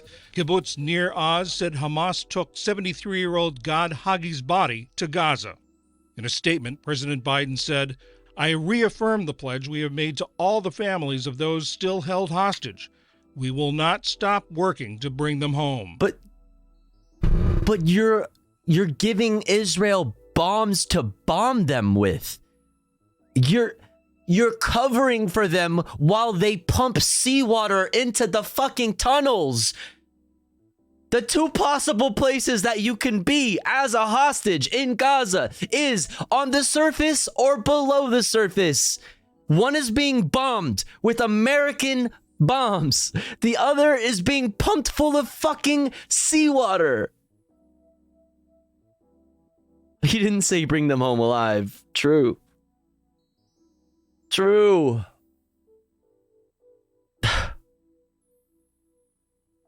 Yeah, not to mention that Israel killed, that at least those three. At least. And we're going to talk about more specifically the American hostage. You know what I mean? Like, even if you don't care about anybody else, like, you're supposed to at least pretend to care about American citizens. You're supposed to care, at least on paper, about Americans, regardless of what your fucking political persuasion is. Whatever it is, you're supposed to pretend you care about Americans because you are America. It's crazy. Let's finish this. Fuck, man. With American support, the Israeli offensive pushes forward, determined to complete its mission. As Christmas nears, the region prepares for a different kind of holiday. Near Bethlehem's Church of the Nativity, revered by Christians as the traditional birthplace of Christ, rubble takes the place of Christmas lights, a gesture of solidarity with Gaza. Art is a message. Whether it is a painting or art through rocks, it's a message, and this message is that people can see the real scene, that Christmas comes during war and hardship. For the PBS NewsHour, I'm John Yang. Only 10% of the food required for the 2.2 million people in Gaza has been delivered in the last 70 days. Sick! Awesome, dude. The most you can get from the United States is an abstention on that. All right, on fixing that.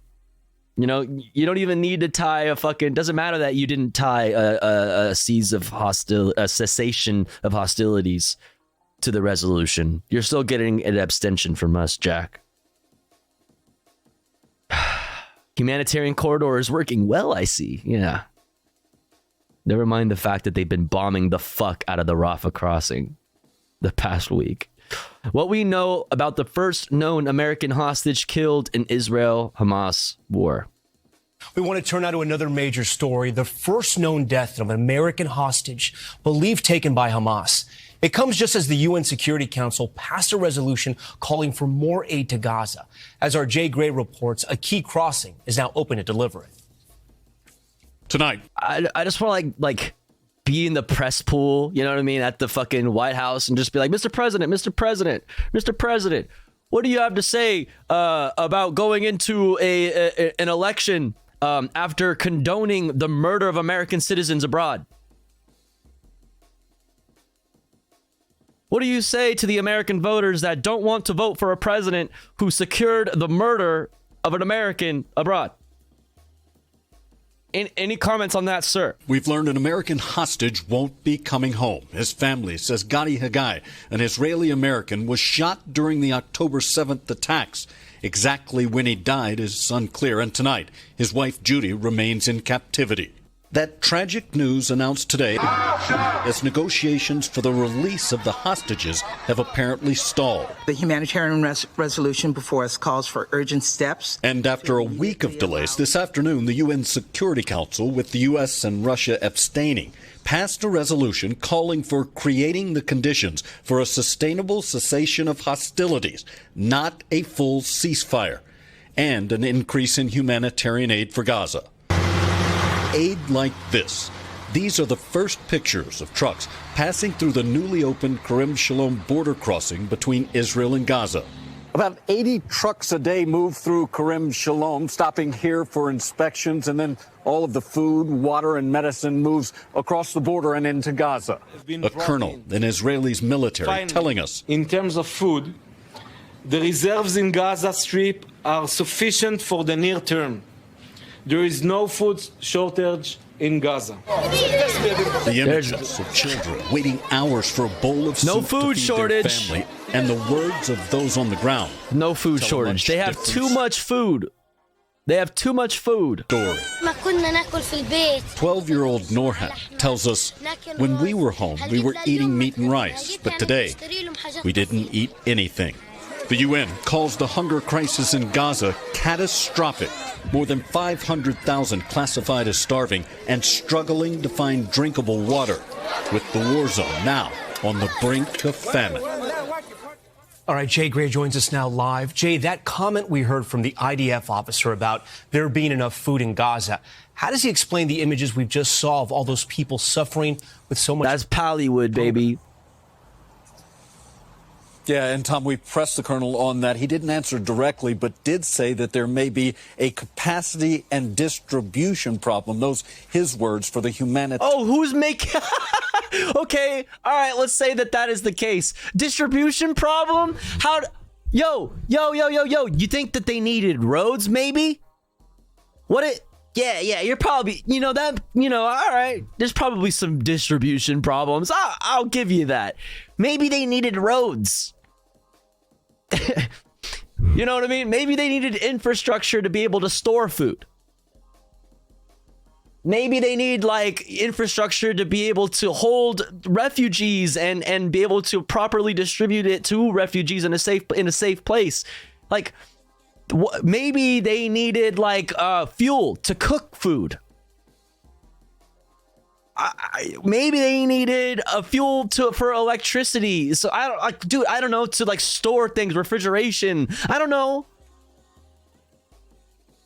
I don't know, man. Yeah. Aryan agencies on the roads are part of Hamas. Yeah, those are Hamas roads. Right. Thanks for watching. I mean, they would unironically say that though, the Hamas run infrastructure, whatever. Fuck off. My brain hurts. It sucks not having my fucking meds, dude. My God, my brain is zapping away. Okay, let's keep it moving. Speaking of roads getting bombed to shit, Jabalia shelling, dozens killed as Israel intensifies bombardments. Let's go. Very loud. In the wake of an all-night, intense carpet bombardment on both Jabalia refugee camp and Jabalia al-Balad. Yeah, do you think that it's hard to maybe distribute stuff when roads look like this? You think it's difficult to just travel, maybe, around? Let's even take food out of the equation. Let's say, like, you know, you're in section 2712, right, of Gaza, and then you receive an SMS message, assuming that you have the ability to receive SMS messages, having electricity, a working phone or a computer, and fucking and access to the internet or cell service. Let's say you need to move from 2712 to fucking, you know, 2718 to make sure you're not in the way of an IDF bombardment coming your way. You think it's difficult to like move from block to block, even from like house building to building? You think it's like hard? It seems like it's probably hard to move around in a place that looks like this. Bitcoin fixes this. Shut the fuck up.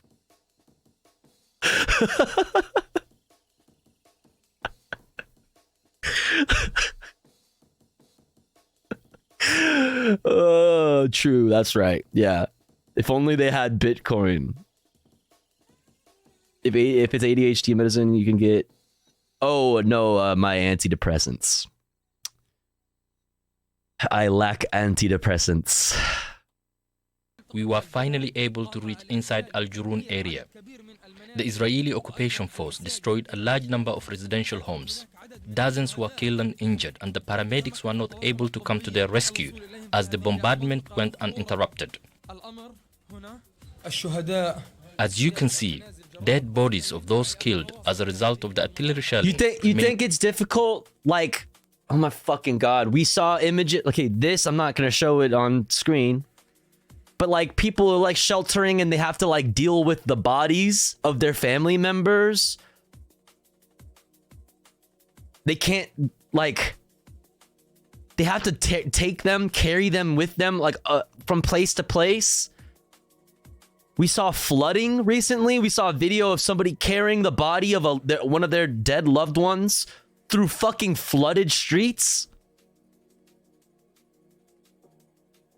You don't think that this is like a perfect situation for like disease and infection to fucking spread? Can you imagine how unsanitary this is? It's like, not only is the bombing and the bombs and the bullets killing people, but famine, sickness, like disease, infection, wounds that are festering. Bruh, it's just... lying all over the area. 4 members of this family were killed. Here are the bodies of the father and the youngest girl. We were sleeping, and all of a sudden we were showered with missiles and shells. We woke to the explosions to find them killed and buried under the rubble. We were trapped in this part of the house. The ambulance and paramedics are still unable to reach this neighborhood. Bro, yeah, because, you know, they're having distribution problems, right? You know, fucking... still lying here, including this young girl. God.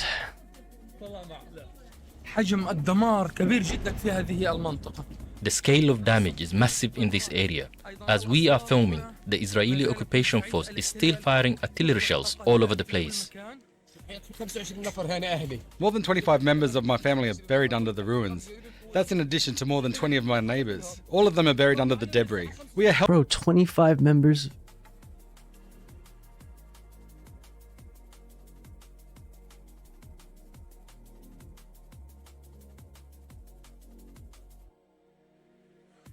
Helpless. We cannot remove these concrete blocks with our bare hands. We have been reeling under aerial airstrikes all night, followed by waves of artillery shelling. All my family members were killed, including my father, mother and my brothers and sisters and all their children. All were killed, all buried underneath. None of them survived. A total of 50 individuals were killed and buried under there. I'm speechless. Here is the dead body of a young child. It's not even his body, only body parts. This young child, like many others, was torn to pieces. At about 4 in the morning, we woke up to the shelling. Without a warning, missiles and shells fell on our heads. The roof collapsed on us. This is the 5-floor building of our neighbors. It was leveled, and all of them were buried under the rubble. We are not able to do anything. I myself recovered 5 dead bodies. No one can leave or enter the area. No ambulance or civil defense are able to come to our rescue. Dead bodies are buried under the debris and we are helpless. Even the injured are not able to reach any medical help. This is unbearable. So you could have a basic injury that could be normally under normal conditions with access to proper aid. You could avoid infections that could lead to like amputations, shit like that. Basic illnesses won't develop into life-threatening situations, but like under these circumstances, that's what's gonna happen.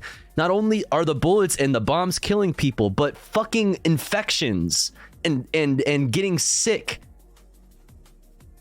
stomach fucking viruses and shit from the water that they're drinking that's not meant to be fucking drank.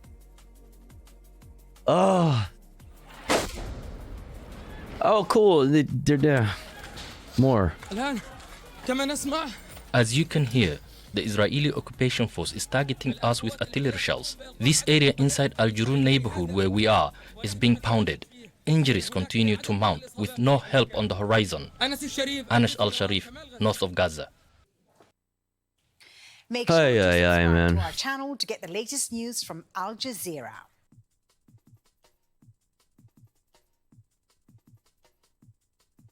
Oh, let's see. I missed some chats. You're doing good and you're holding it together great. It's not showing that you're coming off your meds. You're good, sweetie. Thank you. Oh, I appreciate you saying that. I'm definitely. My commentary is absolutely suffering from it, but I appreciate you saying that. Let's see. I feel selfish saying this, but I need mental health break. Leaving you up though, Tofu. Totally understand. Yo, that's not selfish. That's not selfish. That's called self-care. That's not selfish at all, and you should take mental health breaks. You need to, definitely do that, and that's totally fine. Speaking of war, spreading disease and sanitary, we're seeing Ukraine deal with a flare-up of quote mouse fever, believed to be hantavirus. This and worse coming to Gaza and Israel, since this is so much worse than Ukraine. Little window to the future. Mouse fever. What's to know about the virus mowing down Putin's soldiers fighting in Ukraine? A disease spread by rodents that causes vomiting and bleeding from the eyes. Are you fucking kidding me?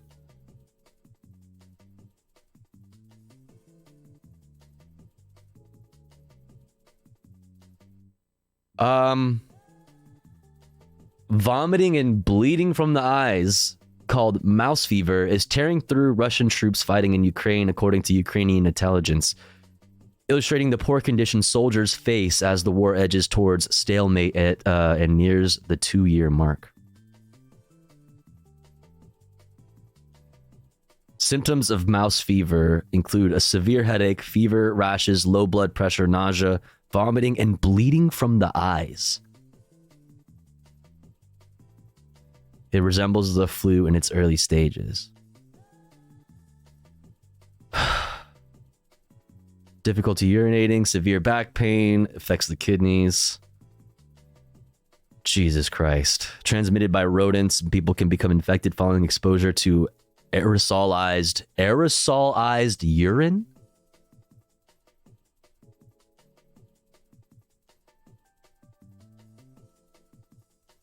Huh? Droppings or saliva? Piss vapor? Jesus, bro. There is no specific treatment, cure, or vaccine for hantavirus infection according to the CDC, and rodent control is the primary strategy for preventing hantavirus infections. Wow. War zones are bleak and create ideal conditions for illness and disease. Historically, infectious diseases have accounted for a major portion of the deaths and injuries suffered during war, often exceeding the death toll from the battlefield. Russia's invasion of Ukraine is no exception and includes both civilians and the military.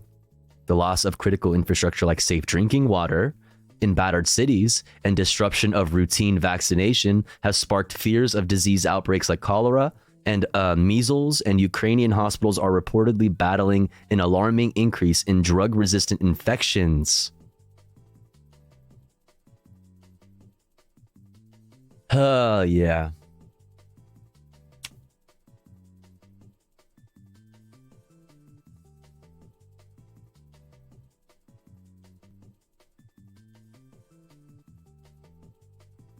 Damn. Well, that's some dark shit. That's some fucking dark shit. Bleeding from the eyes is something, it's like shit from a movie. Like that, what the fuck? Oh yeah. All right, let's keep it moving. Chat, we're almost done with politics, okay? Don't worry. We're just about there. This is actually the last video I have. Why Palestinians in East Jerusalem are losing their homes. Let's talk about why Palestinians in East Jerusalem are losing their homes. Jerusalem is a place unlike anywhere else in the world. An ancient city that's considered holy in Islam, Judaism, and Christianity.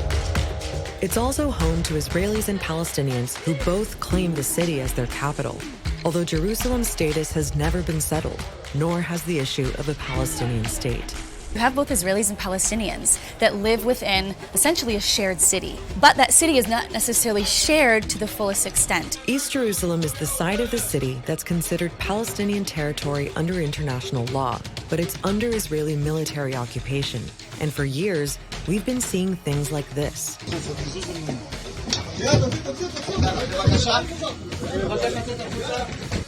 Palestinian families being evicted from their homes. Their houses are getting torn down. At the same time, Israeli settlements are expanding. With every eviction, every demolition, the space for Palestinians in East Jerusalem is steadily shrinking. The Israeli government has often said these are just real estate disputes. But when you speak to real estate disputes.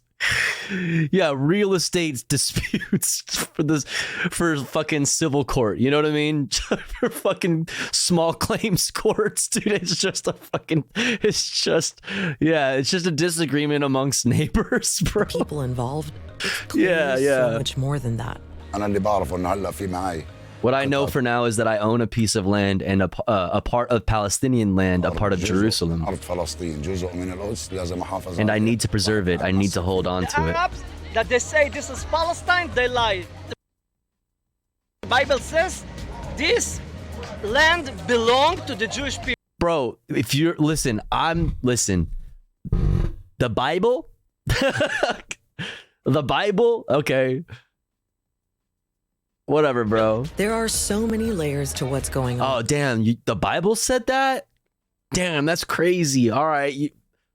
My bad. Go for it then. Go ahead. Ethnically cleanse the fucking, the West Bank and Gaza. Go for it, bud. So the Bible says a lot of things, true. Come to East Jerusalem to help you get a sense of what's actually happening and why.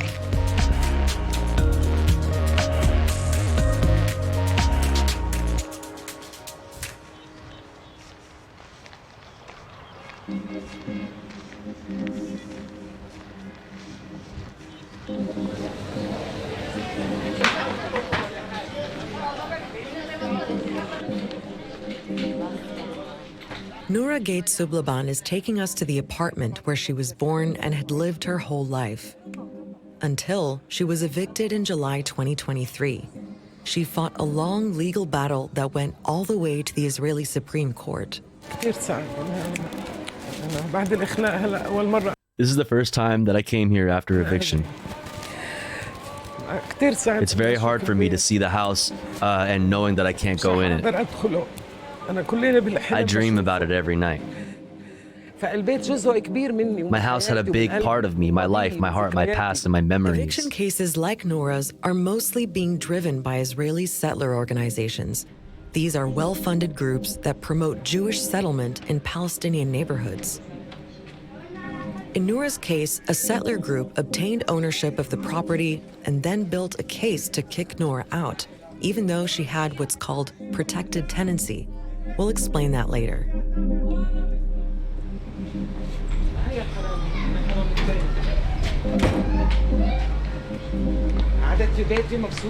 You took my house. Are you happy now? He's carrying a gun. Did you see it? Look at that gun. To understand what's going on in cases like Nora's, we need to take things back to 1948. After Israel proclaimed itself a state on land that had previously been Palestine under British control. 5 Arab countries went to war with Israel, and there was a massive displacement of people, including more than 700,000 Palestinians who fled or were forced from their homes. This was also a period when hundreds of thousands of Jews were being expelled from Arab countries. The war ended with a set of agreements that divided the land between Israel and Arab-controlled territories, separated by what's called the Green Line. Jordan controlled the West Bank, Egypt controlled Gaza, and Jerusalem was split in two. Israel controlled West Jerusalem, Jordan controlled East Jerusalem, which includes the Old City, a walled-off area where the main religious sites are. In 1967, there was another war, and Israel seized and occupied more land, including East Jerusalem and the West Bank. But the 1949 Green Line still represents the internationally recognized borders of Israel. So technically, the Green Line runs through here, dividing West Jerusalem and East Jerusalem. But in practice, you can see there's no actual separation here, and Israel applies its own set of laws on both sides, even though according to international law, East Jerusalem is Palestinian territory under occupation, so it's not considered sovereign Israeli territory. And under international law, the occupier is supposed to stick to certain rules. Thank you. An occupying power is not allowed to apply its own legal system in the occupied territory. An occupying power is not allowed to transfer civilian populations from their homes or to deport them. Israel still continues to do that. The wrong law is being applied, and the wrong courts are being applied. And it's through the Israeli court system that evictions are being enforced in East Jerusalem. Since 1970, it's estimated that more than 160 families have been evicted. Right now, another 200 families, around 1,000 people, are at risk. The eviction process usually starts with settler groups obtaining ownership of a property where Palestinians live. And there's one Israeli law that's really important here. The Legal and Administrative Matters Law, and essentially what it does is it affords land restitution rights to Jews who allegedly owned properties in East Jerusalem prior to 1948. What does that mean? It essentially grants them the right to reclaim assets that they lost in the 1948 war. Now, it is extremely discriminatory because there is no parallel legal mechanism for Palestinians who lost properties in the same war. So if we go back to Nora's case, an Israeli settler group was able to claim ownership of the apartment based on that law. But Nora still had a right to live there because she had that protected tenancy we mentioned earlier. It's a type of long-term lease that Jordan granted to Palestinian refugees while it was in charge of East Jerusalem. After Israel took over in 1967, Palestinians, like Nora's family, were allowed to keep those leases, but under strict conditions. Once settlers got the rights to Nora's apartment, they spent decades trying to convince the Israeli courts that she'd broken those tenancy conditions. And they finally managed to evict her in 2023. what we've seen is that over the years, you have settler organizations or groups that have exploited and continue to exploit this 1970 law to acquire the rights or alleged rights to these properties and remove the protected tenancy from the Palestinian family. They are radical settler groups that have a particular aim and goal, which is to Judaize or Israelize Jerusalem. It's not just these fringe settler groups that are working individually and working by themselves. They are aided and abetted by the state in so many ways. Yeah, on all levels. Literally directly armed. Talk about it over and over again because it's very relevant and worth mentioning. The loosening of gun restrictions, the loosening on policy or regulations around acquiring a permit to possess a firearm, and then literally bringing crates of firearms to settlements, literally handing them out and with clipboards. So you just fill out some paperwork and you get a fucking AR-15. You get American-made M16s. It's just Ben-Gvir, yeah. All levels. Literally handing them out directly and then also making it systemically easier to acquire weapons for being an illegal settler. The municipality and laws and courts are all instrumentalized in order to displace Palestinians as much as possible and increase the Jewish population in Jerusalem. This is a stated goal for Israel. They are not shy about it. Especially in recent years, as Israel's government has become increasingly right-wing and pro-settler politicians have been given senior positions. Yes. People like you can, I mean, Ben-Gvir, but like you can see Smotrich right here. These are actual terrorists. Like, these people are like Ben-Gvir is too racist and too supportive of terrorist groups to be allowed in the IDF.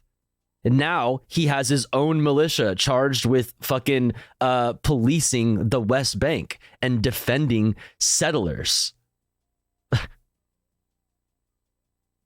And pro-settler politicians have been given senior positions. People like Itamar Ben-Gvir, who became National Security Minister in 2022. He's a settler himself, a member of the parliament, and leader of a far-right party called Jewish Power. Before he became... If they throw stones, shoot them. He fucking pulled his gun out and started trying to... He's like, hold me back, bro. Hold me back. Ben-Gvir often came to the neighborhood of Sheikh Jarrah to show his support for settlers. He even set up a makeshift office right outside this house where the Salem family live. I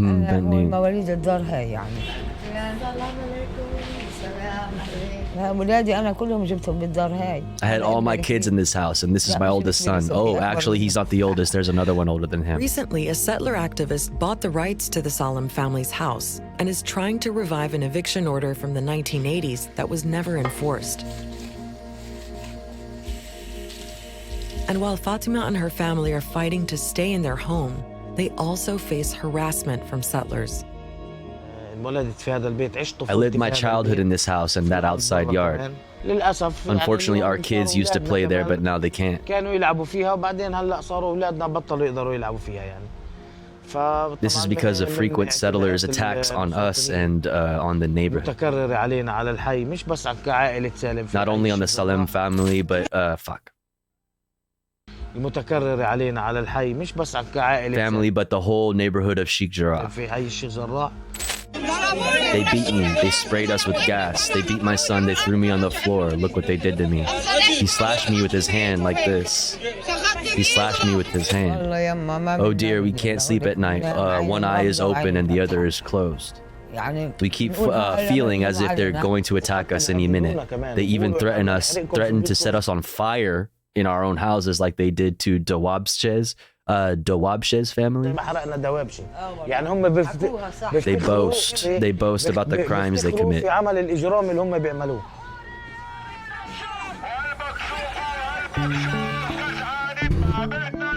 Most weeks, there are rival protests in Sheikh Jarrah between Palestinians and activists who support their cause and settlers.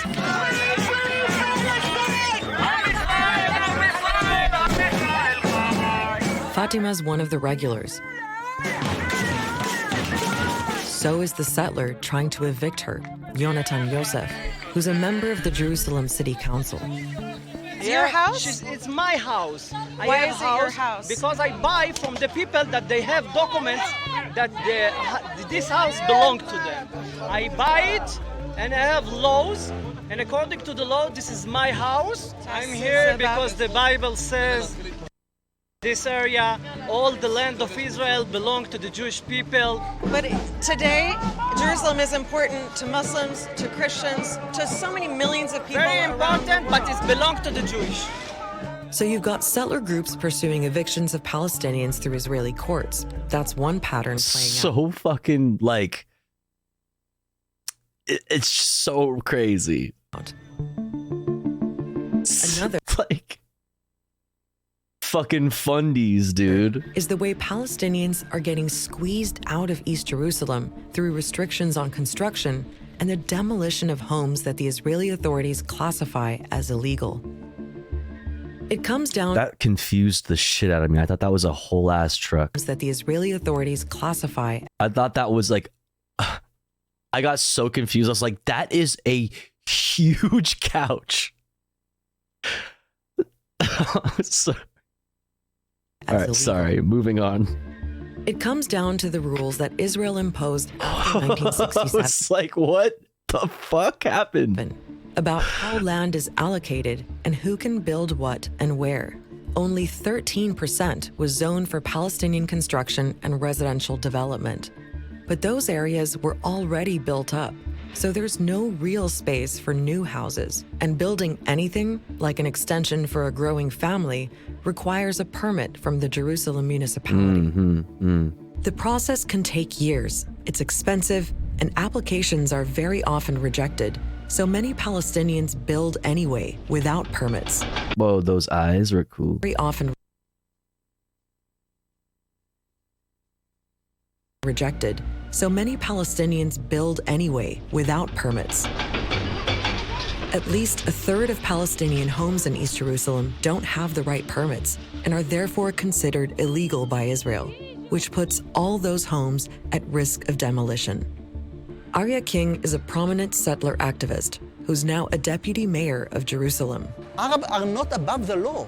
Arabs, if they want to build legally, they can build legally. So one thing is having the option to build. Another thing is being granted the building permits.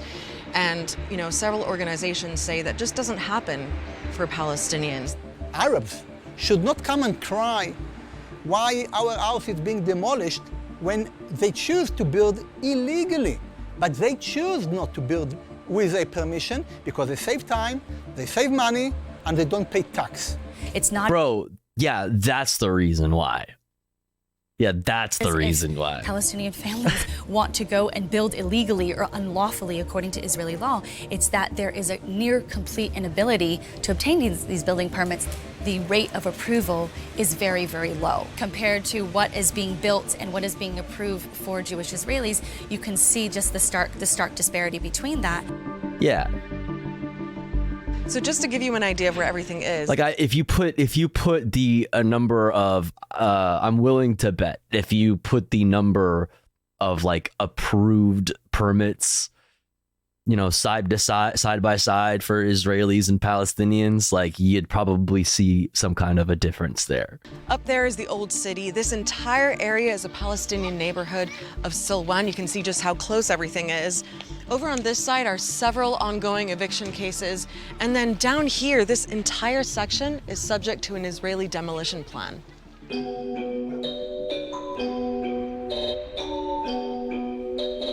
It's called Al Bustan, and the Jerusalem municipality That was a cool little loop right there. wants to redevelop the area and create a biblical themed garden that would link up to other religious and archaeological sites nearby. There are more than 100 houses here. Is this in the West Bank? Yeah. Most of them are This is Jerusalem. considered illegal because they don't have the right permits, even though Palestinians own the land. Like Nidal Al-Rajabi, who's got a demolition order on his house. He sees the garden plan and all the technicalities around building permits as a pretext for something bigger. هدفهم ترحيلنا من هذه الأرض. فأنا توجهت وأي شيء بتطلب مني من هذه الأرض. Their aim is to evacuate us from the land. I went to do everything needed it to be done in order to get building permission for my house. إني أرخص بيتي اللي أنا موجود فيه أنا مستعد له أمشي له. But they rejected this. The project that the municipality suggested is this one. Al-Bustan neighborhood. They want to seize all these green areas.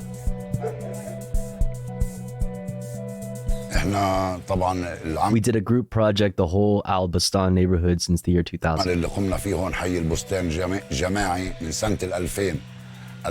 جبنا مهندسين محامية قدمنا مخططات. Sorry, excuse me. And we brought engineers and lawyers and provided several alternative plans, but the municipality rejected any plan that we offered. Our plans, they provide decent living for our children, gardens, and everything. Needed for people living in this neighborhood, for us. But their plans aim to bring settlers in here. The government, municipality, nature protection department, archaeology department, and settlers are all one body. They are all working for settlements. They all work for an extremist government. So across East Jerusalem, Palestinians. So that's sick. Look at all the eyes. Chat, you see this shit? And this is sick.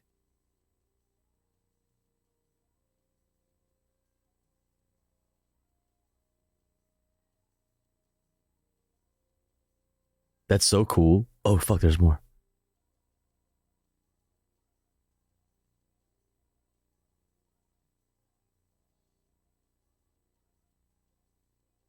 Oh, this one right here, too. And right here. That's sick. Across East Jerusalem, Palestinians are fighting to hold on to their homes and neighborhoods. At the same time, there's more money and more land being allocated for Israeli Jews to settle here. Eyes actually reduce crime, so that's a good defense tactic when being oppressed makes people feel judged. Wait, for real? Eyes reduce crime? Like, wait, you mean like the image of eyes? 12 Israeli settlements. Like the neighborhood watch fucking signs and shit. Not that you would know. I don't know. I mean, if there's anything like that, similar to that in been built Ireland. in East Jerusalem since 1967. Over the years, they've expanded and become established residential areas with lots of amenities like parks and schools. It's been a while since any new Israeli settlements were built, but that's now changing. We are. These ones are used a lot. It used to be these ones, but they stopped doing these. And these ones too. These ones used to be all over. These orange ones. But now it's mostly these. Along the southern perimeter of East Jerusalem.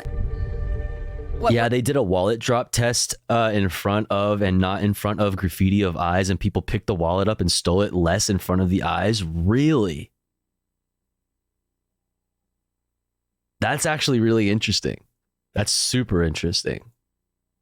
We're seeing right now, we're seeing a lot of the construction of the foundation and infrastructure. I wonder if that has anything to do with like the theme of eyes on that whole hill.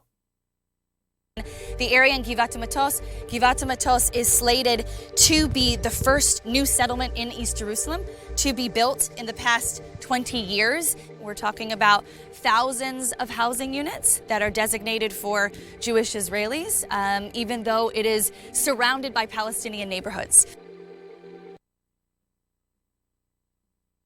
Putting eyeballs on billboards might help stop crime. Interesting. Super interesting. you actually have basically a series of different settlement plans that are along the southern perimeter. You see, if you kind of connect the dots, how it creates this entire wedge of Israeli settlement building. Why do I know all this shit? So that you could share it with the community, Celtic. Thank you for your service. Off East Jerusalem, Hello, from the southern Fellini. West Good Bank. morning. There is then no territorial contiguity necessary for a viable Palestinian state with a capital in East Jerusalem. That idea is central to the so-called two-state solution that was agreed 30 years ago as the basis for peace. So, a Palestinian state alongside Israel, with East and West Jerusalem becoming their respective capitals. Global leaders still Going to chat, forced to mod. cling to the idea, but in practice, any kind of peace process has been dead for years. And what's happening in East Jerusalem helps to confirm that. So, what's written here? It says, my country is not luggage and I'm not a traveler. My country is not luggage and I am not a traveler. When I read this quote, I feel as if it's written specifically for us. And we tell them that our country is not luggage, we're here and we're not leaving. Here it says we won't demolish our houses with our own hands. Our dignity won't allow us to submit to your oppression.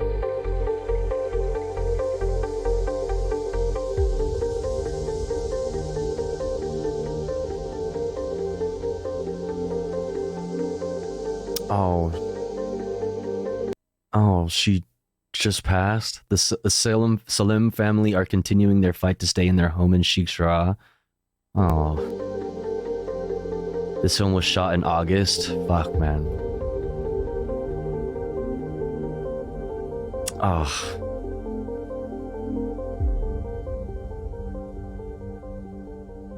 Jeez. Hello.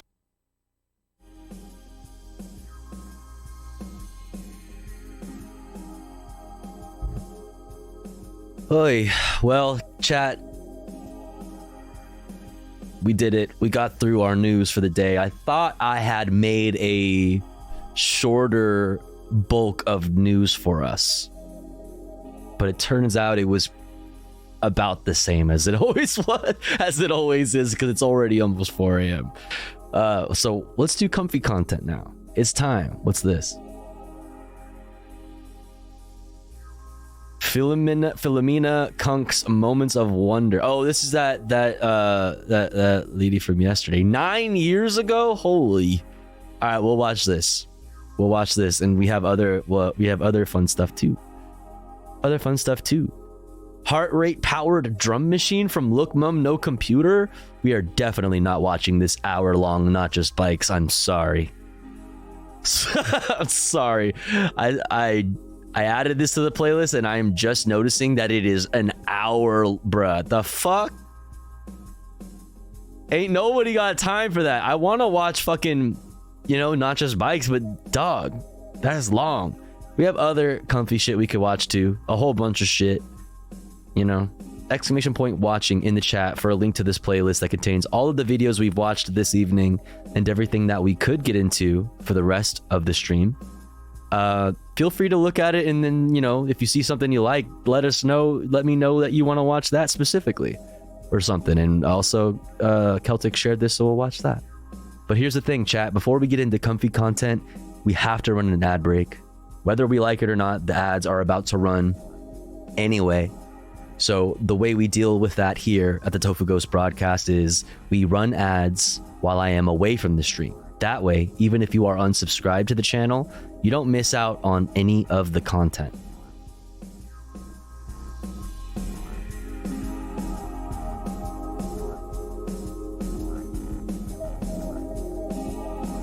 But check it out.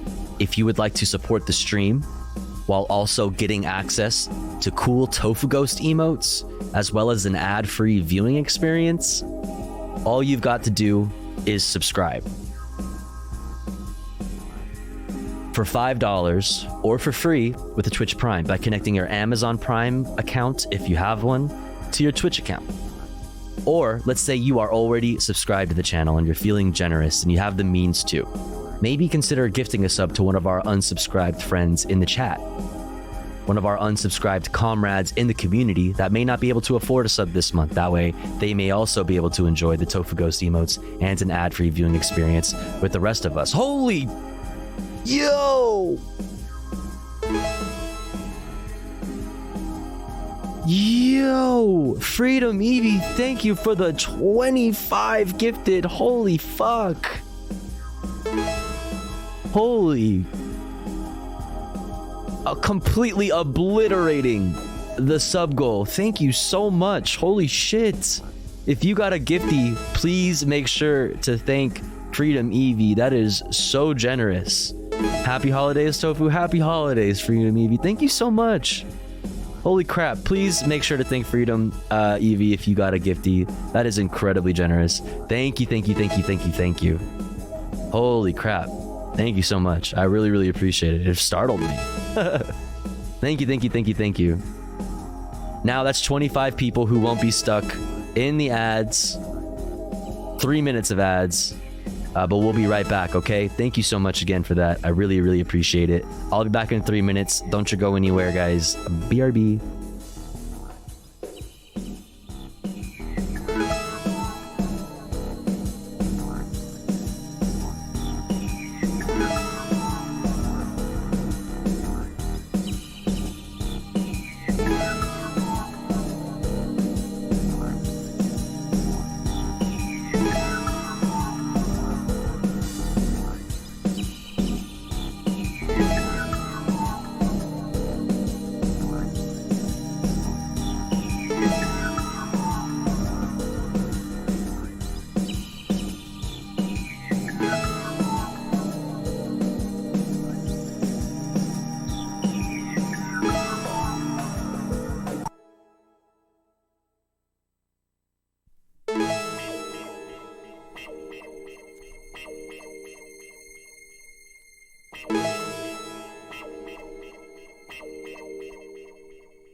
All right, we're back.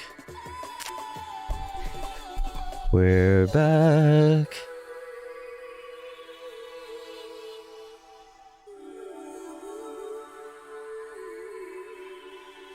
For both communities? From Mafia Jinx chat to everyone's chat? What are we talking about? What are you all on about? Dun, dun, dun, dun, dun, dun, dun. Thank you again, Freedom Evie, for the 25 bomb. That's so generous. Thank you so much. Thank you so much. All right, what do we want to do? Let's watch this video from Celtic. And then we'll watch other stuff.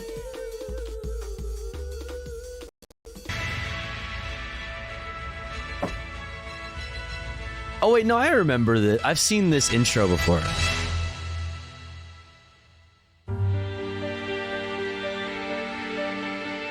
Time is precious, but it's not like other precious things. You can't hold it like a necklace or taste it like money.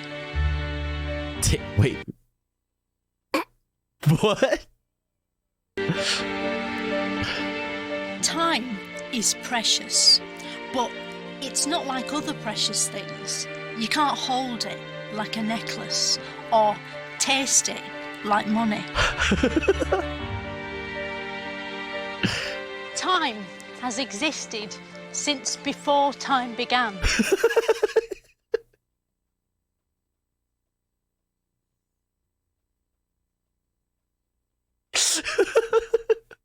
And today, it's all around us. It's everywhere. Get it off me. There's time all over the place. Oh, gross. On our phones, in the corner of the news. But at the top left of your screen on the Tofagos broadcast, 3:56 a.m. There it is. once upon a time, if you wanted the time, then you had to come here, to the headquarters of time. Damn. Greenwich Clock Museum. All the clocks in the world are set from here, which must take ages. So, what is clocks? Clocks was invented by the ancient Mesopotamians in ancient Mesopotamian times, but they didn't know it were ancient Mesopotamian times because there were no clocks to see what the times was.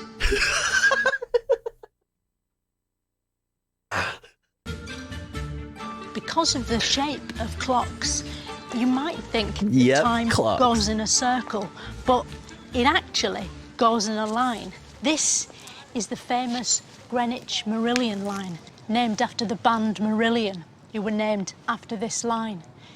Every day that's ever happened starts exactly here, coming out of that time transmitter and running along this metal line on the ground. That's why this is the only place in the world where I can be in the past and the future, with the present running right up through my middle bits. Hey, yo! No wonder time is such a mystery. Literally no one can understand it, apart from science men. Science men. Dude, she keeps it just like an onslaught, non-stop. Oops, Caps Lock. Good morning, Hapsley. How's it going? Who knows all about time is this science man. Hello, science man. Who are you? I'm Dr. Stuart Clark. I'm an astronomy writer and a fellow of the Royal Astronomical Society. What is time? A fellow. We don't actually know. There are a couple of possibilities.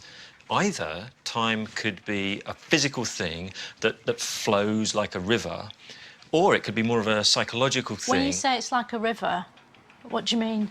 I mean that time it flows like the water in the river, and that the events in our lives are like things in the river that water encounters. Like fish and stuff.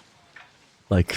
Yes. You know when you store time on a clock?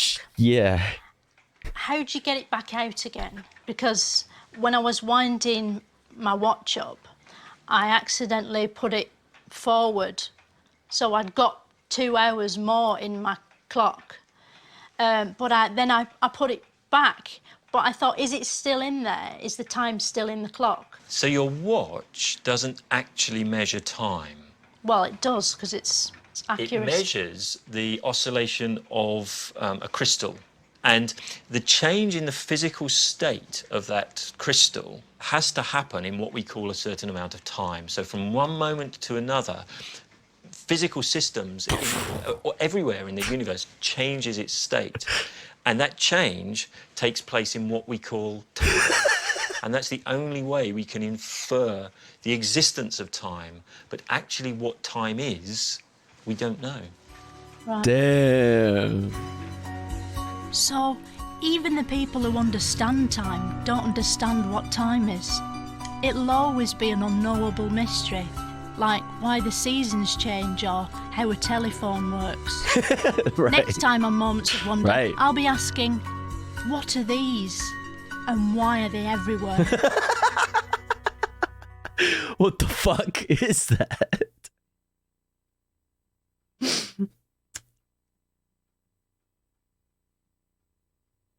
What is that? What are these? That was amazing. That was good.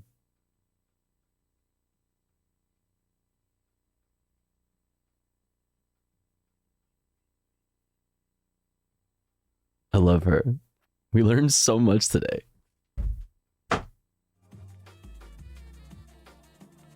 Feel quite enlightened.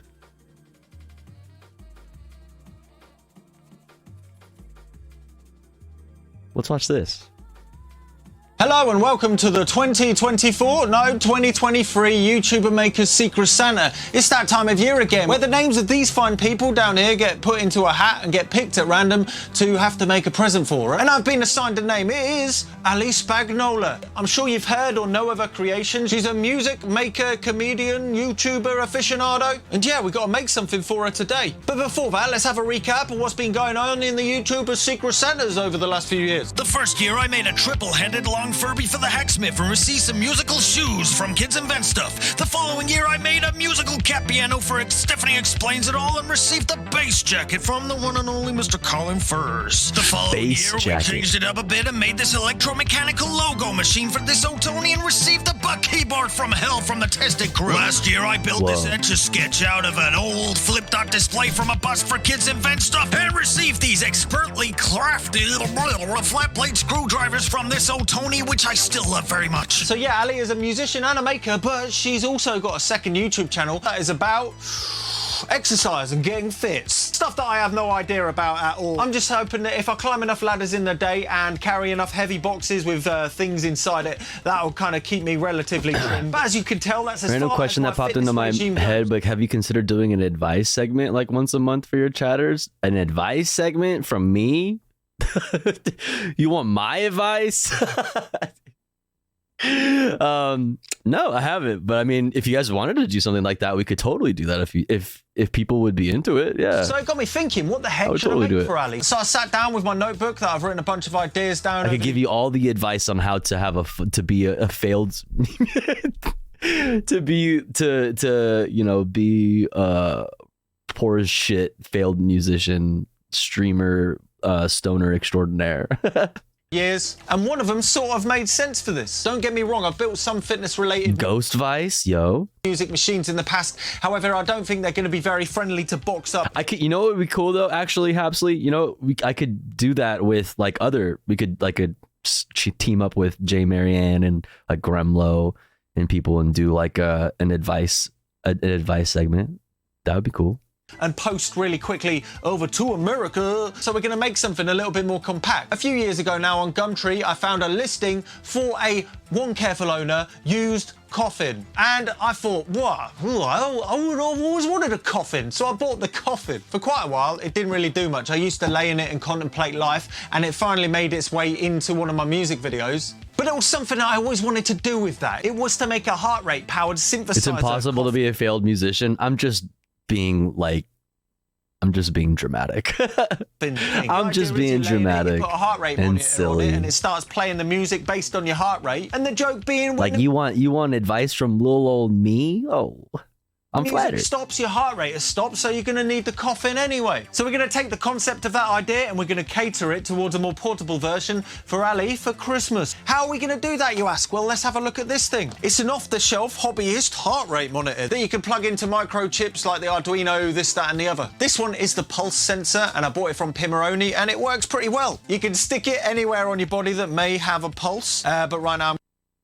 going to be popping it on my finger. Right now I have it programmed into this programmable microchip, the Arduino, and it comes with the example Can you put your pee-pee on it? code loaded into it that comes with the heart rate sensor. And all that does is make this Pee-pee powered drum machine? LED flash every time Anywhere, eh? your heart beats. So yeah, there we go. That's the end of the video. Well, there we go.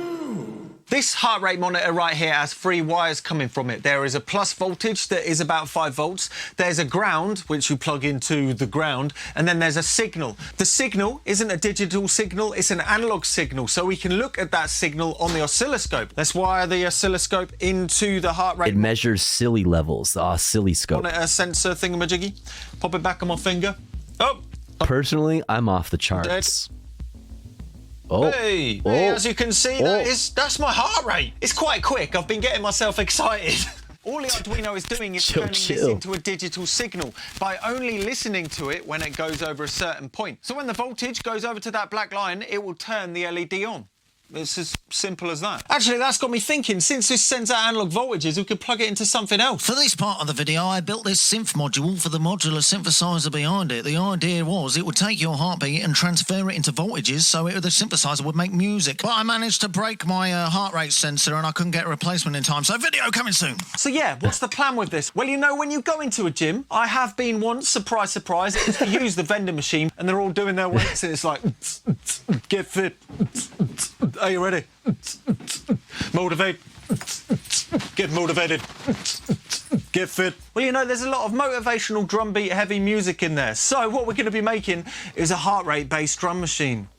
So here's a test setup. I've got the heart rate monitor on my finger and that is going into this Arduino right here. What this Arduino is doing is reading my heart rate, and then every time it hears a heart rate, it goes from one LED to the next. Some of the smarty pants amongst you may notice that this is a pretty quick heart rate, and you'll be right. That's because I'm on a load of roids. No, I'm joking. This Arduino is also doubling my heart rate. I'm fucking freaking out right now. It's timesing it by 2. You may notice that my heart rate is off the charts. That's because I'm actually dead.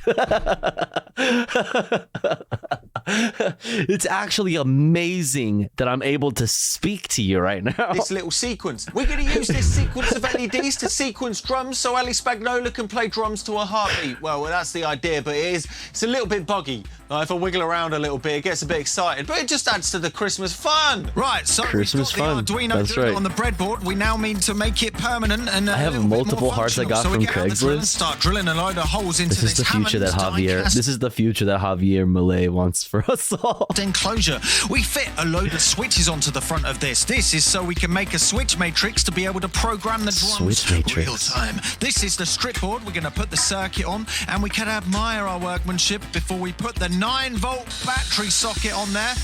We're not going to bother using a switch for it, so to turn it on and off, just take the battery in and out. Anyway, we put diodes on the back of this switch matrix, so it makes it into a one-way street for the electricity. There's information on these kind of sequences below. I've done loads of videos on this kind of stuff, so if you're interested, check out the links below. Anyway, I solder all of the switch matrix together, so the inputs go down and then the outputs go along. So when you flick the switch, it chooses whether you want the input to go out of that output, if you get what I mean. It'll make sense in a moment. If you if you understand what I mean. To that, these connect No, sir, I have no fucking clue what the fuck you just said to me. over to the connectors, which will ultimately connect to the circuit board. But look how fancy that is. I even wax laced it. Oh, baby. The next thing we do is work out the circuit board. I soldered this big socket on for the Arduino and used this drill bit to clear up the bits of pins that I don't want to connect. Connecting some... What kind of British accent is this?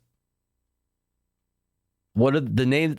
I don't understand it. Which one is this? Connectors, this one was for the battery to see if it would turn on, and then this one is the output that connects to the LEDs that are on the Excited? Oh. front panel. Let's test that. Oh, you can see that the top LEDs, the top 8 LEDs are what are wired in, Is and it they look Cockney, exactly the yeah? same as the ones that were on the Arduino breadboard. Well, you can see it's the same thing, but looking a bit more fancy. Anyway, those are the Scouse? inputs, and they go into the switches, and then these ones here are the output LEDs that are going to trigger drum sounds. If we turn this top Birmingshireton. row of switches Yeah. off, you'll notice that the output LED that's next to those turns off. And then if we push ones on, it would be programming the drum beat like... This is a WAV trigger. You load sounds onto the SD card that goes into it, and then you can put voltages into it to trigger the sounds. So those LEDs that are lighting up on the output are also going to wire into the WAV trigger to trigger drum sounds, so we can make drum beats with this machine. That looks Then like a I designed penis. a thing that goes around the outside to sort of make it look like a heart, but it doesn't really look like a heart. But a we 3D heart. printed all the parts, Got it. put them together, and noticed it looked like bird person. It's kind of funny. Anyway, I spray it, put some doodles on the front so Ali Spagnola knows what the heck everything is. It went together pretty well as well. I was quite it pleased is a that heart. I managed to measure all the heart pieces right, and that looks relatively neat-ish. Cumberbatchian. But it'll be covered up. I epoxied a speaker in the That's back so it doesn't need cute. to be plugged into other speakers, so it doesn't be dangling around when she's exercising on the treadmill, which she will be using this all the time, right? Well, it's pretty much done. I'd say it looks less like a heart and more like a pair of red bum cheeks, but apart from that, Bum it's a heart cheeks. rate. Drums, It looks like a pair of red bum cheeks in it. Go, because we really need to get it posted or it will Have you never seen go the into 100 oscillator rig he built? Yeah, it's crazy. time. Right, let's give this thing a go, shall we? Oh, it's got a necklace. Right here. An absolutely beautiful necklace, if I Okay, that's sick. say so myself. It's a bit lower It than has become wearable technology. I guess that's the idea, right? It's supposed to fucking monitor your heart rate. the heart, but she could adjust the chain if it's a bit uncomfortable. Plug in the sensor at the bottom. And then because I skipped on an on switch, you've got to plug in the 9-volt battery and it should start turning on. Okay, let's get going. Did it say watch? And it should start turning on. It start. Why?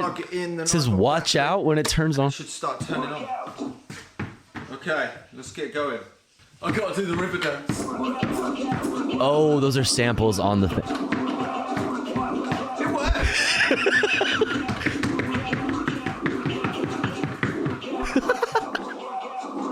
Fucking chaos.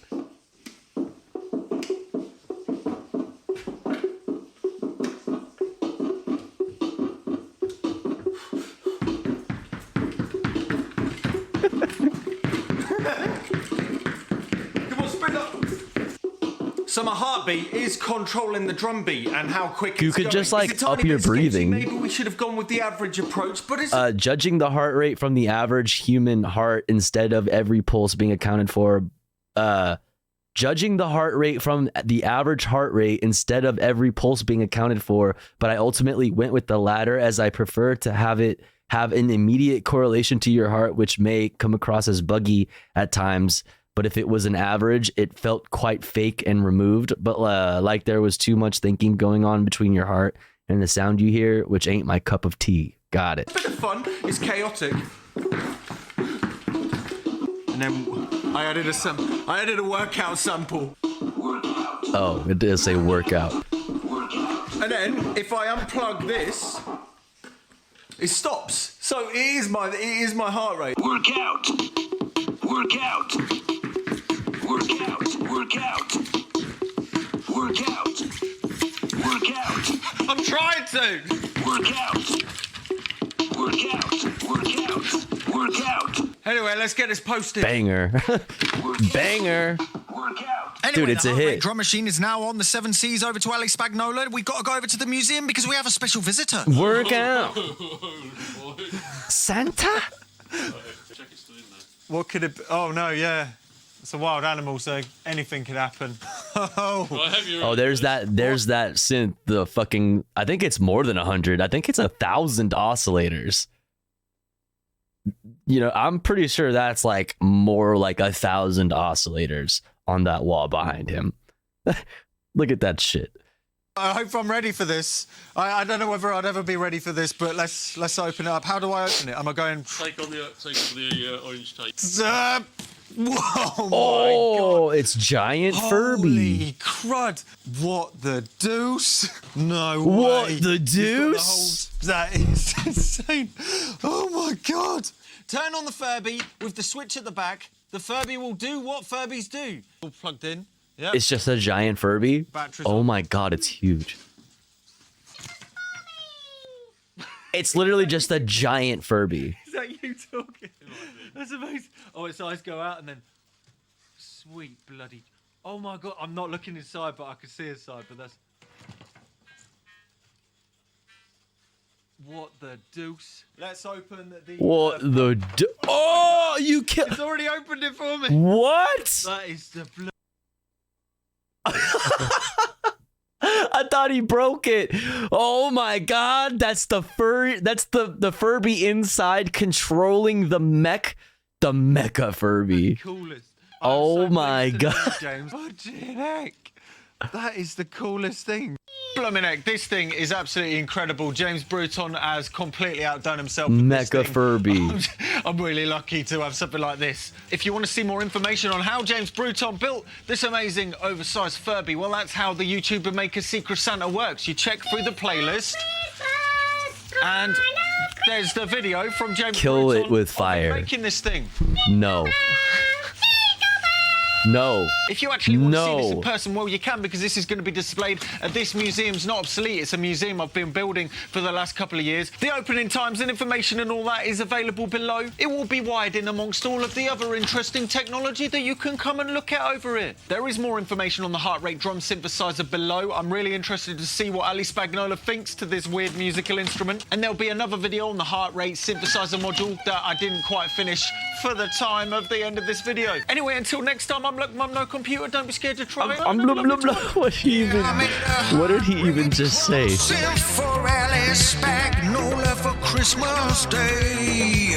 I hope she uses it every single time she exercises, or I may be offended, yeah.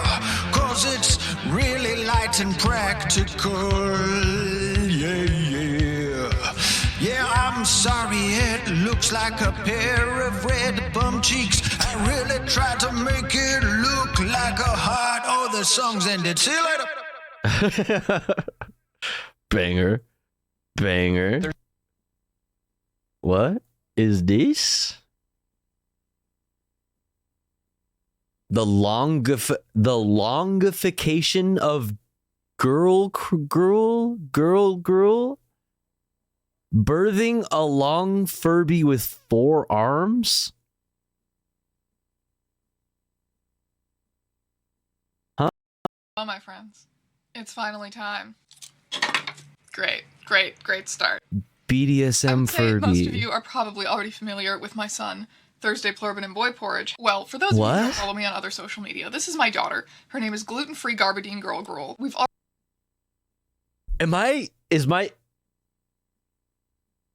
Is my brain just like glitching right now? Am I like, am I hearing this right? My brain is like glitching right now. I swear, it's been 3 days since I've had my meds. My brain is not functioning. What is happening right now? For some time, if you can't tell. The only real modification on here, though, is her third eye. The rest can all be removed, which it will have to be today, considering that step 1 of the longification procedure is removing her from her mortal flesh. Right. I am ready to perform the surgery. My computer is over there, so I'm probably going to be looking over there a lot. I found this very helpful Tumblr post on how to skin a 1998 Furby. I found this really helpful Tumblr post on how to skin a 1998 Furby is the wildest sentence that I've heard. I'm having a stroke right now. I am in a dream. I'm going to wake up and it's going to be like, it's going to be this morning, yesterday morning, right? What's happening? What's going on? She is. She's as old as I am. There is a limited supply of older Furbies in the world. They still make them, but they're not the same. They're never going to be the same. So there is actually a limited supply of old Furbies out there, and they're getting very expensive on eBay. I remember, I think it was my sister's. Pretty sure it was my sister's. Growing up, had a Furby, and even when it was broken, it worked. It would come back to life every so often. I remember it not working and then would randomly just make noise like in the closet and shit. It would just like nah, man, those things are cursed. And stuff. I've noticed the Furby community coming up with all kinds of innovative new solutions, 3D printing the faceplates and stuff like that. The community is kind of transcending beyond the need for like starting with an original 1998 Furby, and I think that's really cool, and I probably would have looked into going that route if I had not already bought her before I found out about that. I regret nothing. Not even spending 50 whole Canadian dollars on this little bitch. Anyway, how to skin a 1998 Furby. Canadian. Got it. Start, you will need a couple of tools. Get a pair of wire cutters, a seam ripper, a craft knife, and a pair of needle nose pliers. I will be substituting kitchen scissors, these, and these are like shitty little jewelry pliers, but they'll be fine, right?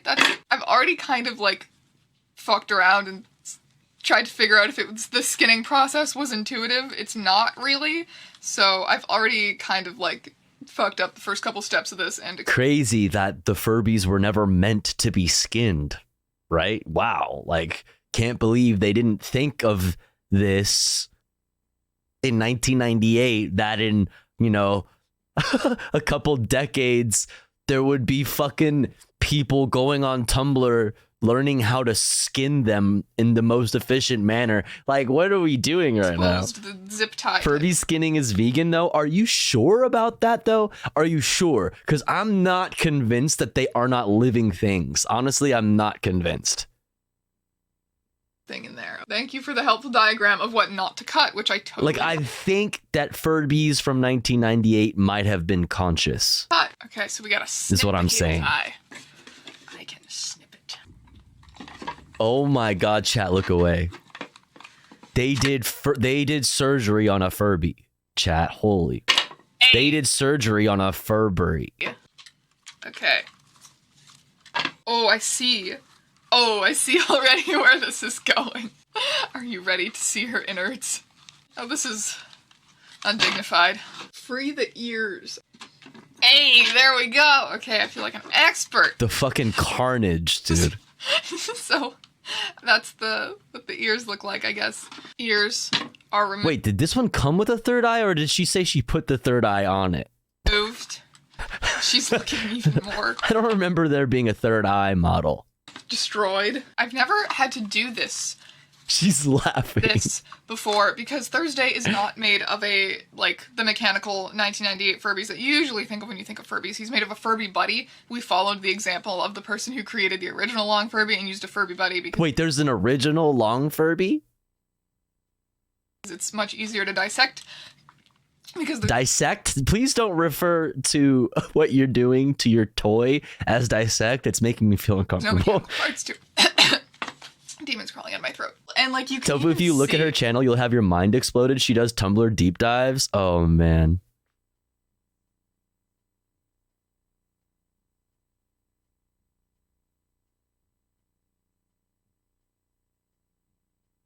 Trans flag?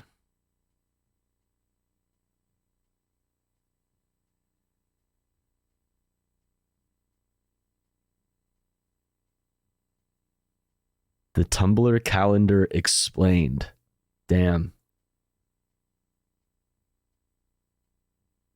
He's a little bit dressed up right now, but the Furby buddies and the original Furbies, like in their faces, like he doesn't have, like his eyes are kind of just eternally staring into the void, which is a look in itself, but there's just something fun about, you know, unhook the ear bases. How do you do that? Got him. The ears are free. I grab the faceplate from the bottom and lever it up, peeling the glue away as I go. Some of the glue may hold on, but you can cut through it with your craft knife. Tofu only found the internet last week. Excuse me. I have you know that I still get notes on my Tumblr posts from 2011, 2010 and shit. Motherfucker, I'll have you know that I'm still getting fucking reblogs on my shit. All right, I'm not even lying. She's peeking. She's peeking. Come at me. Oh, she is reborn. Well. So you're gay and Tumblr, but you didn't know Strange Eons? I have no idea who this is. I'm gonna peel this off because this probably won't get in my way, but it just feels like I should, you know? You've done it. Wow, thank you. I've done it. Oh, Thursday, no. Oh, no. Hello. Skin Furbies do not look nearly as bad as I thought they would. I mean, there is more to do. I'm gonna take this plastic off. Like She's gonna look worse, I think, once I get the plastic off. She has layers. Yes, like an onion. Okay, so I'm not following any tutorial for this part. I just think, I guess it should be intuitive. You just unscrew it and then the plastic will come off. Oh shit. Oh shit, it's working, I think. So after using some truly questionable things as screwdrivers, just don't even worry about it. Just don't, it's fine. Just forget. You didn't see shit. I did not have a screwdriver small enough to take out some of these screws. So, but I was really curious to expose the innards, so I kind of just started cutting at the plastic.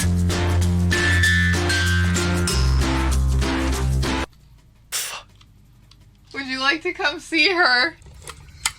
Nobody wants to say hello, so I'm gonna go.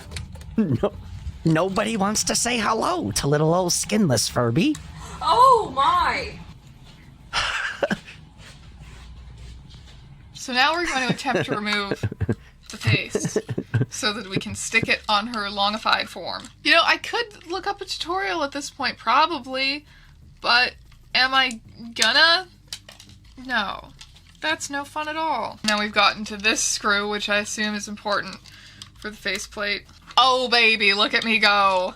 I finally guessed how to do something correctly.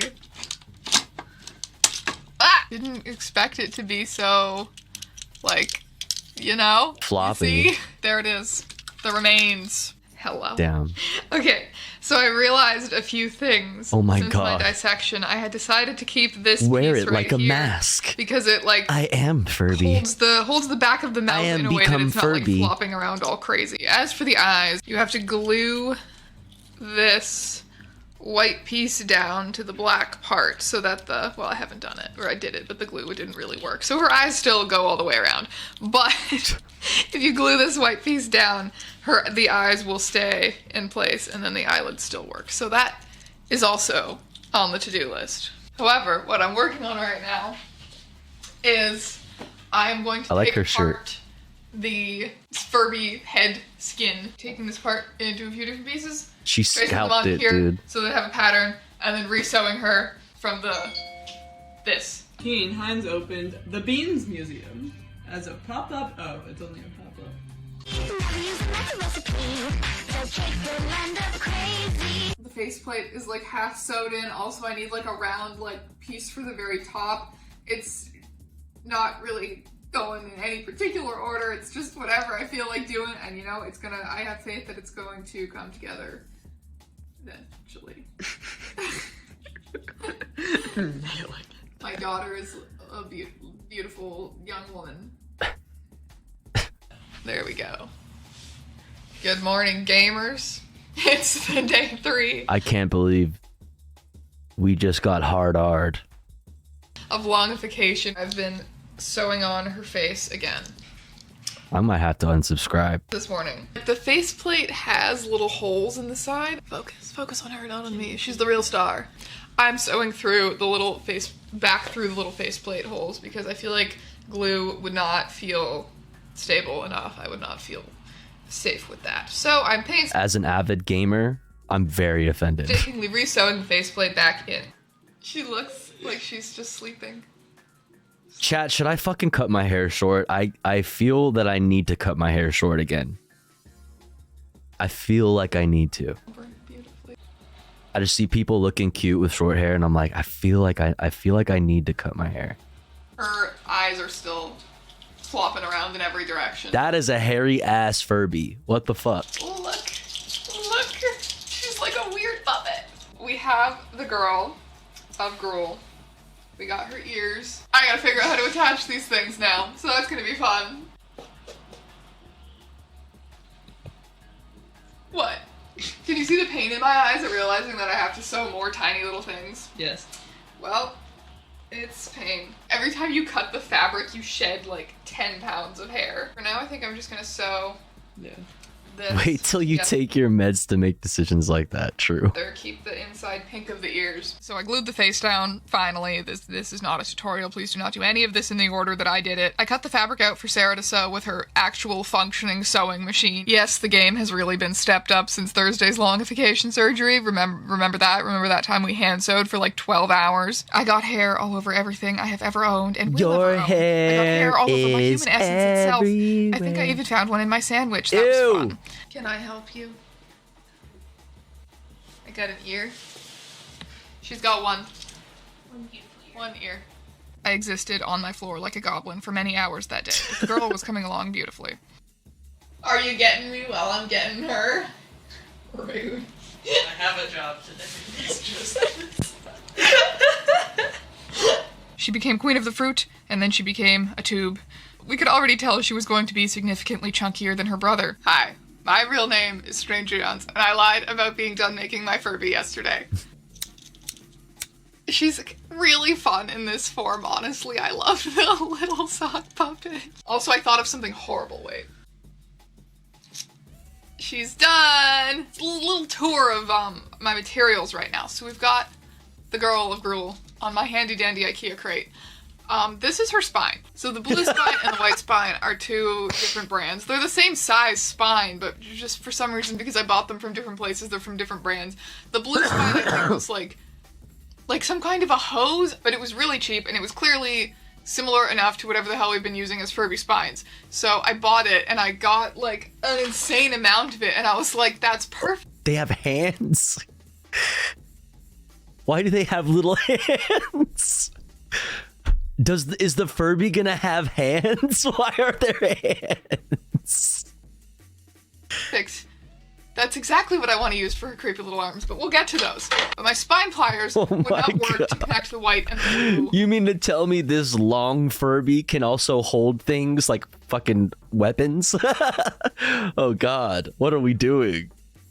Spines, hoses, whatever the hell they are. So what I did was I took like those like wooden takeout chopsticks and I broke them into like smallish pieces and then put them in there for more structure and then put a little Gorilla Glue around the chopstick and then put tape around all of that. And it's resulted in something that is good and strong and I'm happy with it. As for the one in the middle that's connecting the white spines, that was because the use of two of these connector pieces at once kind of make it so that it lines up the wrong ends of the white spine so they can't be connected. It makes them go like this.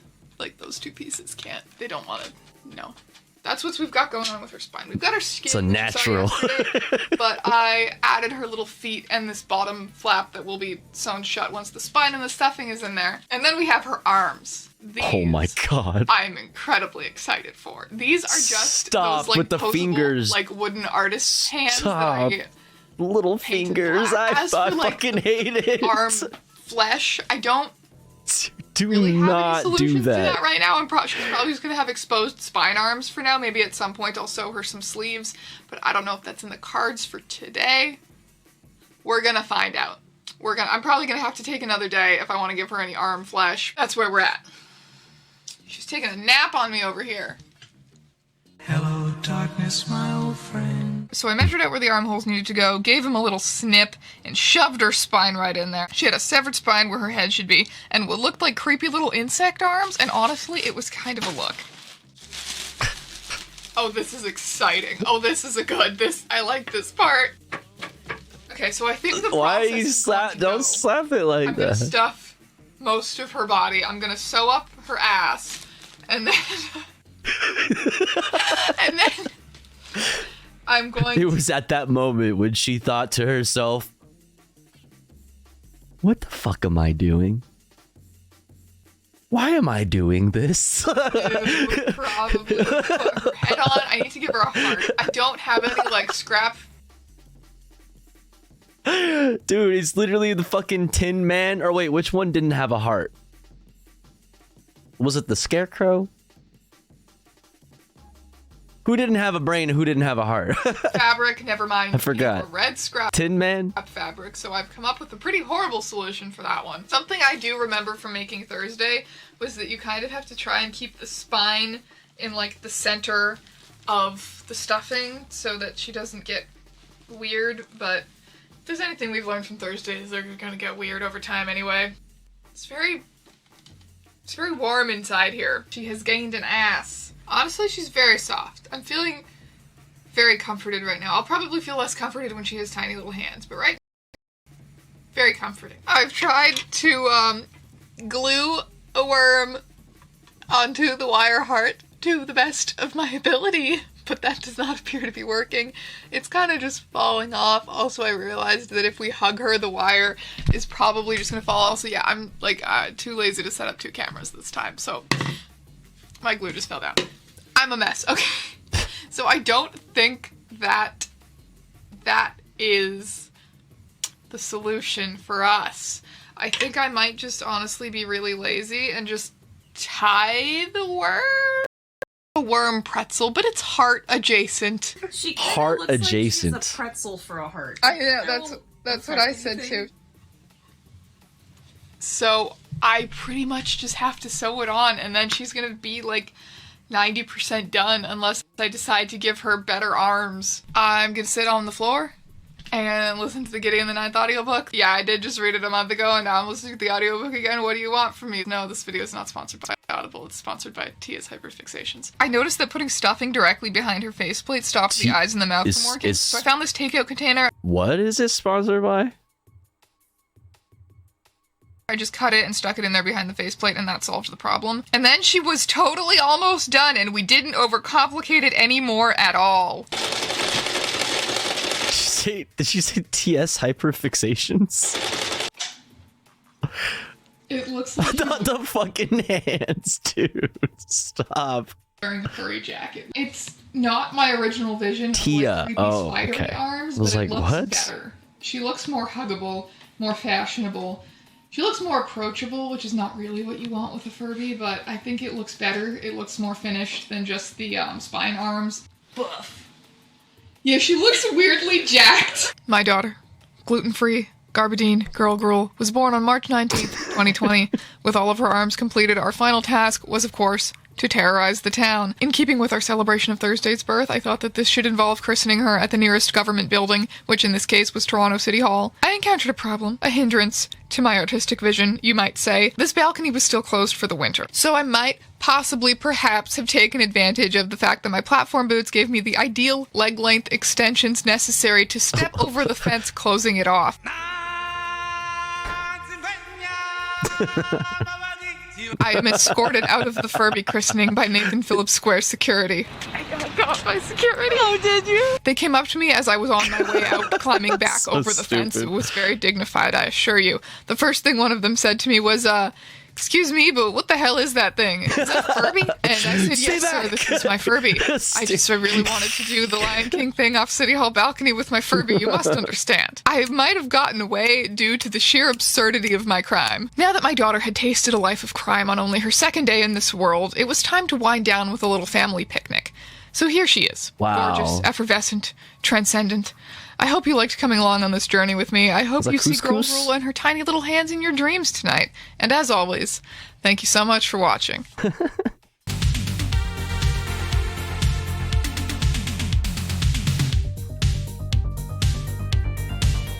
That was fun.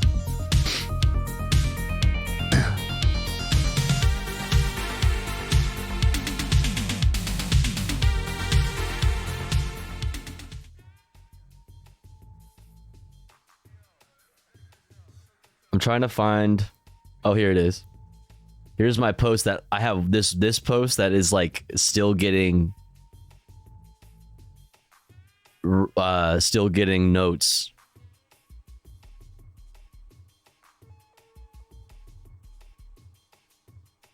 Tumblr is still technically in existence, even though I don't think I'll ever log back into that. I vandalized your algo. You're going to get weird YouTube content now. What do you mean vandalize my algo? You don't Hey, yo. Hubba. My algo is beyond cursed, aka the fucking best. It's okay. ASMR. We got Philomena Kunk on there. ASMR, fucking news, graffiti. Fuck, that's pretty much it right now. We got hardcore shows. We got Azan, cringe.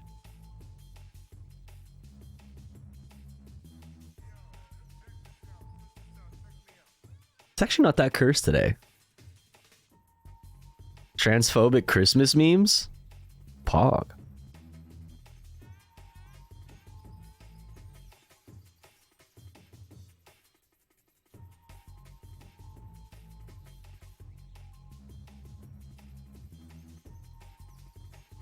It's pretty much ASMR and politics, you know? That's pretty much like my whole shit. I watch politics and I watch ASMR. That's like I wake up in the day and I'm watching politics. Top right. What? This?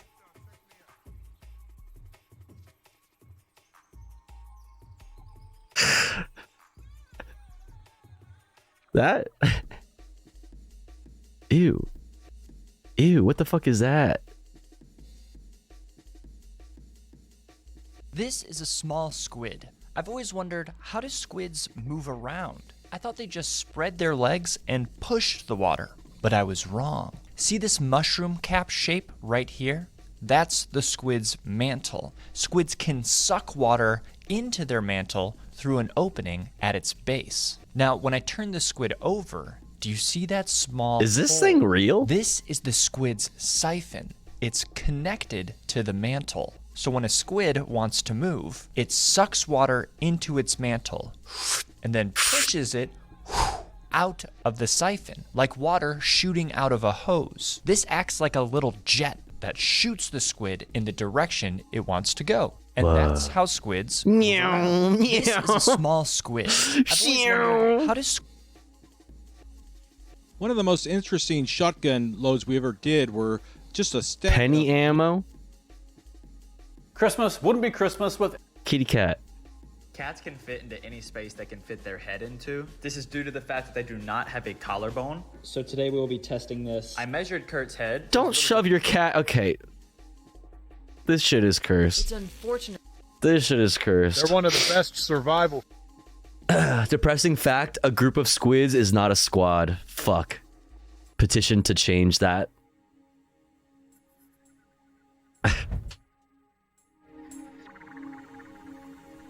All right, chat.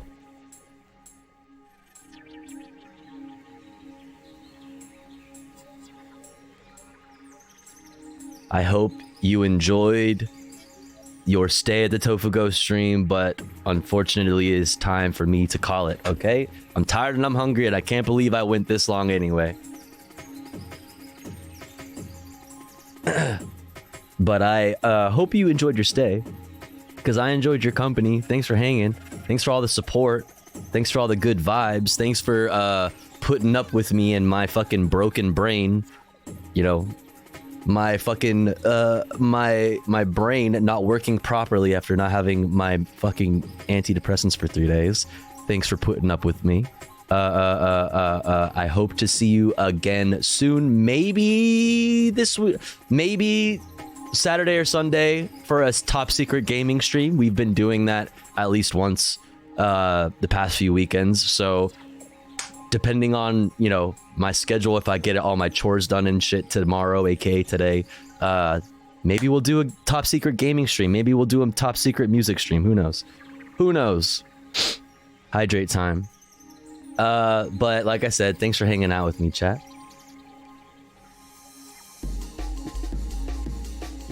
I gotta figure out what I'm gonna do for food, skis. I really don't feel like cooking. But also, don't even know what would be open to order from. Plus, I'm broke. So you could use FL Studio. Why? When I have all of this fun hardware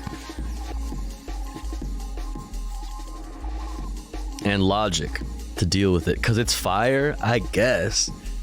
All right, chat. Where are we gonna go hang out? Let's see.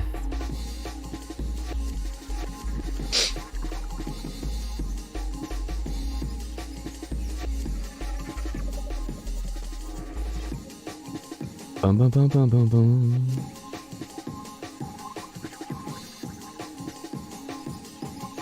Let's go hang out with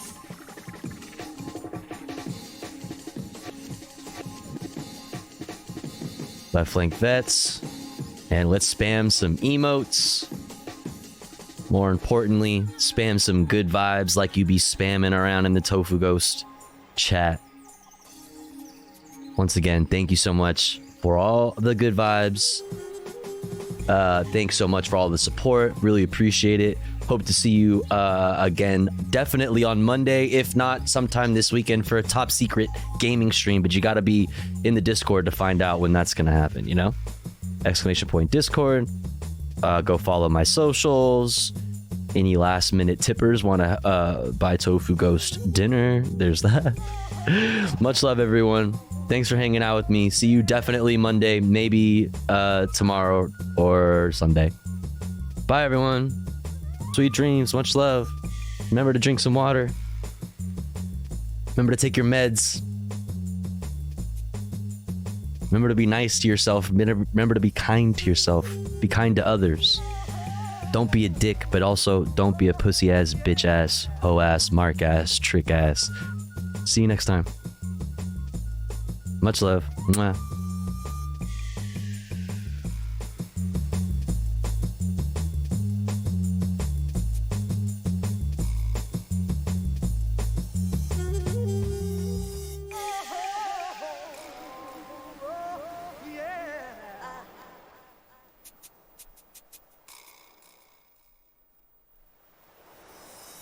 Old son in the car. He was left alone. Then they did dumps. That They call them dumps. Big, massive But the dumps. woman was in the lawyer's office. You could